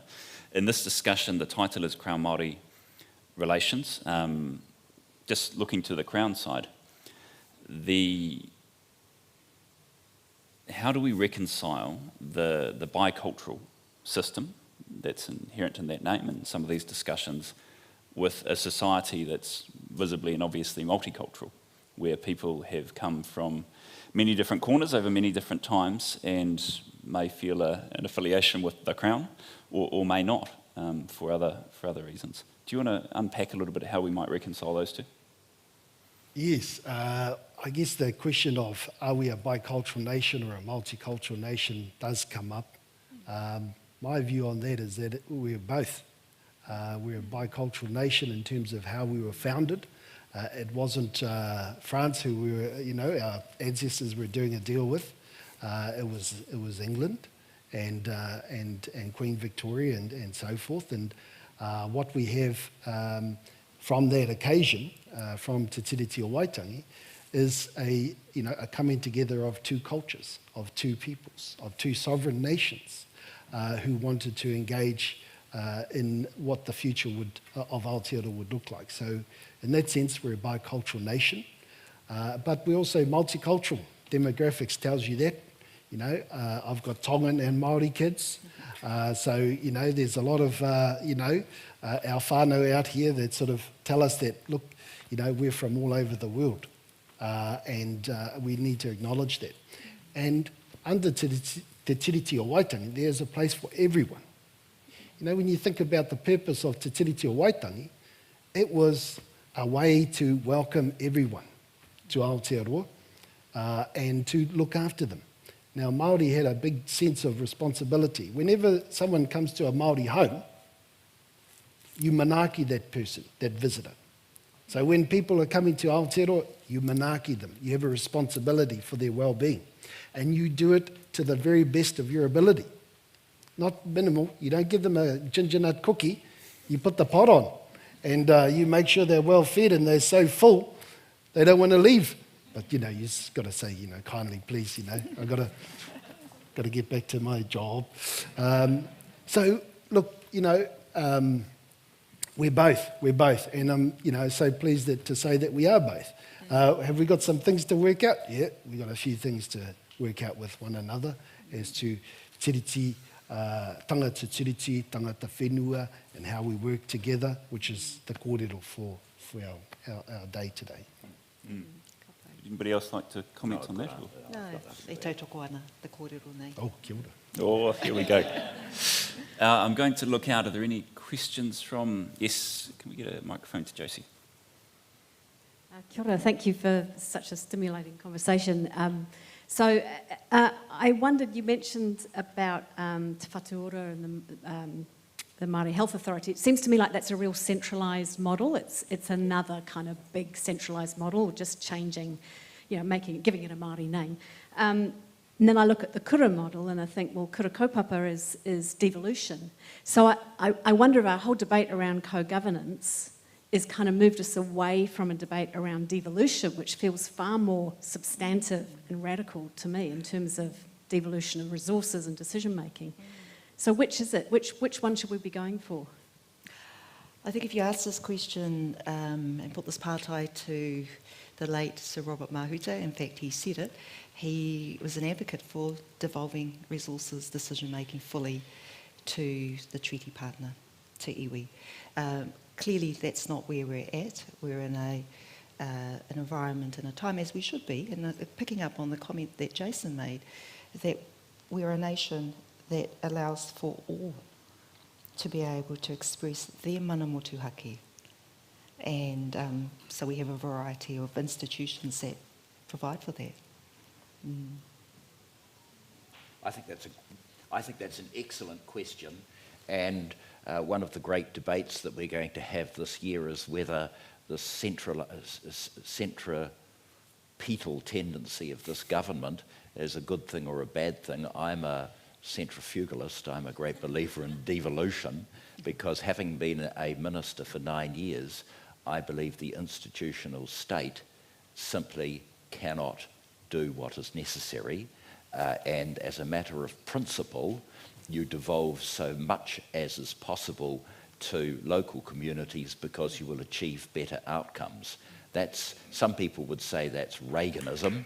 I would say it's good, solid common sense.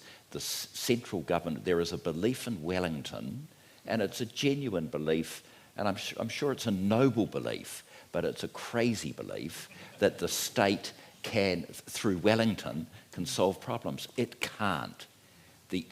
And I know that, you know, when Poto Williams recently said that Kelvin had said to her that good luck, sister, everyone hates Doc. And that you apply that across the board because the institutional state doesn't understand iwi. I'm going to stay with you for a moment, Christopher. There's a question come through specifically to you. In your time as Minister, more than 50 treaty settlements. Where to next for the treaty settlement process? And then if interested in other views. Well, thank you for asking that question, whoever it was. It wasn't 50, it was 60. And I was recently at something where someone said, "Oh well, you know, we're on to the difficult settlements now," as if Tūhoe was a sort of a jog in the park. So I think that's a way of rationalising the cetacean pace that we've had in the last little period. So I think that there will be a period where full and hopefully final settlements will be achieved. I make no apologies for the fact that I was very keen to see treaty settlements. If you want a good read the Taylor, Diagnan, Barry report on iwi achievement. Obviously, Waikato Tainui is an outstanding success, but one that I need to mention to you is Ngāti Toa, with whom Stephen and I settled in the early 2010s, and we settled for about $90 million, and the TDP report says they're worth about 800 million now, a bit of gearing because of all that wonderful housing development around Kenaparu, but they've got on with it, and I want other iwi to enjoy that. But then you ask the next question, where to from there?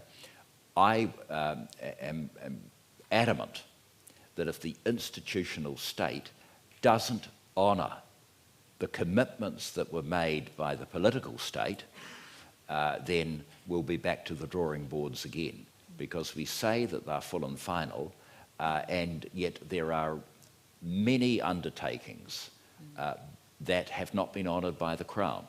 So it's the state has to get its act in order, recognise that these are not commercial deals which are done and dusted and you can move on to something else. I believe they're constitutional agreements, and that there is a real obligation on the part of the state to ensure that these are honoured, and more than that, if I can use Pentecost Sunday, we've got to breathe the Spirit into these agreements on a regular basis, because they are not dry commercial agreements. And if they're treated like that, then folks, they're going to fail, and the next generation will be back to the drawing board. Thank you. Are there any other comments on that? I mean, Christopher's made some very powerful statements, and I certainly support them as an iwi leader. I'm often asked and invited to meet with iwi who've just settled. And a couple of things that I say to them, first of all, to get yourself through negotiating a claim requires quite a different set of skills and expertise for actually driving through an agenda of building the prosperity of an iwi. They're very different set of skill sets. And so I say to iwi that have just settled, really invest in your strategic plan going forward, but also identify the key capability skill sets that you require to drive the future forward for your people. And thirdly, there's no such thing as over-communication. You've got to get out there and talk it to your people, but also to the wider public about what you are doing. Ngāti Toa is an excellent example that is operating under the radar, and in a very short space of time, you know, they're almost $1 billion entity. Waikato, Ngaitahu, we were the first ones off the rank, but there were a number of others coming as well. Ngāpuhi, I'm going to acknowledge Ngāpuhi because that is the claim that still has to be resolved, and I'm having got Ngāpuhi whānau and friends, I hope that can be achieved certainly in my lifetime. Kia ora. We are close to time, but I might ask one question. Jim? Father. It's an informal family. Fascinating discussion. But my question cuts to the chase, I think. Having been involved with treaty settlements from the beginning, and thank you, Tainui, I've said it many, many times, having the courage to go first. Somebody had to break the mould. And it's certainly not our friends Ngāpuhi up the north. They were a bit more difficult. I'll just make that observation in passing. And of course, I worked with Chris on Tūhoe, and that was remarkable when we reached a decision, and I was in the office with Chris Finlayson and his team, that rather than dividing ourselves forever on who owned the land, we declared the land owned itself. And that is a dramatic shift in the normal approach to everything. There's an owner. Somebody has to be the owner. And this, we turned around and said, no, the land owns itself. We are just there to look after it, to manage it. And when you think about that, that of course fits entirely into the whole environmental and conservation debate and whatever we're doing, and fits in very well, and it's good. But that wasn't my question. I got distracted by myself. My question is much more... I'll bring out the cough soon. That's right. My question is a much more serious one. Most New Zealanders see co-governance as giving preference to one part of New Zealand over another. I'm sorry, half of them seem to approach me because somehow or other I'm responsible for it. I have no idea why, and ask me what we're going to do about it. And I'd like the panel to, how do we move people? I totally accept what Chris and Parakafi have been saying in terms of what we should be talking about, but we're not. As a society, as a community, we're not. How do we move the community to that space so they have that, what I describe as a broader understanding of what we're talking about, one based on the treaty? Because I'm somewhat fearful if we don't. We have one political party who looks like they're going to be influential, who wants to have a referendum on what the treaty means. Could you think of anything more divisive in New Zealand than that? But that's a serious proposition. And it's been said it will be part of the requirement to go into a coalition to possibly form the next government. So we have some big issues, and I'd just be keen to get the view of the panel. Thank you. Thank you. Jason, I might start at your end, and then we won't go too long on this because I'm conscious we, as you said with Te Urewera and the Tūhoi, I think that discussion does lead directly into our next panel around taking care of the environment. But Jason, your take, and we'll go quickly through. Kia ora mo te pātai. Thank you for the question. I guess the future, just briefly, I think what we could do is to model the process of having a debate on what Te Tiriti o Waitangi and partnership under Te Tiriti o Waitangi looks like, on what we hope it to be or what we want it to be. So that everyone sort of has a feel like they can be part of the conversation, part of the debate, and share their views, but model it on what what the treaty sort of says around partnership. So basically a partnership-based approach. It's not one side saying, well, we're going to define it. It's not the other saying, well, we're already there. It's actually how do we bring both parties together and have a meaningful discussion about the future. And just lastly, Te Tiriti o Waitangi settlements, treaty settlements, is not the end, it's just the beginning. Correct. It's the beginning of our relationship together, and it sets out some rules, some values, and some things that we've got to do towards one another, and if we follow them, we'll be okay. Thank you, Jason. Kia ora. Tēnā koe te rangatira mō tō pātai. Gosh, this is probably a session on its own, to be honest, Matt. But from my perspective, it is doing what Jason has recommended, and also, we've got to get more of the communications and have more conversations like this.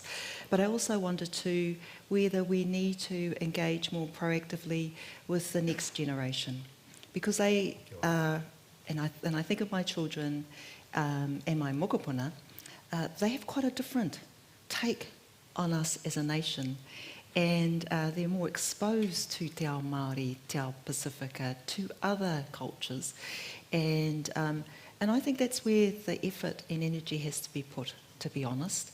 I think we have to accept there will always be a part of our population that will never, and are not interested in engaging on matters to do with the tiriti. But I don't believe, and this is me being the optimistic person that I am, that is the same with our younger generation, where we've got this introduced into the curricula now. So, koinei, taku whakaaro. Very quickly, I think there are two limbs to it. It's first, know what you're talking about, and that's a responsibility of the political class to have clarity about what they're talking about. And the reason why we have some unfortunate outbursts about co-governance is because the concept is muddled and it's upsetting otherwise good people. I agree with Parakawhia. You're always going to have Douglas Hurd called them the sour right. You know, they hate homosexuals, hate Jews, the wogs begin at Kare. You're always going to have those people. But the vast majority of people have good intentions and are well-spirited, but they need to know what you're talking about, and it's muddled at the moment. So I can understand why there's some fear. And so clarity about, are we moving beyond what I negotiated in my 9 years into new territory of co-governance? If we are, why are we doing it? And what do we mean by it? And the second thing is, once you have clarity, explain and explain and explain. John Key took me to one side during the foreshore and seabed debate and said, get out there and explain what you're doing in words of one syllable and stop talking like a lawyer. It was sound advice, just constant repetition. And he used to say to us, didn't he, Stephen, you may get bored yourself. I don't care if you get bored. Your job is to communicate the message. So having a message that's not muddled and communicating it repetitively and carefully does matter. Can I just say, and also read Mr. Finley's book. Okay. I direct you to chapter 8. All right. Look, a fantastic discussion and also an important discussion. I want to acknowledge all three of you for your contributions today, but also your contributions to this outside of this room. Very much appreciated. And let's put our hands together and then move on to the next. Good to see you again. Very good. Very good. Thank you.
Well, that's a very hard act to follow. What a fantastic session that was. But the final question, of course, did lead us really nicely and naturally into this session. This session it's really a critical discussion given the overall theme of our workshop. Arguably the greatest challenge facing us, and one that affects everything else. And of course, it's been even more in the spotlight given the extreme weather in recent weeks. So our panel on sustaining the natural environment, how do we navigate and adapt on the path to net zero? That's going to be our focus. We've got a wonderful set of speakers. Our first speaker is going to be the Honourable Julianne Genter, joining us online from Zoom. Thanks very much, Julianne, a Member of Parliament for the Green Party. Our second speaker will be Malcolm Johns. Malcolm is the CEO of Genesis Energy, former CEO of Christchurch Airport, and a member of the Climate Leaders Coalition. We've got Amanda Whiting, very much in the spotlight at the moment, her position CEO at IAG New Zealand. Really important insights I'm sure we'll get from Amanda. And our final speaker in this session will be bringing us a wealth of knowledge and experience, Tanera Kingi. He's the principal consultant at Kukuri Research and emeritus research scientist at Siam. With that, we'll pass to you, Julianne, and we'll have 5 minutes of intro, up to 5 minutes of intro remarks to leave plenty of time for discussion, please. Thanks, Julianne. Mana koutou katoa, na mihi whakanui kia koutou. Can I check everyone can hear me fine? Yes.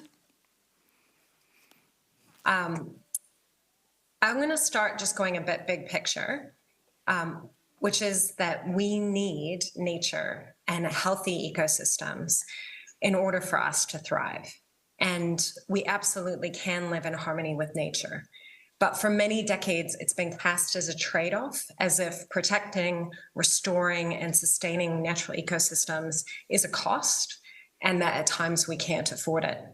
As was referenced, all of you know, in the last few weeks, Aotearoa has been hit really hard with severe weather events and flooding, and that's had enormous impact on people's lives. Some have lost homes, some have lost their livelihoods, and even some lives have been lost, which is absolutely tragic. One thing that I've really noticed is that in times of crisis, we also see the very best of people. We have seen communities come together. We've seen people bravely face danger to help their neighbors. They've shared kai, and we do this out of love and compassion. Our human civilization has largely progressed because of cooperation. And I think we all know that it feels good to help other people. We raise our children out of love. We look after our sick relatives. We make meals for friends. We volunteer. But our current economic system ignores some of the most important mahi that we do. It only values commercial transactions. So it pretends the only things that matter are those times when money is changing hands. And it really cannot differentiate when money is earned as the result of a genuine contribution, which many times it is, or whether wealth is being amassed through some exploitation, whether that be of people or of natural resources. So just as an example, globally, we have this outrageous situation where the biggest oil companies, the industries most responsible for some of our ecological crises and the climate chaos we're already starting to experience, made record profits last year in 2022. We have a handful of people who are supposedly worth thousands of times more than our essential workers who actually keep our economy going. You know, the people who collect our rubbish, midwives, nurses, early childhood teachers, and also the people who stay home to raise children and look after relatives and community members. So I think in order to sustain our natural environment, we need to really execute a big shift in how we approach the economy. The reality is that everyone needs a decent, secure place to call home, nourishing kai, healthcare, education. And when people have those needs met, they're able to bring their best selves. And we're going to need everyone, because humans are going to need to cooperate like never before in order for us to combat this climate crisis and adapt to the warming that's already locked in. So that's the big picture. Everyone can have a livable income and live with dignity if we change some of our tax settings to tax wealth and excess profit of some of those corporations that have been doing too well. There's two other big important ideas, which I'll briefly touch upon. So my background before I got into politics was urban regional planning and transport planning. There's a huge opportunity to design our infrastructure and our human settlements in a way that works with nature rather than against it. And it's kind of a win-win, but it does mean doing things differently.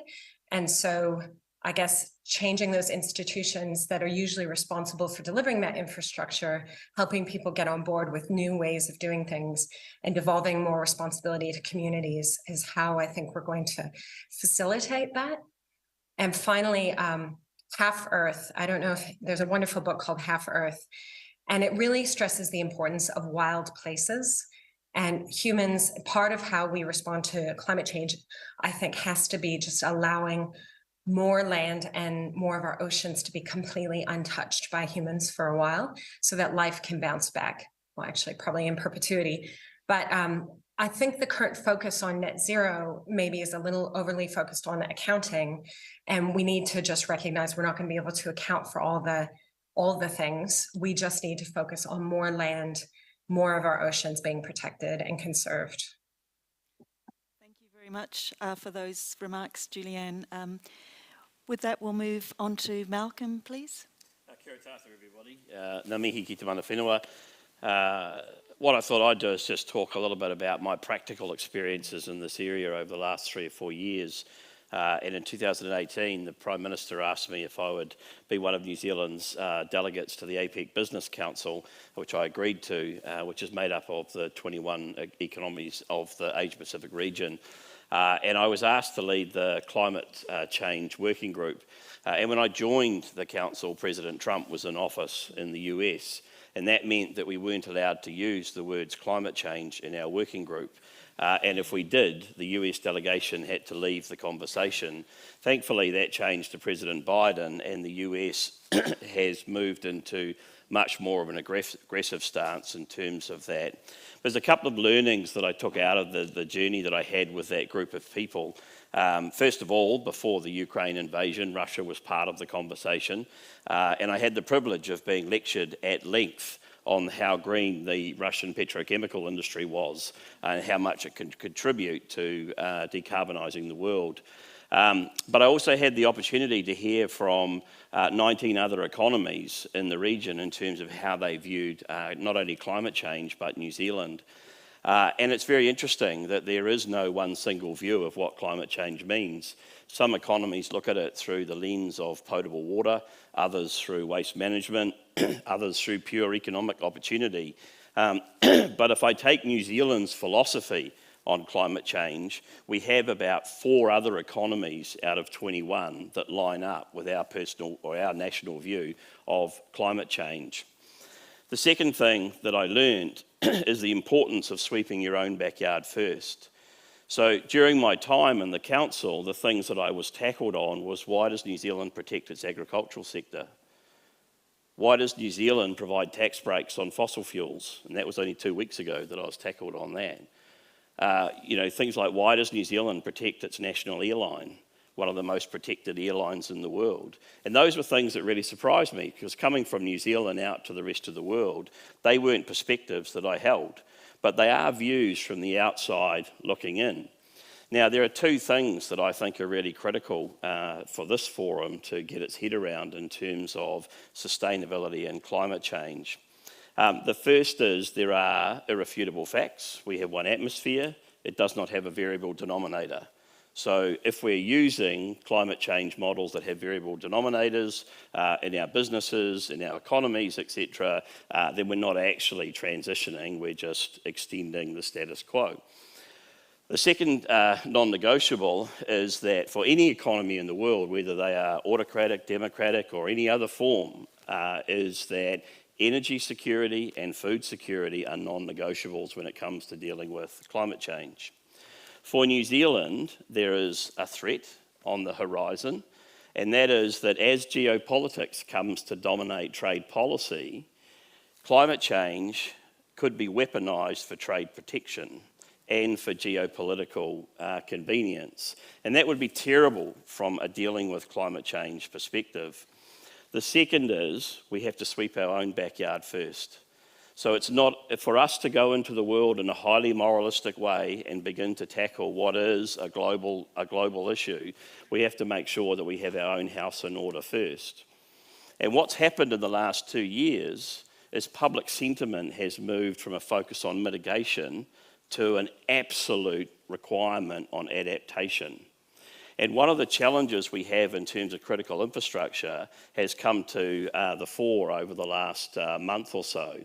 And that is that much of the infrastructure that is critical to food security, to energy security, to transport and logistics, etc. in New Zealand is built on the ambition of a previous generation. It's not built on the ambition of a current generation. And our ability to move that to a much more resilient state is hampered primarily by the consenting processes that have to be followed in New Zealand under the Resource Management Act. We treat critical infrastructure under that Act the same way we treat building a Burger King on a corner. And we have to ask ourselves, really, do we want up to 40 cents in every dollar invested over the next 20 years going into a process to get a consent to either add new critical infrastructure to deal with energy transition in New Zealand, or to move existing critical infrastructure to new locations so that we can become more resilient in events like Cyclone Gabrielle. So the two things that are critical to New Zealand: sweep our own backyard first and understand the non-negotiables of climate change from a social perspective, and make it easier for businesses in New Zealand to invest money in adaptation rather than in the process for permission to begin the process of adaptation. Thank you. Thank you very much, Malcolm, for those remarks. Amanda? Thank you. And Malcolm, you almost stole some of my thunder there, because, you know, we're right in a moment now where we have a massive opportunity to start thinking differently about how we adapt. We've just experienced two major peril events in the space of 2 weeks, and I believe that's going to be the new normal. So last year we saw our perils events double, almost double, and I think that's going to be the way that we live here in New Zealand. So just to give you a few statistics around where we're at, there's been 78,000 claims lodged for the last two events. That's bigger than Kaikoura. We've had an event in Auckland that I've been in insurance a long time, and I've never seen an event where there is flash flooding in a city. It's pretty incredible. Cyclone Gabrielle has spread across the whole North Island, so we're no longer talking about how we support a community. It's supporting multiple communities. And I was in Hawke's Bay a couple of days ago and talking to my team in the afternoon, and they said, just give us some words to describe what you've seen. And I said, I actually can't, because there isn't a word big enough for me to describe what has happened here in this community.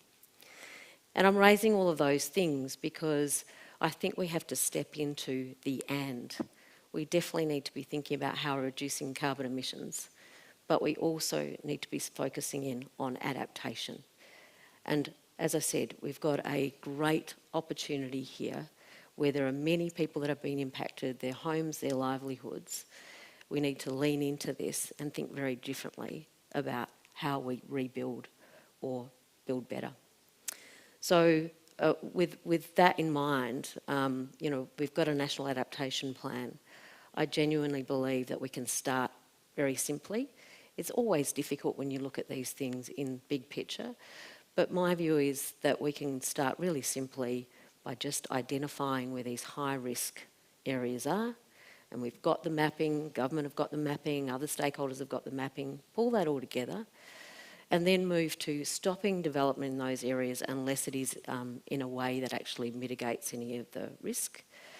And then lastly, we start to invest regularly in the communities that we know have significant exposure and that we can help them adapt. So I might stop there. Thank you very much, Amanda. We can pass over to you, Tanira. Tuatai, e mihi mai rā kia tuheitia po te tau te whero te tuawhitu. Hei maru tia I runga te kaupapa whakahira kei mua a tātou. Ko te mana whenua, te haukainga, a tainui waka, tēnei ka mihi, tēnei ka mihi ake rā ki a koe, pare kāwhia, Jason, pai te kitia, Rotawa. Well, good morning, everyone. I'm going to pick up on the point raised earlier about the protection of the agricultural sector.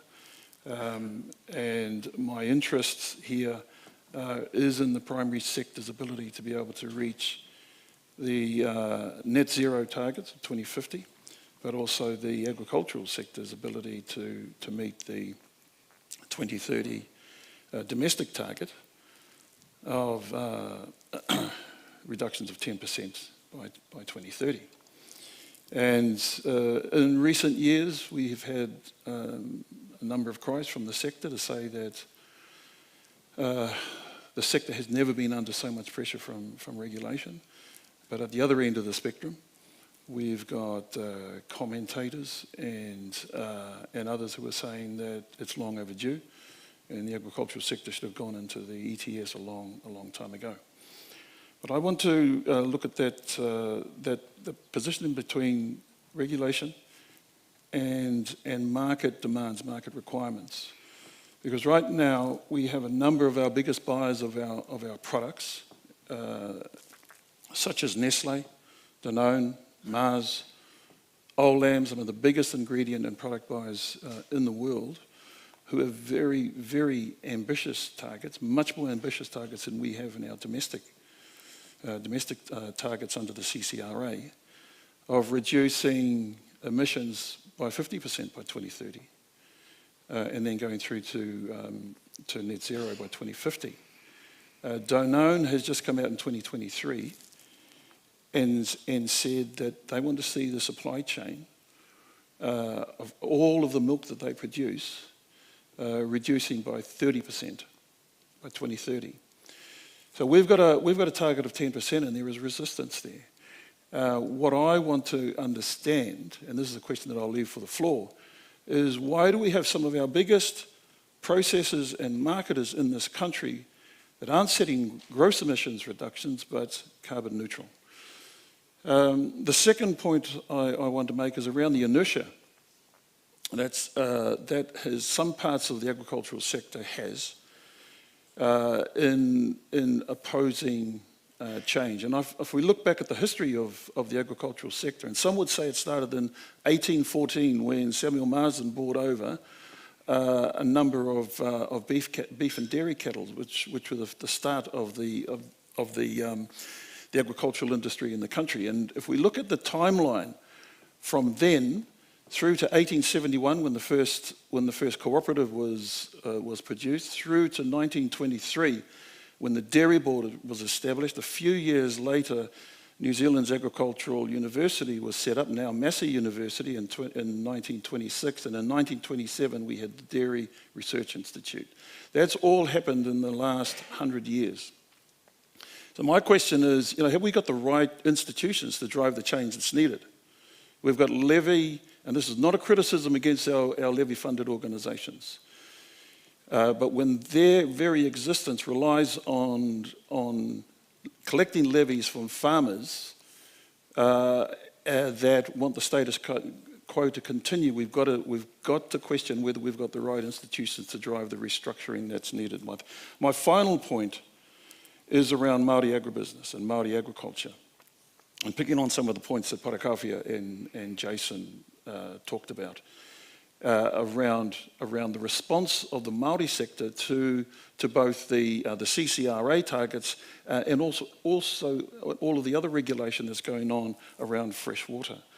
And there are a couple of things that we need to understand there. Firstly, that the elected representatives of these organisations are there as hungatiaki, so they are appointed by their family and hapu representatives to make sure that that land, the water and the people are protected. So their identity doesn't depend on them being a dairy farmer, a sheep and beef farmer, or a forester. It's about doing the right thing. So I might just leave it at that. Thank you. Thank you very much.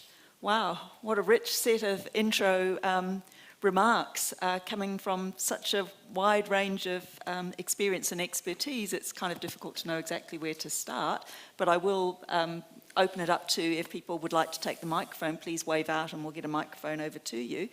Otherwise, I think partly because of the nature of our panellists, we're going to end up with some rather specific questions to the individual panellists. So I will tend to direct some of these questions to particular panellists. But of course, if somebody else has something burning that they would like to jump in, but don't worry, there's questions for all of you I'm seeing coming through here. Okay, do wave out on the floor if you've got anything. Julianne, if you don't mind, I'll start with you. We've got a question come through on Slido on electric car subsidies. It would be interesting to hear from you how can the government handle the inevitable inequity issues that would accompany or that do accompany car subsidies? That's really interesting. So when I was Associate Minister of Transport last term, I worked on the clean car discount and clean car standard. And I assume that the person asking the question is asking about the clean car discount. Yes, I think so. Just to make it really clear, it's not a subsidy for cars. It's a price incentive within the market of cars coming to New Zealand. And that's a really important distinction. If we were to fund the discount from the general consolidated fund, from education, health, or money that would otherwise be used for other purposes, it would, I think, be a subsidy. And I was really very determined not to do that. That wouldn't have made sense. But New Zealand was really far behind other OECD countries. We had no fuel economy standards. We had no price incentive for cleaner cars. Most of the people who are buying new to New Zealand cars are actually corporations or, you know, car rental companies, businesses. And then there's a really small percentage of New Zealand households that buy new to New Zealand cars. And the most polluting cars, like the highest emissions ones, were actually new cars, not secondhand. So, but most New Zealanders buy secondhand vehicles within New Zealand. So the purpose of the clean car discount was to provide both the financial incentive for the suppliers to bring in lower emissions vehicles, including zero emissions vehicles, and then the standard kicks in as well. So those two policies work in tandem to change the vehicles that are being brought into the fleet. And then the more clean vehicles that we're importing, the more that will filter through to the secondhand market. So there was no way to influence the cars coming to New Zealand without a standard and without some sort of price incentive. And we can see there's been a really strong response to that policy, much faster response than what was anticipated. So far more zero emissions and low emissions vehicles coming in now than we expected. So I think it's been successful from that point of view. And I mean, ideally the fee part on the more polluting vehicles, which are not vehicles that are purchased by low-income households. They are Range Rovers, they are Land Cruisers, and double cab utes that are being purchased either by businesses or often individuals for lifestyle purposes, like towing boats and jet skis and things like that. So we could show that the vast majority of the fees were going to be paid by businesses and high-income people, but there was an alternative, which is they could buy lower emitting vehicles. And indeed, there were like double cab utes on the market in other countries that were lower emissions, but because we had no incentive until we put those policies in place, they weren't being sold in New Zealand. So I think the way to address inequity in transport is to address inequity in incomes. And that's why I talked at the beginning about income support, guaranteed minimum income. When you have less inequality, then price signals aren't such a big deal. But if we don't use price signals, we tend to be actually, the majority of that benefit goes to the highest income people. For example, the cut to fuel excise and road user charges, the benefit to the richest households is 4 or 5 times greater than to the poorest households, because the richest households are more likely to drive cars, they drive further, they buy newer cars. So I think, we have to address inequality in society and we have to address emissions in an effective way.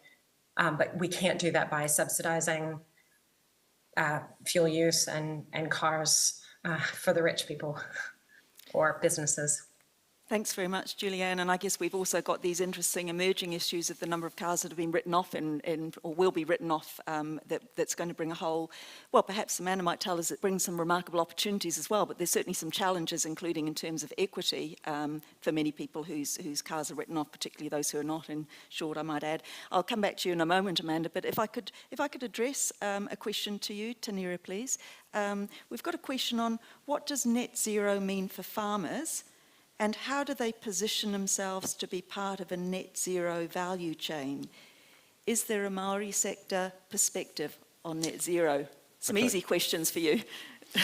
All right, so net zero is better understood if you see it if you see it in the full value chain or the supply chain context. And so for net zero at the farm level, from the production level, being able to get down to net zero is difficult because of the production system, and that's why the agricultural sector has split carbon targets with methane, 10% reduction by 2030, and then there's 36% average, or 24 to 40% at 2050. Now, the intention of net zero is for those farmers to be able to reduce the production system through technology, through farm systems improvements, and that'll get you so far. Beyond that, there then relies on land use change or land use diversification. And it's not just from grass into exotic pines. It includes a raft of things. So that's net zero. The other term that I used was carbon neutral.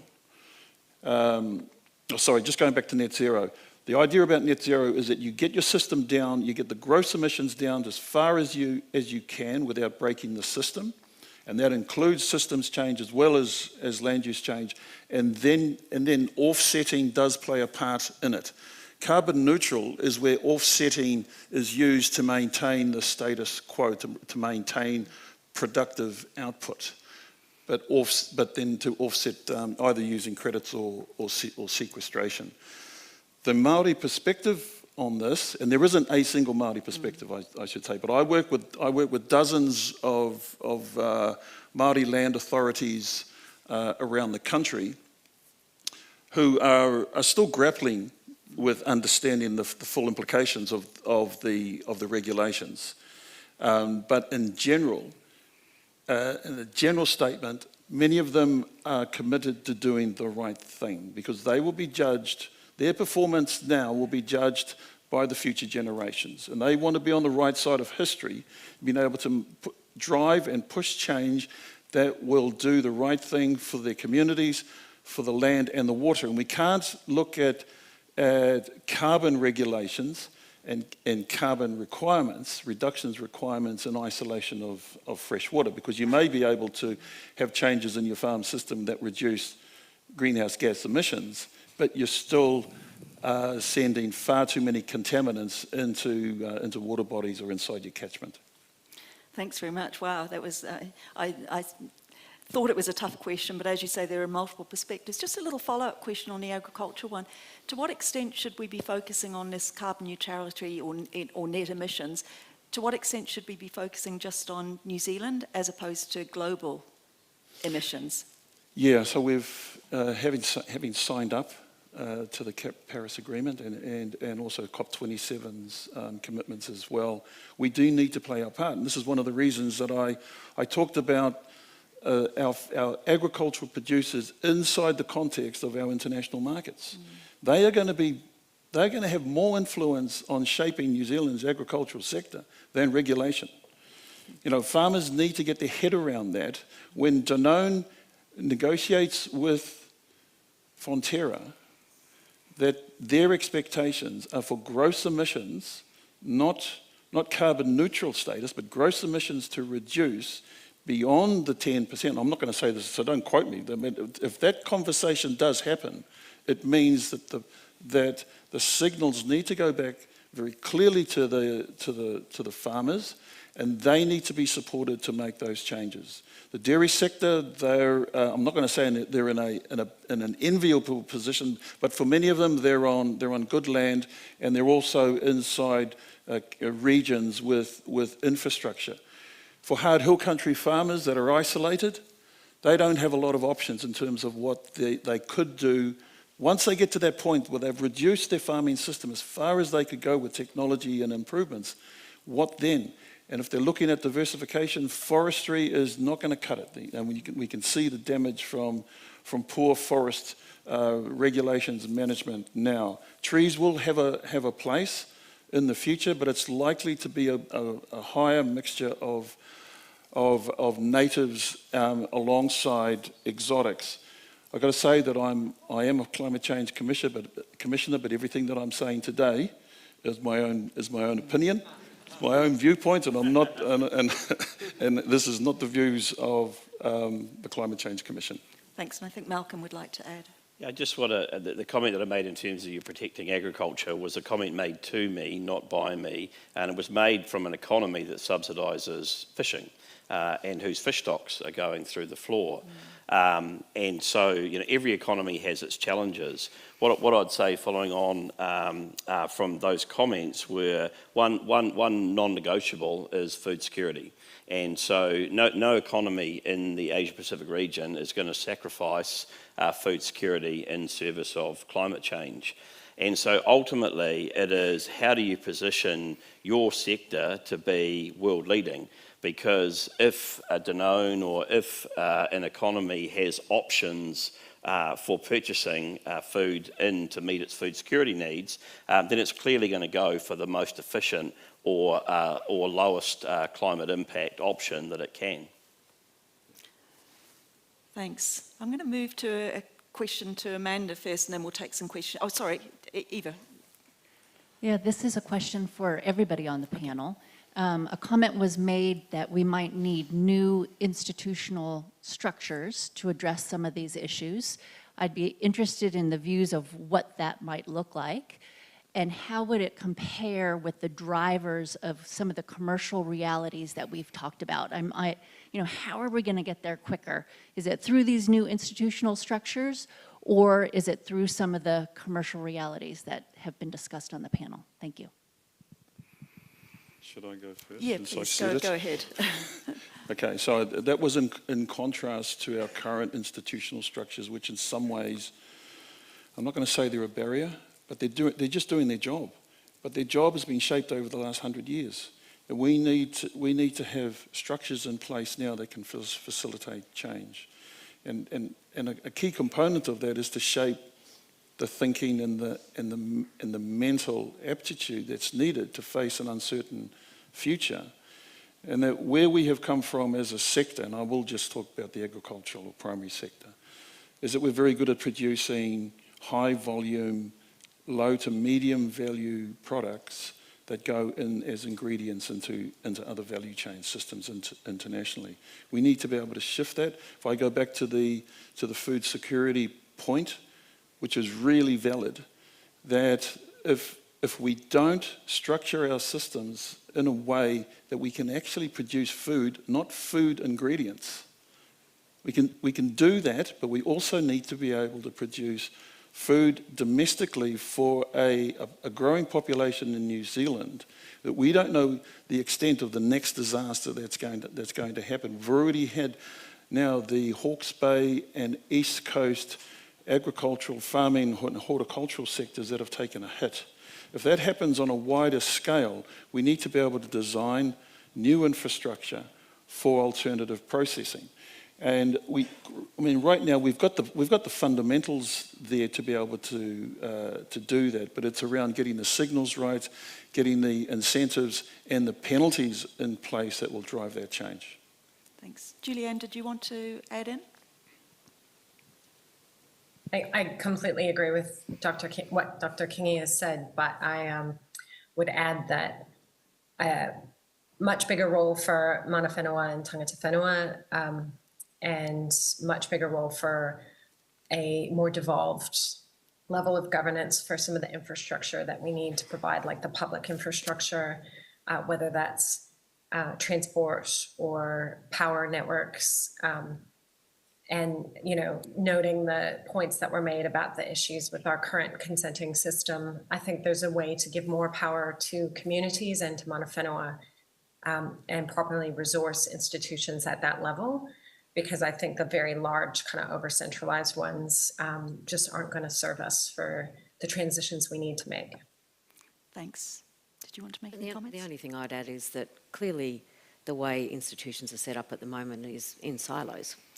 And this particular scenario that we're facing into now cannot be dealt with by silos. It either has to be devolved and lent into by communities, or we have to think differently about how our institutions are constructed and how we work together. Thanks. All I'd say is you got three buckets of people in these discussions. you've got activists, advocates and actionists. And the body politic will always respond to the activists. The institutions at the moment are serving the advocates, and that has to move to enabling the actionists. And whether that's through devolution or some other form of change in our institutional structures, we have to stop talking about hopes and dreams and actually start empowering real action that transitions every part of our society, food systems, energy systems, to concrete outcomes. Thanks. We have another question from the floor. If I can ask for them to be fairly brief in the response as well, because I've got lots down here as well, but please go ahead. Cool. Thank you for the talks. So my question sort of returns to the bigger picture. So the talk is about sustaining our natural environment. So it's, broader in the sense than just carbon emissions and climate change. We've got to consider biodiversity and things like that too.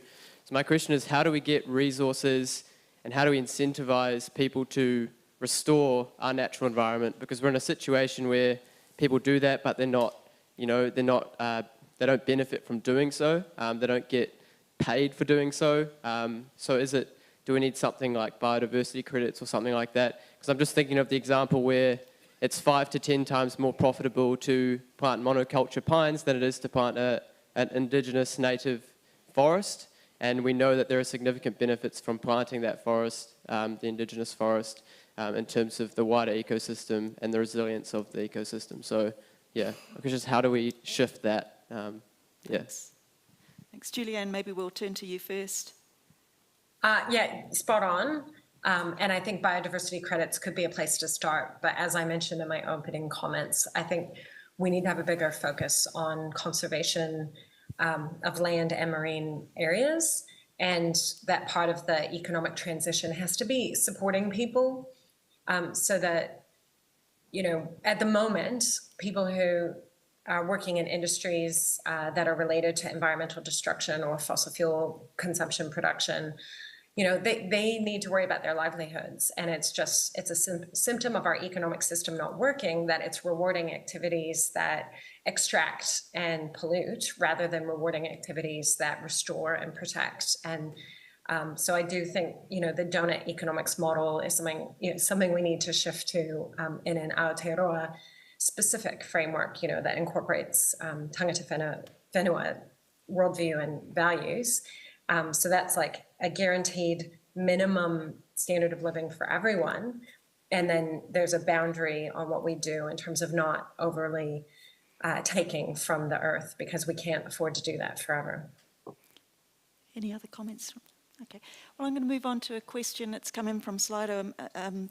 Amanda, it's directed at you. You did mention there were possibly some remarkable opportunities, but the question that we've got is, on this adaptation issue. What's this going to require? What's the role of companies like your own company? How are we going to move forward with this? What's it going to require? And I guess including with a focus on these very recent events. Yeah, look, I think that we've got multiple roundtables and task forces, etc. I think it's going to require speed. We're going to need to make decisions very quickly. And in these scenarios, we know that we're not going to be able to keep everyone happy.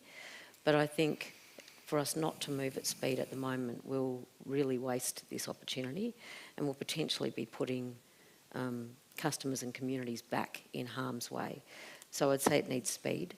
It also needs stakeholders around the table that are prepared to do things differently. And that is a challenge, I think. We can't continue to do the same thing and expect a different outcome. And those stakeholders definitely need to be coming in with very open minds around how we might solve for things. But it is about leaning in. We've got communities here who are in crisis, and we have an opportunity to make it better and make it more sustainable. And how do you see the role of the private sector, the companies such as your own?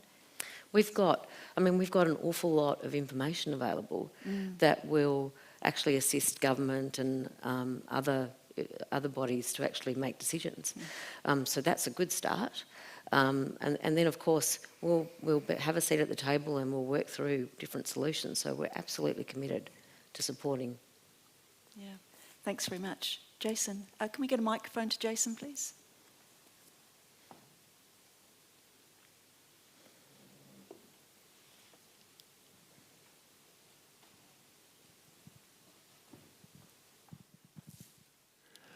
Kia ora. This question is for Malcolm. Just imagine if you were, tomorrow, you became the Prime Minister.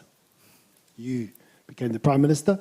Now, what would you do to address those 2 points that you made about, sweeping in our own backyard and also dealing with the geopolitics and its impact on our ability to address climate change and climate adaptation? Kia ora. That's more of a nightmare than an imagination, I have to say, Jason. I think that the first thing in terms of sweeping our own backyard is let's be honest. Okay, let's be honest about what our own backyard looks like. We too are a democracy. We too have real bottom lines. The cost of living crisis has shown that despite our commitment to zero carbon 2050, we're prepared to offer tax breaks on fuel, fossil fuels. Okay, that's a reality. So let's just be honest about that stuff. We live in a democracy, and that democracy is going to shape our ultimate response to climate change. In terms of food production, we should do everything we possibly can to minimise the impact on our environment from food production. But we should never eliminate the fact that we're a food producer in the world. Let's be honest about that. Let's just be the best food producer that we can be. But we have low-hanging fruit, particularly in transport and industrial heat and energy transition. You can't transition energy if you don't transition assets. Okay? If you've got a combustion engine car, you can't put electricity into it. So if you focus on transitioning assets, the energy transition will occur naturally behind that. Now, for both of those things to happen, you need access to capital and you need regulatory settings that enable rapid asset transitions in your economy. I'm just learning the new sector I'm going into, but everybody I talk to talks about how hard it is to consent renewable energy development, how challenged we are from moving electrons around our country, and when we do, distributing them around our cities. Christchurch has an electricity distribution system built to 5 kVA. Auckland's built to 2 kVA. Which city's going to electrify quicker than the other one? Okay, so those are things that I would focus really heavily in. In terms of geopolitics, maintaining an independent foreign policy is going to be our biggest asset and our biggest challenge over the next decade. Well, thank you very much. I'm actually going to close the questions now because I can see the timer running down. That's a wonderful move into the next session, which of course is going to be focusing on China and the West, so we're taking us right up that international level. Well, I really do sincerely thank these panellists, Julianne online, our 3 panellists in person. I think we'll all agree that the insights that they brought were incredibly rich, quite diverse insights. We've got sectoral insights, we've got government insights. Just the wealth of experience and insights that you brought, I think, are very much appreciated. Also appreciate the questions that came through from the audience. So I'd like to thank our panellists very much.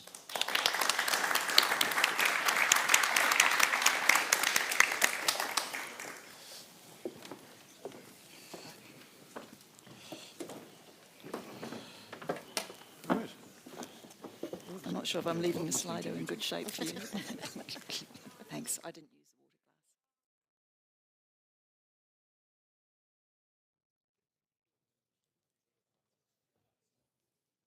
All right. Kia ora once more. We're now entering the last session of the day and the last session of the Economics Forum. So as the panellists make their way on stage, I will, we're into geopolitics. We're negotiating the seating arrangements. I will introduce our panellists. So, John McKinnon, who may be sitting closest to me. John McKinnon is a former New Zealand diplomat and senior public servant, Fran O'Sullivan will be known to many, an editorial director of business for NZME, and Charles Finney, partner at Sunders Unsworth and former New Zealand diplomat. And you can, when you read their biographies in the program, you'll see that they all have significant experience here. We are somewhat compressed on time, so I'll jump straight into this. I'm going to start with you, John. You first went to China, or maybe Greater China, Hong Kong, I believe in the early 1970s. Mid-1970s, right, correction noted. But do you want to kick off with your brief comments and then we'll get into the discussion? Well, thank you, Matt. Kia ora tātou, and it's a great pleasure to be here and to have a chance to talk about, well, China mostly, but obviously the session is broader than that. As Matt has so sensitively reminded me, I did first go to China in the mid-1970s. Some of you may remember that period of time, some of you may not. But I want to take you back just a little bit further, which is to December 1972, 50 years ago in December, which was when New Zealand established diplomatic relations with the People's Republic of China. And I think that it's fair to say that in doing that, there was a recognition that it was very hard for New Zealand to operate in the Asia-Pacific region, or the Indo-Pacific region as we often now call it, without having some sort of direct relationship with the people in Beijing, which had in fact been the fact where there had been no such relationship between 1949 and 1972. So that was a big part of it. Now, obviously, there was also, New Zealand being New Zealand, a desire that we would benefit economically from that relationship. Now, there were people in Europe who would say, if only I could sell one sock to China, you know, one sock to every person in China, I'd be doing well. I don't know why they never say two socks, but anyway, it always seems to be one sock. The New Zealand equivalent of that was the person in the 1940s who said, if only we could sell one pat of butter to each person in China, we'd be doing really well. Well, we've come actually quite close to that, but that was not the case in 1972, 1973. In fact, it took a while for the economical, commercial benefits of that relationship to make themselves felt. And the point I want to make is that at the end of the day, it was about the need to have a political relationship with China, which drove that decision in 1972, and I think that's still a very valid point now. Now, rolling the clock forward to when I was in Beijing, which was in 1978 to 80, 1978, the end of 1978 was when Deng Xiaoping returned to power in China for about the third or fourth time. And he started a new policy, a new external policy for China, because China had been very conscious over the past 100 years or so that it had been somehow outsmarted by a lot of other countries, and it had experimented with many different ways of trying to deal with this. But basically, Deng Xiaoping said, well, the only way we can deal with this is to integrate China with the rest of the world economically. And he set on a path of doing that, and that is what we are now seeing today, the fruits of that decision, which was taken in December 1978, although I doubt that even Deng Xiaoping himself really realised what this was all going to lead to. But one thing that was very clear he did not see it leading to was political liberalisation. So shortly after what was called at that time the third plenum, which set the new path for China, there were demonstrations in Beijing calling for the fifth modernisation. So the other four modernisations were, I think, agriculture, industry, science, technology, national defence. The fifth one was to be democracy. And Deng Xiaoping made it very clear that he was not interested in that. In other words, he was not interested in modifying the overarching position that the Communist Party of China has in that polity. And it's worth bearing that in mind because that has also continued to be very much a part of what China's been all about since that period in the 1970s, but even before. Deng's policies, of course, produced an enormous increase in wealth in China. People argue now about whether, basically how many people were lifted out of poverty. Maybe it's 600 million, maybe it's 700 million. They argue about how many people are in the middle class in China. Is it 200 million? Is it 300 million?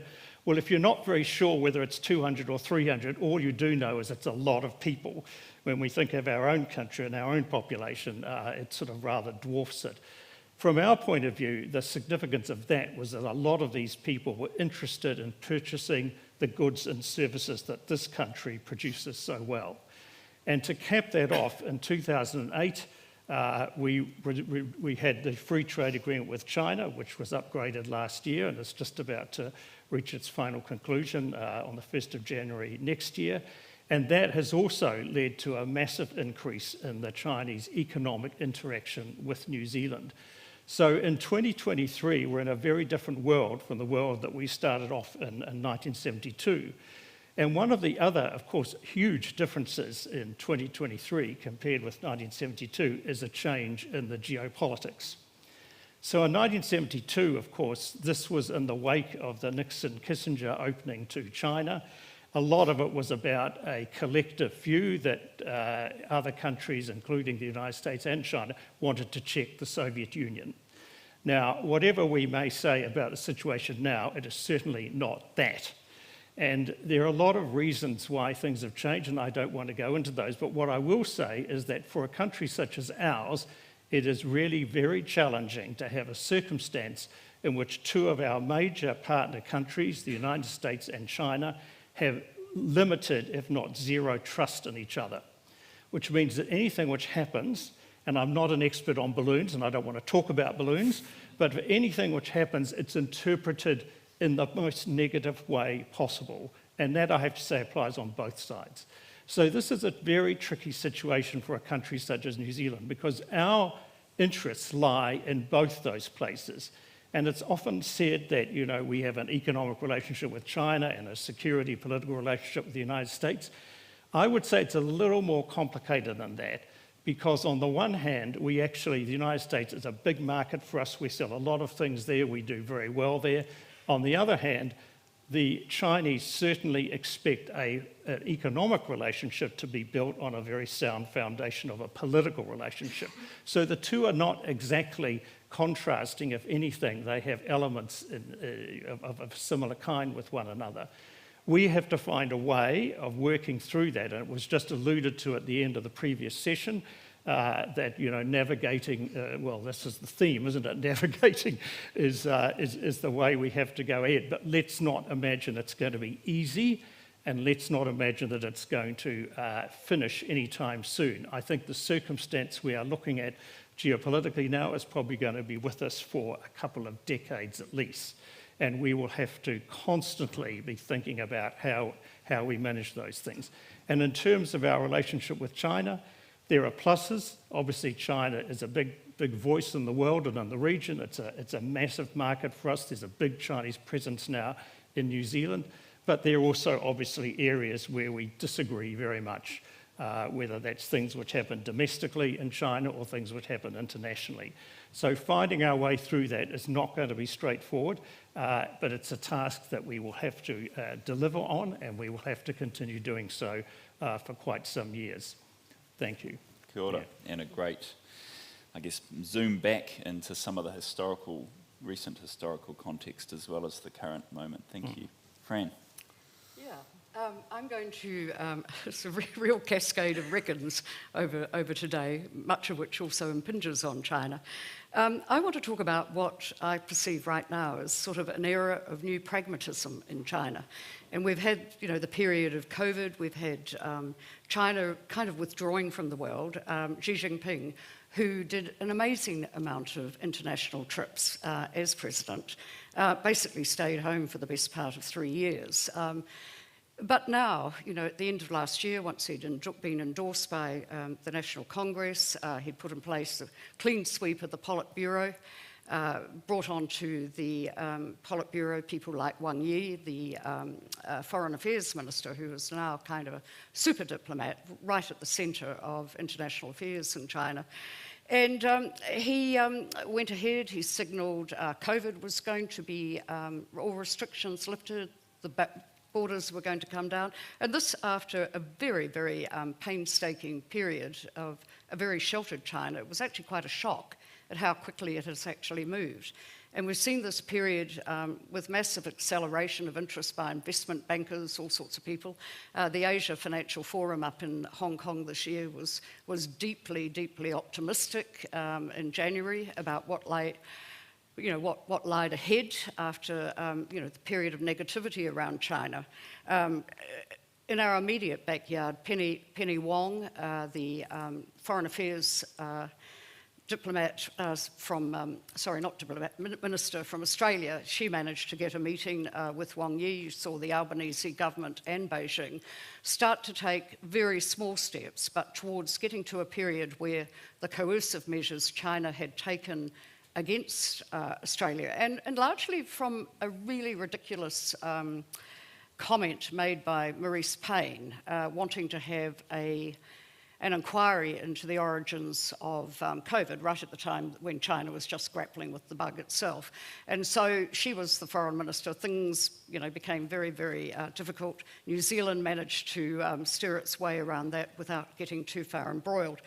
And so I think we've seen some positives there, but it comes against a period when, in fact, if you look at the United States, patience has run out with China. So at the same time, China is starting to tone back the wolf warrior rhetoric, trying to get back out into the world and, get some sort of resumption of a new normal. It's at a time when Ukraine is happening, comments about what's happening with China's role with Russia, and a whole pile of potentially really major retaliatory moves to come out of the United States against China, on top of the ones that have already been taken. I mean, we cozy up to the United States and we talk about the US as being one of the major authors of, the peace dividend of the last 30, 40, 50 years, and the international institutions that have, kind of surrounded that. But the United States has been a real recalcitrant, and we need the United States to step up. But at the moment, it's not doing that. And we have a situation where, right now, it's looking at imposing sanctions, more sanctions on China, but this time in relation to steps which have yet to be proven about China's role with Russia in Ukraine. And the intelligence is not keen on that. But I was in Washington in October, and I was absolutely staggered at the depth of emotion and feeling against China, far more so since January 2020, which was the last time I was there pre-COVID. And at that stage, they'd done the Inflation Reduction Act underway, the CHIPS Act underway, the barriers were coming up, US was becoming much more industrial policy in its own country. But at the same time, you go and talk to organisations like the US Chamber of Commerce, and they said, well, that's only part of what's likely to happen, because they had been briefed by the White House that other sanctions would be considered later. And this poses a bit of an issue for New Zealand, because the sanctions that we signed up to with Russia were pretty much cookie-cutter sanctions, right off the back of the US Treasury. I do not believe that we had the intelligence of this country and the capability to come up with that list of names and all the issues where they were perceived to have breached various norms internationally, and the oligarchs and so forth. But if it goes to expansion to be against China, and where the US goes out and rallies the troops with the G7, then it becomes a question, where do we sit in all of that? And I think that's a big question, and I have no idea what the answer is, but it scares me, frankly. Thank you, Fran. Charles. Hey, well, good afternoon, and thanks for having me. Maybe the best place to begin is just a word of warning.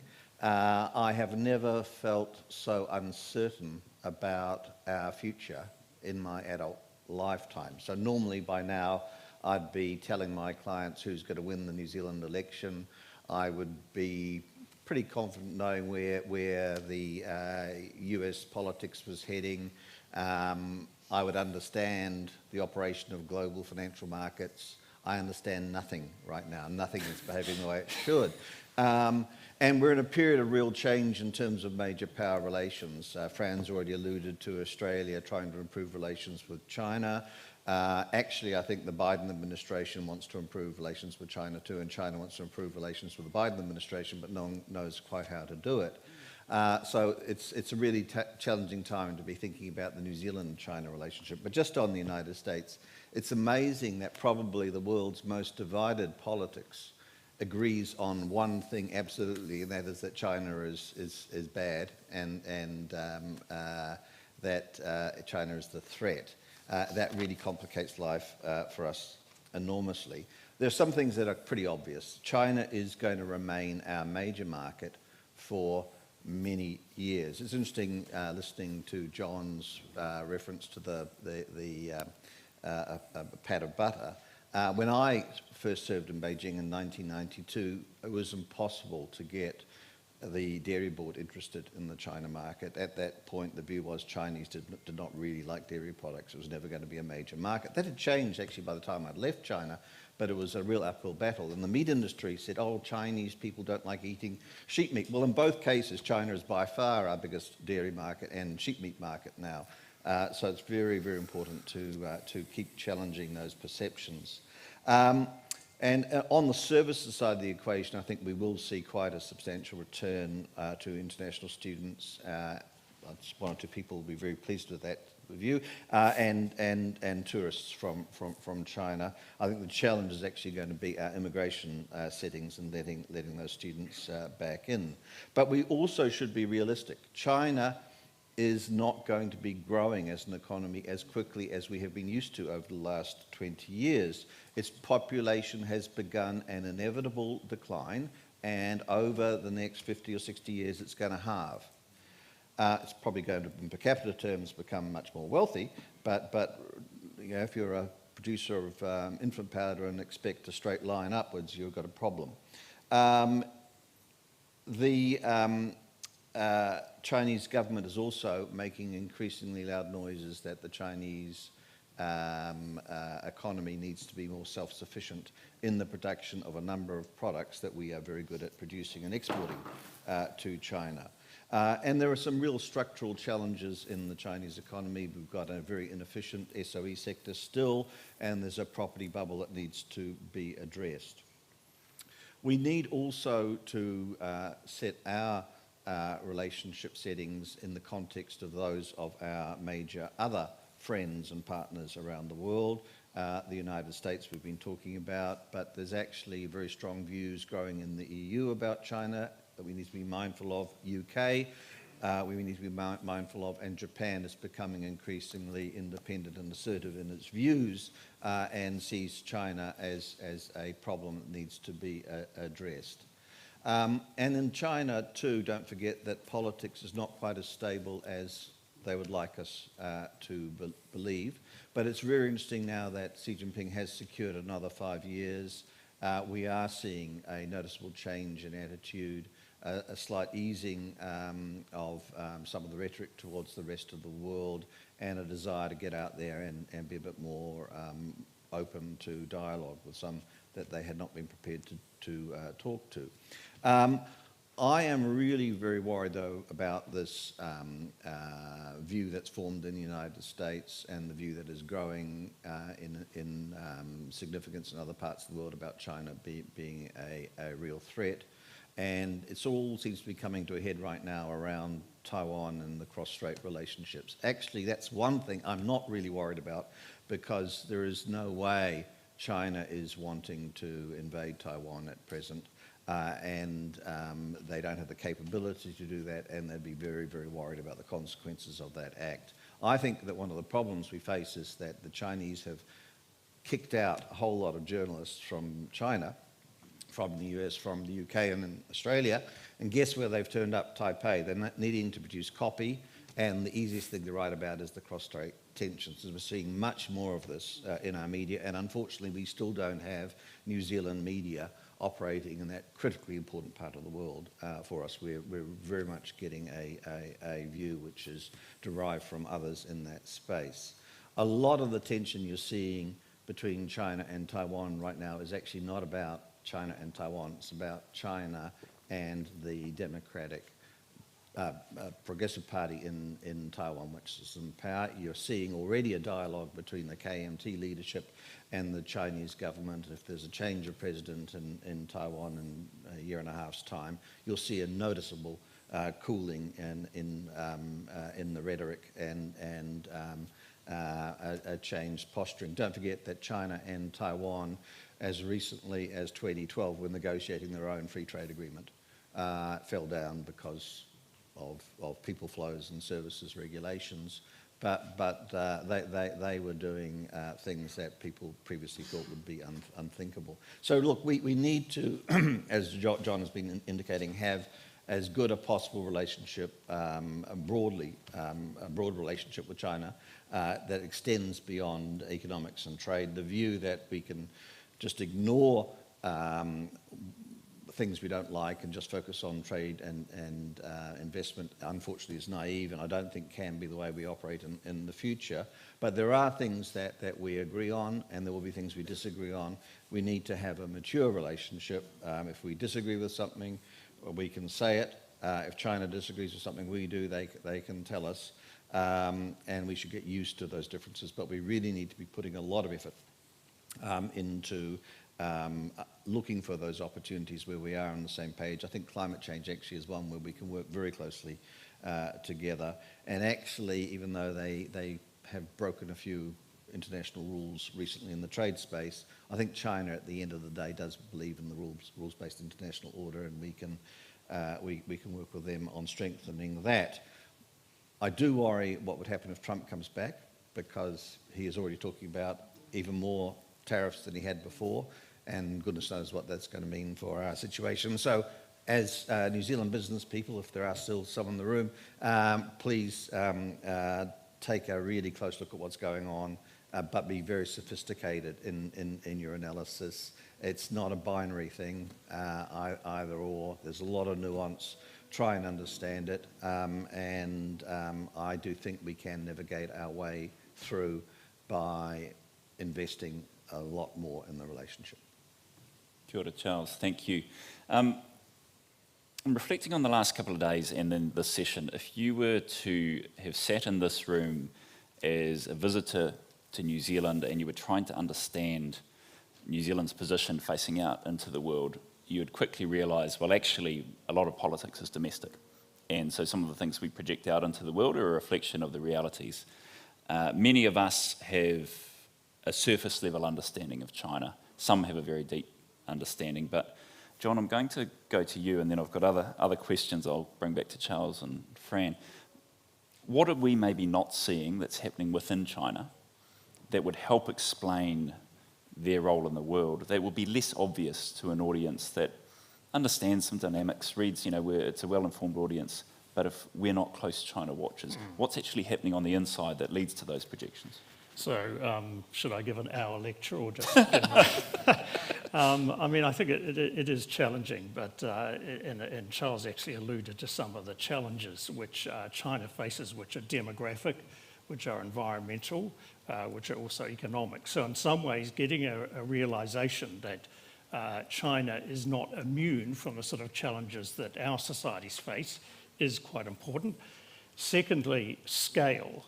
I mean, you talked about the fact that the population's going to halve. Well, it will still be, even if it halves, and I'm not sure it will halve as dramatically as that, but it would still be 600 million people, or possibly 700 million. I mean, you're still talking about a lot of people, and that's possibly something which is rather hard for us to grasp. I used to get into, well, not trouble in China, but those of you who've studied Asian languages will know they use the unit of 10,000 as the means of counting, which means to translate from that into our form of counting always creates problems. So I used to say we have 4.5 million people, which we did then, and you could see people, no, he actually means 45 million.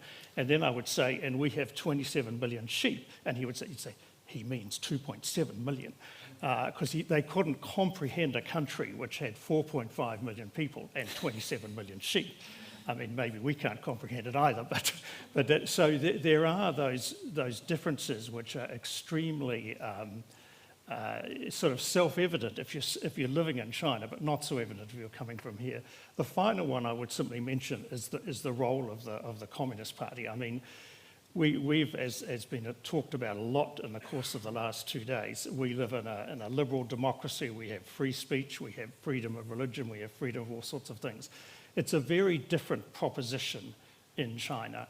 And this is not making a commentary about, which system is good or which system is bad. It's part of the reality of China, that party controls what happens in that country, and it has done so since 1949. So this is not some sort of flash in the pan. This is something which is deeply embedded in the way China operates. And that's an important thing for people to bear in mind when they move to China and do business there. Thank you. I'm going to, there have been quite a few questions that are coming in that relate to our relationship with China, China's relationship with the West, which is the centre here, and our relationship with others. So I might start with you, Fran. You've just been in the States, you talked about that. How realistic is it for us to navigate an independent foreign policy as separate from traditional allies? Oh, I think it's absolutely essential. I think when you see the two elephants play, you never know when they're going to kiss and make up, and you can get on the wrong side of things. And we have even seen with Australia, I think we were quite wise not to go too far down into the Australia, attempt to fight back against China's coercion, because in some ways, given the nature of the beast, they kind of provoked it anyway, and they had missteps, which the current Prime Minister has acknowledged carefully, and that's kind of getting back on the road again. I think we've got to be careful not to go to a party to which we're not really invited, and we need to be very careful about that. But at the same time, I think we still have to stand up for democratic ideals. So if there are issues within our own country where we've seen, Chinese media coming under pressure, Chinese population here, we need to stand up for that not to happen. And so, there's tension there. But it's interesting. I mean, I had a very long conversation with two people who came back from China this year, having gone back during COVID, not been able to get back, having had ageing relatives and in China that they wanted to, pay attention to, look after out in the provinces. And it was sort of essentially around what are the conversations around China that aren't necessarily at the top of the CCP and all of that. But, in terms of Taiwan, which Charles mentioned, what do Chinese really feel about going to war? Do they really want to lose 1 million people or so if they go into a war to which they're not military prepared for? So people are talking about this. New Maoism, do they really want Xi cast in the role of a modern Mao? The kind of invisible hand of the market guided by the visible hand of government, and that kind of syndrome there. Young people, do they want a democratic future, or do they want to have a more nationalistic future? And the other one theme that seemed to come through was about business innovators. Can they actually build a future in China now, or will they have to go offshore? And the case was made about Jack Ma, who's been holding out in Tokyo because things are not comfortable for him at the moment. And he's the founder of Alibaba, who had the world's largest IPO pulled by the Chinese government because it was a threat to the financial system. So, the boundaries have gone out, and some of their business people, when you look at some of the studies coming out of China and the US, I mean, they are leapfrogging in some elements of technology, the United States, and this would have been seen unthinkable a few years ago. So, there's this rising power is kind of pressing out there, but I think we have to treat China with respect. I think we have to treat the United States with respect. And I would hope that as we normalise by getting out into the world, seeing each other again, business missions going back into China from the US as well as New Zealand and everywhere else, that we can establish some norms that take down, the tension a little bit. And I think that's really important. Thank you. I'm going to come to you now, Charles. There's a question that's come through, and it was general, but it's, I think, particularly applicable. You started your comments by saying, look, it's very hard to know what's going on, and yet people come to you for advice on some of these matters. What advice do you give given that uncertainty? Because it's a theme of this conference, the world is complex, saying it's too complex isn't really an option. What advice would you give either to policymakers and politicians or to businesses in how to think about China at this time? Well, in terms of the business, I actually was asked to talk to a quite major international board that was meeting in Auckland recently, and they were really interested in New Zealand-China relations. Their big question was, you know, is New Zealand going to be treated the same way Australia has been treated by China? Are we going to fall into that trap? And my advice was I would be very surprised. I think there's a huge difference between our settings and Australian settings. You can't discount the possibility that some politician will say something that China really doesn't like, and then they'll whack us around the ears and using trade as their mechanism. But I'm reasonably confident that will not be the case. And we've talked a lot about actually the fact that New Zealand policymakers can't make decisions independent from what's going on in the wider region and globally, and so it's really putting probably much more effort into understanding those geopolitical tensions than we probably are used to as New Zealand boards.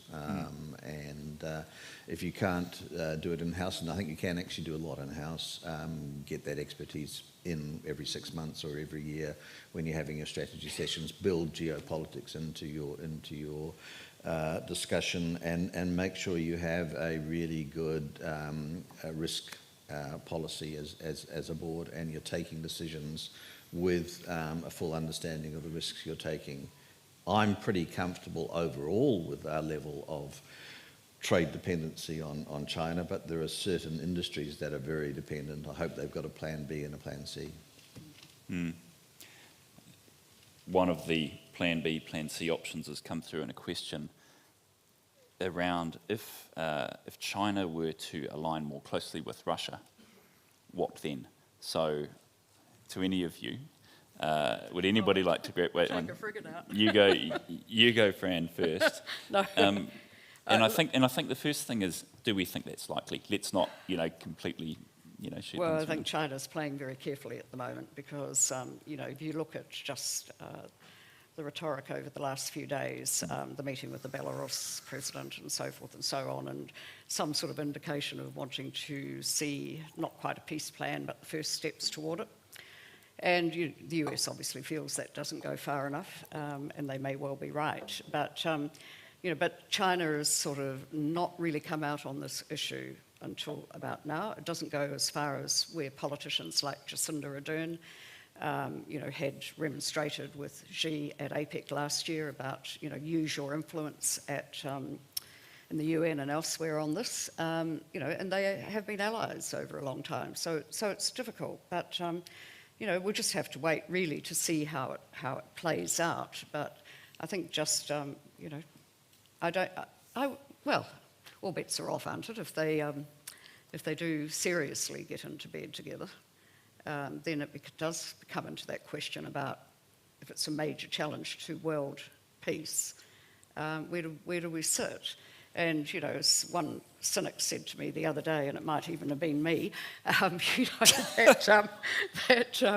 in some ways you need to have a war to create the new peace dividend. And that's a terrible way of looking at it. But this is also a view that, you kind of hear in the United States and some of the think tanks around the hill. You hear an element of that coming through on China's side as well. And Chinese people, particularly I think within the realms of the party, when you talk to people who are on the fringe of all of that, I mean, they do actually see this as a potential that there may be, a major dust-up of some sort, and then after that, the new bones of a new world order might emerge or not. Yeah, we don't know. Can I jump in on this one? I think that China initially misplayed their position over what Russia was going to do to Ukraine, and suddenly realised that they'd made a mistake and have become much more careful. I think the Chinese view was that the West was impossibly fractured, wouldn't come together, and that Russia would romp home and take a lot of Ukraine real fast. And that hasn't happened, and they've learned a lot from that, and both in terms of wider diplomacy and international structures, but also militarily, they're learning lessons all the time. I think New Zealand business should be watching what's happening very closely, because at the end of the day, I see huge potential for China to be benefiting enormously from the fact that they're not sanctioning, they've still got a commercial relationship with Russia. They will be investing more in Russia in due course. And Russia's got an awful lot of dairy product, an awful lot of meat, and an awful lot of trees and fish. So we could see China coming out of this with a very interesting dividend, not necessarily a peace dividend, but commercial dividend, and it wouldn't be necessarily aligning with the interests of many of our companies. Watch this space. Well, I'm going to take refuge in the politicians thing, which is I don't answer a hypothetical question. Brilliant. But no, I mean, I think I would agree with Fran. I think China is acting very carefully. I think this was alluded to earlier today, and I would imagine it's got very mindful of its set of equities with all sorts of countries over the world, including Russia. Can I zoom right back, maybe a broader look at time here? Somebody earlier today mentioned the sort of Francis Fukuyama. There was a view of end of history, that most countries are moving towards democracy, capitalism. This was the drift. Samuel Huntington, same time, releases Clash of Civilizations, that no, this is not going to work out. Huntington wins. Fukuyama says, yep, got it wrong, is the simple synthesis. But are we looking at actually a return to norms where we've been in an unusual period of calm? Tim Grosser at this forum last year talked about Pax Americana. There's been a liberal ideology that has been able, or a liberal system maybe, that's been supported by America's wealth and military might. And actually this is more a normal situation where there are vastly different views of the world between superpowers, and we should expect that, and as a smaller country, we'll be wedged between those elephants at some time. John, any views? Well, I think you've got to be a bit careful not to conflate the current state of affairs with a more permanent shift, because the world operates differently now from what it did, say, before World War I. I mean, we just, for instance, had the G20 foreign ministers meeting in Delhi, I think it was, a few days ago. Now, that sort of thing, which put, a slightly obviously uncomfortable, interaction between the Russian and the American foreign ministers, that could not have happened before. And the fact that you've got those sort of institutions and those sort of arrangements means that whatever is going on internationally is in a very different space, a very different framework from what it was. On the other point, about where are things heading? I mean, this is perhaps slightly parenthetical to your question, Matt, but I think whatever is going to happen in China will happen because Chinese people want it to happen. It won't happen because somebody outside says, well, we think you're heading in such and such a direction, and therefore in due course, your political system will catch up with your economic system. I just don't think that that's the way it's going to be, which is not to say there mightn't be changes, but there'll be changes which will be generated internally rather than externally. Thank you. Any other views? No, I'll keep going. There are several questions here around trade relationships, and one question was that there are obvious, a common refrain in board risk sessions and so on is around diversification, and there are some obvious limits to that at the trade level, or downsides and trade-offs in that. How might businesses and organisations think about diversification, partnership, but also maintaining strong and respectful relationships with China? Can I answer that, because I'm going to have to catch the airplane in a few seconds. I'll get to the airport anyway. I think the problem is not diversification in the markets. We can sell everything we want to sell. It's the price that we are receiving, and the problem we face, which is a good problem to have right now, is that China is prepared to pay top dollar, and we can't match that. But it was very interesting in the early stages of COVID when we did lose the Chinese market for 6 weeks or so for certain products. We were able to shift pretty quickly. Indonesia, some other markets. Sri Lanka took a lot of dairy. Unfortunately, it's not able to afford that right now if we have to do it again. But there are other markets there. The problem is price, which is why New Zealand companies should be doing the sensible thing, which is trying to maximise returns, but always have a view to what happens if things go wrong. And it's not just a political risk; it can be an economic risk, and there could be another COVID. John mentioned water before. There's a huge problem in China. Some years of a drought, that's got much wider implications. Anyway, I'm sorry, I have to go. Thank you very much. No, thank you, Charles. Any last comments before we wrap up? No, just going to pick up on the trade point. One of the things that is quite interesting, in July, New Zealand will host the CPTPP Commission, and that is, kind of the regulatory body of ministers who get together annually and make sure the comprehensive whatever, the old TPP it was, that's operating professionally now. The United Kingdom is just ready to join that, and China and Taipei are also in the queue. And so one of the strategic decisions we have to make is, will we as chair help to facilitate that or not? And it's really interesting that China is choosing to try and become part of that, whereas the US, which was one of the originator countries, has not done so. At the moment, Japan, which is a bit of a proxy for the US in this debate, is basically saying, they're not so keen on that. Prime Minister Lee in Singapore is keen on that. He sees it as a way of kind of enveloping China in a new kind of, basically keeping them in the tent. And you have to remember also, with the Regional Economic Comprehensive Partnership, China is also part of that. So in some ways it is in sub-clubs, and then there's the potential to bring it into another club. It also, like the United States, wants to be part of setting the rules of business for the next little while. So there are issues there. There's obviously data, a whole range of issues, but they had the NDRC out here a couple of years ago, and they were basically studying what would be the preconditions for China to come into this, and would it be an element of modernising its own economy. So, there's things there which are actually potentially optimistic in the long run.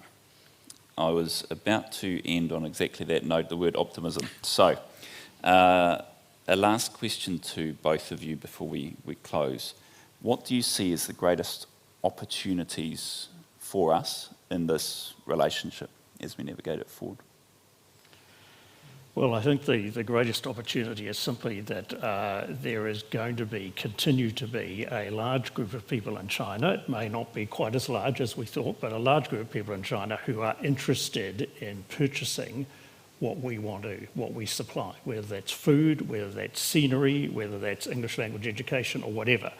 And I think that is going to continue to be a key ingredient in New Zealand's economic future. Now, it won't only be China, though, every other country in the world is sort of in this business as well. But I would see that as being a place where we should put some effort, and by doing so, we do need to have a robust political relationship with China at the same time. But I think we can manage that. I mean, I said earlier this is going to be a difficult challenge, but I do think we can respond to it. Kia ora, thank you. Fran? Gosh. Look, I think it is New Zealand continuing to have a voice at the table to develop people-to-people connections further than we do, and particularly as we are now coming out of COVID. I think the Māori business community shows extraordinary leadership in this regard. Often, the question comes up, and various people, Paul Morgan and others, are quite vocal, kind of asked about what might be happening on human rights in China, and says, well, guys, look closer to home in New Zealand, what happened to our human rights? Trade is a great equaliser, and I think it's a great way of connecting. And when you have, commerce between countries, it helps to set up the preconditions for peace, in my view. I agree. All right, look, I will leave it there because I'm conscious that we promised we would get people out at 1:30, and so I'm just going to thank you both, and Charles and Estentia, for a, Hamilton Airport waits for no one, and for a fantastic session. I really appreciate your insights. Kia ora. Thank you.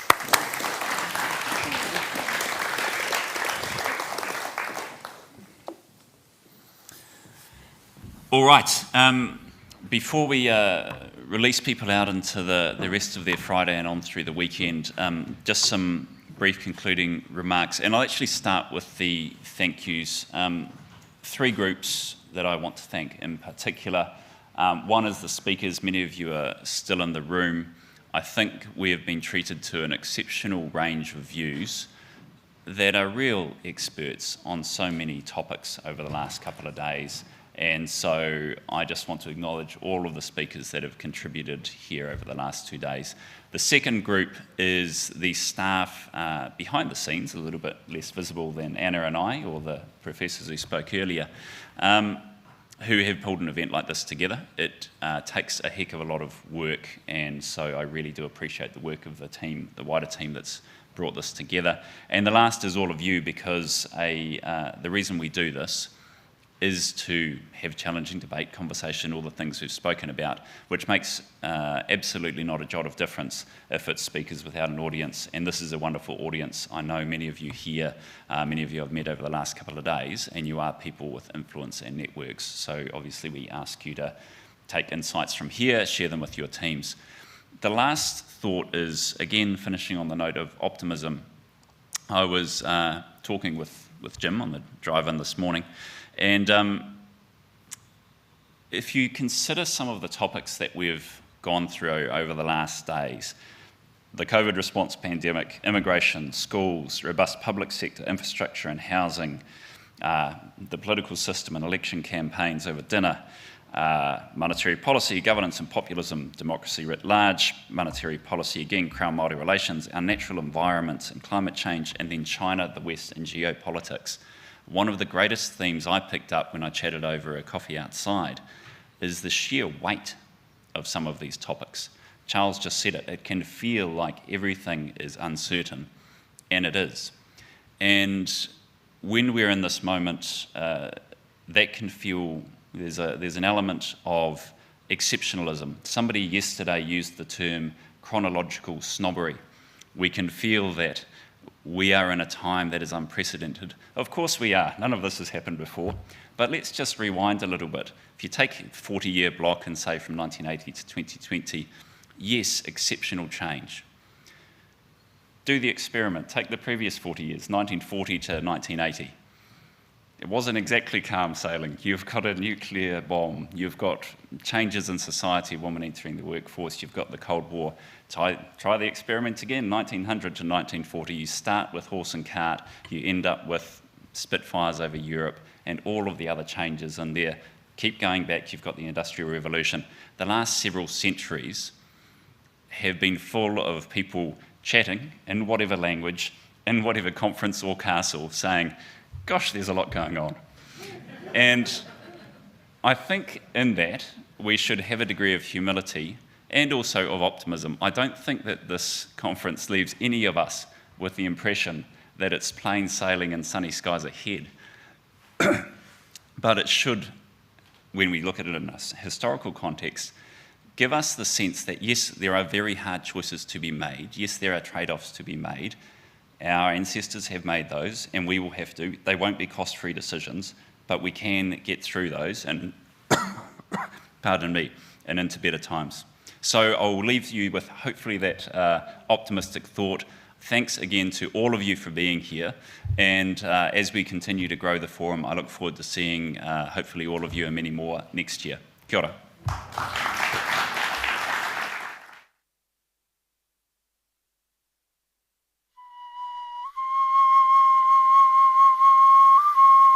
Tapatapatū ki te rangi whakaea kauana. Kei runga te koti pū, kei raro te koti hono. Ki kona koutou mihi mai ai tangi mai ai ka mau te hono. Whiti tū, whiti ara rānea te rangi e tū nei au ake, rānea te papa e takoto nei au ake. Whakahono retia ki ngi tū heitia pōtatau te whero te tuawhitu nau mai ki te whare wānanga o Waikato. In the heart of its Hamilton campus, the University of Waikato is building an innovative and versatile new facility. Designed to transform the on-campus experience for students and the community, the PA will be an all-seasons hub for everyone. In a prime location on the campus, the PA provides a new gateway to the university.